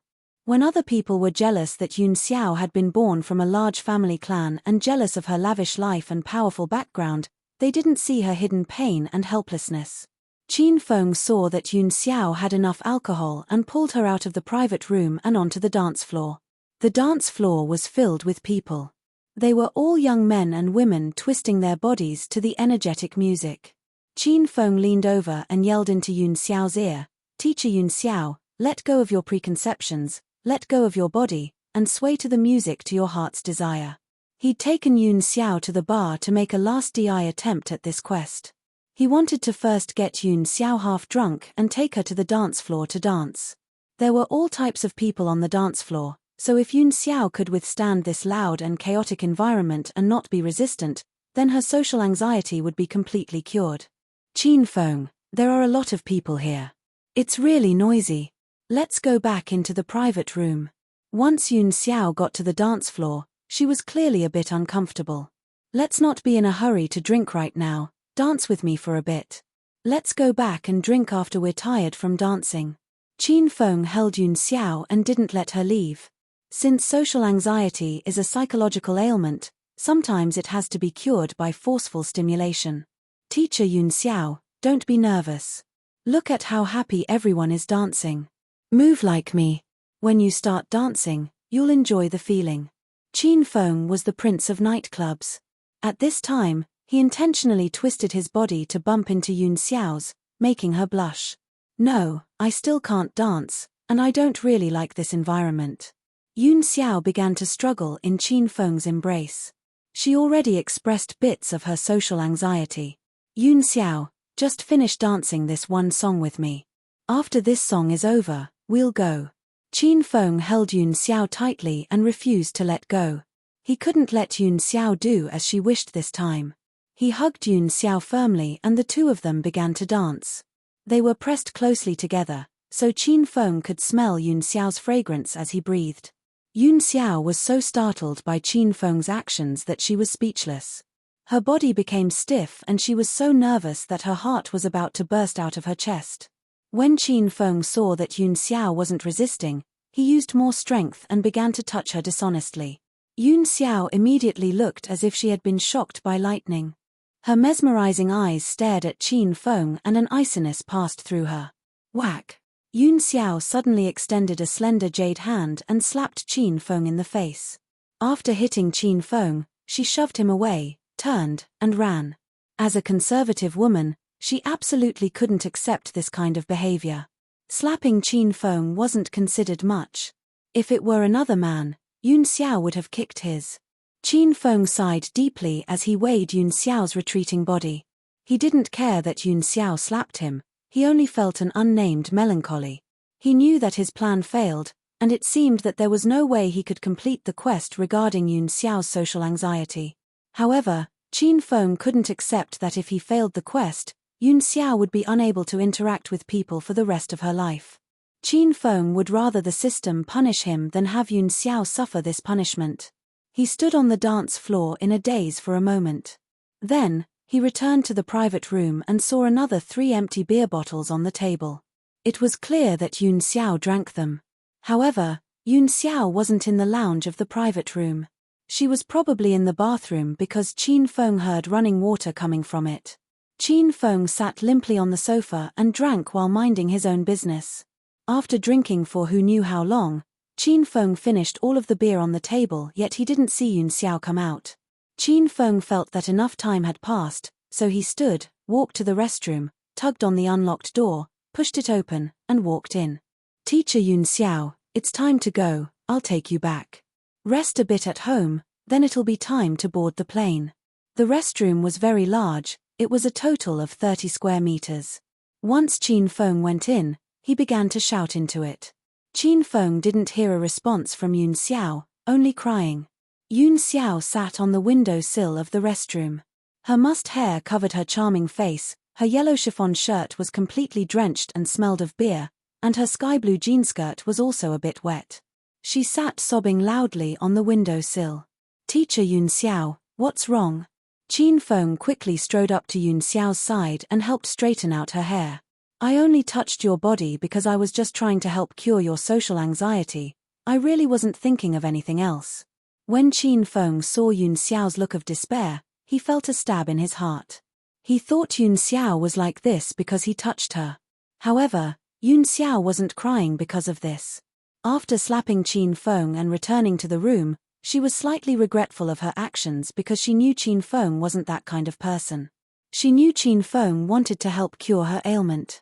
However, the instant she felt someone touch her body, she reacted to Qin Feng with a conditioned reflex. She couldn't control her own actions, and they weren't intentional. Yun Xiao felt guilty of her actions. She'd drunk a couple more bottles of beer, and when the alcohol hit her system, she thought of her family forcing her into marriage again. Under the weight of these two sources of pain and suppression, Yun Xiao fell apart. Thus, she sat wailing on the windowsill. After crying for a while, Yun Xiao's mood slowly stabilized. She lifted her head to see Qin Feng's resolutely handsome face and the 5 light red finger marks that lingered on the left side of his face. Qin Feng, I'm sorry. I really lost it a bit at first. Yun Xiao extended her slender jade hand and placed it lightly on Qin Feng's cheek as she looked at him with guilt. She cried like rain on a pear blossom, and was lovely and charming. The current Yun Xiao gave Qin Feng that kind of feeling. Qin Feng couldn't peel his gaze from Yun Xiao's face. This fiery expression made Yun Xiao blush and her heart race. She could smell Qin Feng's scent and see the solid and powerful muscle beneath his white dress shirt. There was also that row of sexy abs. Each was a temptation that women can't resist. Yun Xiao had so much beer that she really couldn't resist him. An idea suddenly popped into her mind. Since she was her family's sacrificial offering on the marriage altar and would have to marry a man she didn't know or have feelings for, why didn't she give her precious body to someone else first? To someone she liked, or someone she trusted? She looked at the extremely handsome Qin Feng before her, and the idea persisted in her mind. Though she hadn't reached the stage where she liked Qin Feng romantically, Qin Feng was someone worthy of her trust, and was someone who couldn't be replaced. Yun Xiao would rather give her body to Qin Feng than some rich son that she didn't know. After all, the first time was very important to a woman, and Yun Xiao hoped she'd think back upon it with happiness in the future. If she gave it to Qin Feng, she would think about this time of passion. But, if she gave it to a rich son when she got married, Yun Xiao felt that it would just be a nightmare. Qin Feng, kiss me. Hurry up and kiss me. After thinking it through, Yun Xiao became a completely different person. She went from being a conservative and dignified daughter of a wealthy family to a wild, sexy, and seductive woman. She tugged Qin Feng into her embrace and stuck her sexy lips to Qin Feng's. She wanted to give her first kiss to a man worthy of her trust. Yun Xiao's actions briefly startled Qin Feng, but he quickly came to. Though Yun Xiao initiated the kiss, Qin Feng quickly discovered that Yun Xiao didn't know how to kiss. Her technique was very inexperienced, and she made their teeth clash a couple of times. Qin Feng, hurry and teach me to kiss. After kissing heatedly for a while, Yun Xiao's entire delicate body fell limp. Under the stimulation of alcohol, she already reacted and was even more forward than Qin Feng. In the face of teacher Yun Xiao's aggressive stimulation and allure, Qin Feng let go as well. At the same time, a new thought popped into his head. Maybe after being passionate with Yun Xiao for a while, her social anxiety will be thoroughly cured.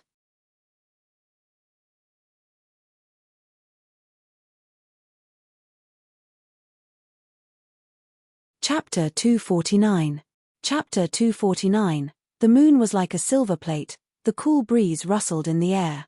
Qin Feng kissed with the stimulation of hope and allure. Both of their hearts continued to speed up, and seemed as though they would leap out of their throats. Teacher Yun Xiao, if this goes on, it'll go too far. Yun Xiao was fragrant and soft. Qin Feng's steady heart began to waver. Qin Feng, let me go too far tonight. I'm willing to do it. Yun Xiao's captivating voice rang in Qin Feng's ear. Since the beautiful teacher requested it, the last shred of uncertainty in Qin Feng's heart was shattered. He hugged her tightly. A beautiful view of Acropolis City's northern district was outside the window. The rows of streetlights wound about like a long coiling dragon. Tonight, the moon was like a silver plate, and the light breeze rustled in the air. On this mesmerizingly beautiful night, Qin Feng wildly demanded Yun Xiao's body, and Yun Xiao produced waves of cries like a yellow oriole. Half an hour later, the passionate battle calmed, and Yun Xiao was spent. She was so tired that she was panting, and she clung tightly in Qin Feng's embrace. Half an hour ago, she was a complete woman. Now, she was still a complete woman, but she was a woman who belonged solely to Qin Feng. A conservative woman from a large family clan, she'd handed out the chastity that she'd preserved for 25 years. She raised her head to look at Qin Feng's handsome and steadfast profile, and warmth surged into her heart. Before they began, she didn't regret it. When it ended, she was even more gratified. Because in the past half hour, Yun Xiao felt that she was floating the whole time. That stimulating and great feeling was something she was sure she could reminisce about for the rest of her life. Qin Feng, why you really amazing? Yun Xiao rested in Qin Feng's embrace for a good while, then glanced shyly at him. Qin Feng hugged Yun Xiao tightly. If she didn't have a flight at 10, Qin Feng wouldn't have ended their battle so quickly. Teacher Yun Xiao, I just finished warming up. If you weren't leaving tonight, I could battle with you until tomorrow. Qin Feng smiled evilly, making Yun Xiao blush enchantingly like a lotus. Qin Feng, I have to go. Though I don't want to leave here, and I'll miss you all, maybe this is my fate. Once Yun Xiao thought about how she was going to be leaving this place soon, an ineffable disappointment swept through her. Especially after doing it with Qin Feng, Yun Xiao's feelings toward him completely changed. She hadn't even left and already suddenly missed him. Ding! Congratulations host Qin Feng for completing the quest to help teacher Yun Xiao get rid of her fear and social anxiety. The system awards you 1,000 Hedonist points. The system's cold announcement suddenly rang, causing Qin Feng to jump in shock. He hadn't had much hope for Yun Xiao's quest. He hadn't thought that after doing it with her, he'd smoothly complete the quest. As Qin Feng considered how he'd completed his quest, disregarding the 1,000 Hedonist points, he was extremely happy that Yun Xiao could live like a normal person for the rest of her life. He looked at the beautiful and alluring teacher Yun Xiao in his embrace, used some strength in his arms, and embraced her once again. Another half an hour, another war was completed. Qin Feng already wore his clothes. Because Yun Xiao's shirt was drenched in beer, Qin Feng called Long Hair to bring a new dress shirt over as soon as possible. At this time, Yun Xiao was still naked. She stood in the bathroom in front of the mirror combing her mussed hair. Qin Feng stood quietly to the side, admiring her captivating back. If time wasn't of the essence, he would have definitely pounced on her a third time. Qin Feng, what time is it now? Yun Xiao washed her face. The flush in her face receded, and looking at her, it didn't seem like anything had happened. It's already 8:30. Teacher Yun Xiao, don't want to go back yet? Qin Feng came up and hugged her from behind. He suddenly felt it would be best if Yun Xiao could stay and be his lover. Qin Feng, hurry and let go. Yun Xiao's manner changed completely. After wildly battling twice, she regained her senses and her conservative and composed manner from before. She struggled out of Qin Feng's embrace and said a bit shyly, I have to go back to the capital's Yun residence. Take me to the airport in a bit, okay? On the outside, Yun Xiao looked like she wanted to keep some distance between her and Qin Feng, but inside, she wanted to be with Qin Feng longer. After all, she knew that after she left, it would probably be their last time seeing one another. She wanted to look at Qin Feng a couple more times and hear him say some more things. That way, later in life, she'd have more memories to cherish. Okay, I'll take you home to pack first, and then we'll go to the airport, Qin Feng responded with a nod. The two people waited awkwardly in the bathroom for a while, then someone walked into the private room outside and Longhair's gruff voice reached them. Young Master Qin, are you here? Wait in the private room. I'll be right out. Longhair had arrived. Qin Feng exited the bathroom and entered the private room's lounge. Longhair held 3 white shirts of different sizes and smiled at Qin Feng. Young Master Qin, I don't know what size big sister-in-law wears, so I brought 3 shirts. Let big sister-in-law try them on. If they don't fit, I'll immediately buy new ones. Qin Feng took the 3 shirts from Longhair and returned to the bathroom. He was quite satisfied with Longhair's efficiency and method of doing things. Teacher Yun Xiao, hurry and wear the clothes. After you've dressed, we'll go. Qin Feng handed Yun Xiao the clothes. When Yun Xiao saw that Qin Feng brought over 3 shirts, her heart warmed up a little. Women are always easily moved by little things. Yun Xiao wore the medium-sized white dress shirt, Qin Feng placed his blazer over her shoulders, and the two of them walked out. Long Hair, give me your car keys. Young Master Qin, do you need me to be your driver to take you and big sister-in-law back? When Long Hair saw Yun Xiao walk out, his eyes instantly brightened. He admired young Master Qin more and more. No wonder young Master Qin was Acropolis City's #1 hedonistic young master. He had so many women by his side that one couldn't even count them. Long Hair had already seen 5 or 6 of them himself, and all of these women were as beautiful as fairies. They could cause the downfall of cities and states, and they were all different. Each of them had their own characteristics and fresh personalities. When Yun Xiao heard Long Hair call her big sister-in-law, the face that had just returned to normal turned red again. She held Qin Feng's arm tightly and buried her face into his embrace without saying anything. It's fine. You go take care of your own business. Qin Feng sent Long Hair away. He knew that Yun Xiao would be uncomfortable with Long Hair there. Long Hair's car was an Audi A6.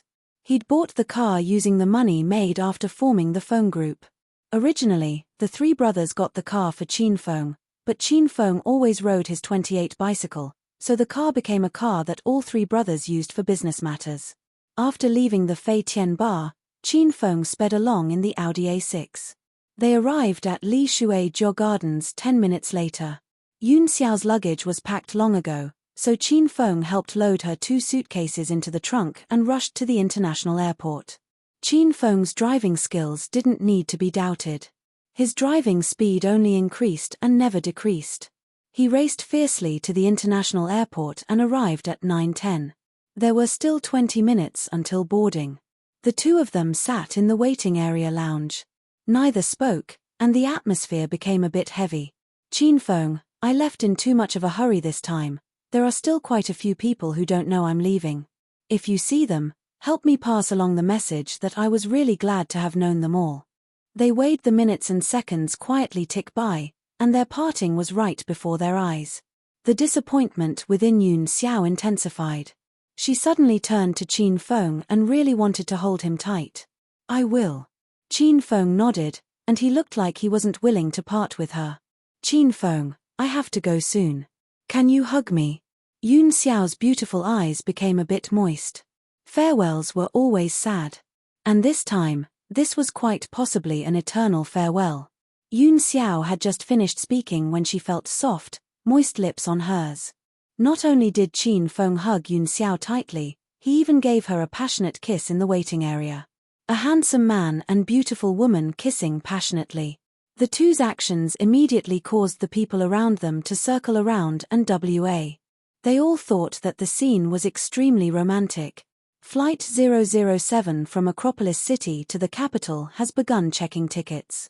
Passengers of this flight, please get your tickets checked in order and prepare for boarding.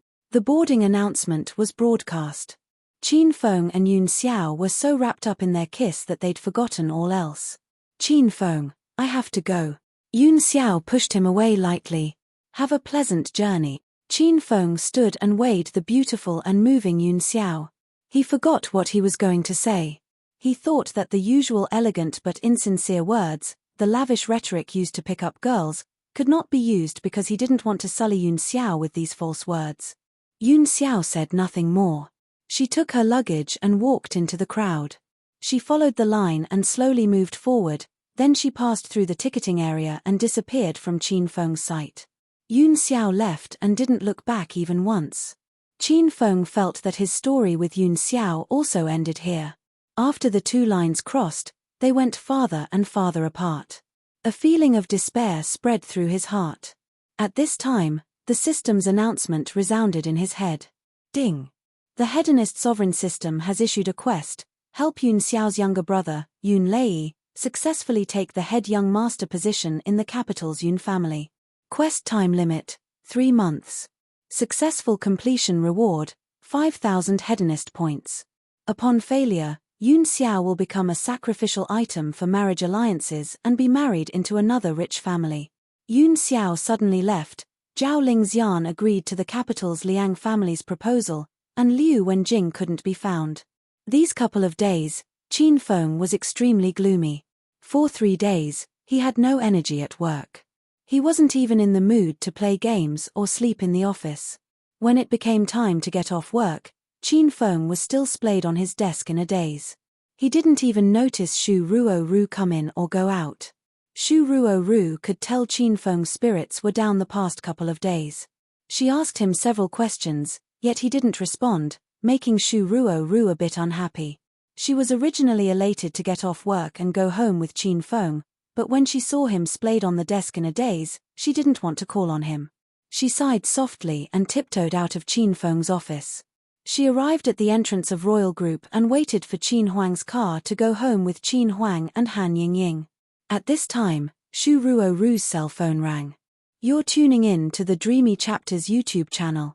We're so grateful for your support, and don't forget to subscribe to join us on this incredible journey through captivating stories. Your generosity through donations truly makes a world of difference, as it's the primary source of revenue that allows me to expand and enhance this channel for you. Thank you from the bottom of my heart for being a part of this adventure.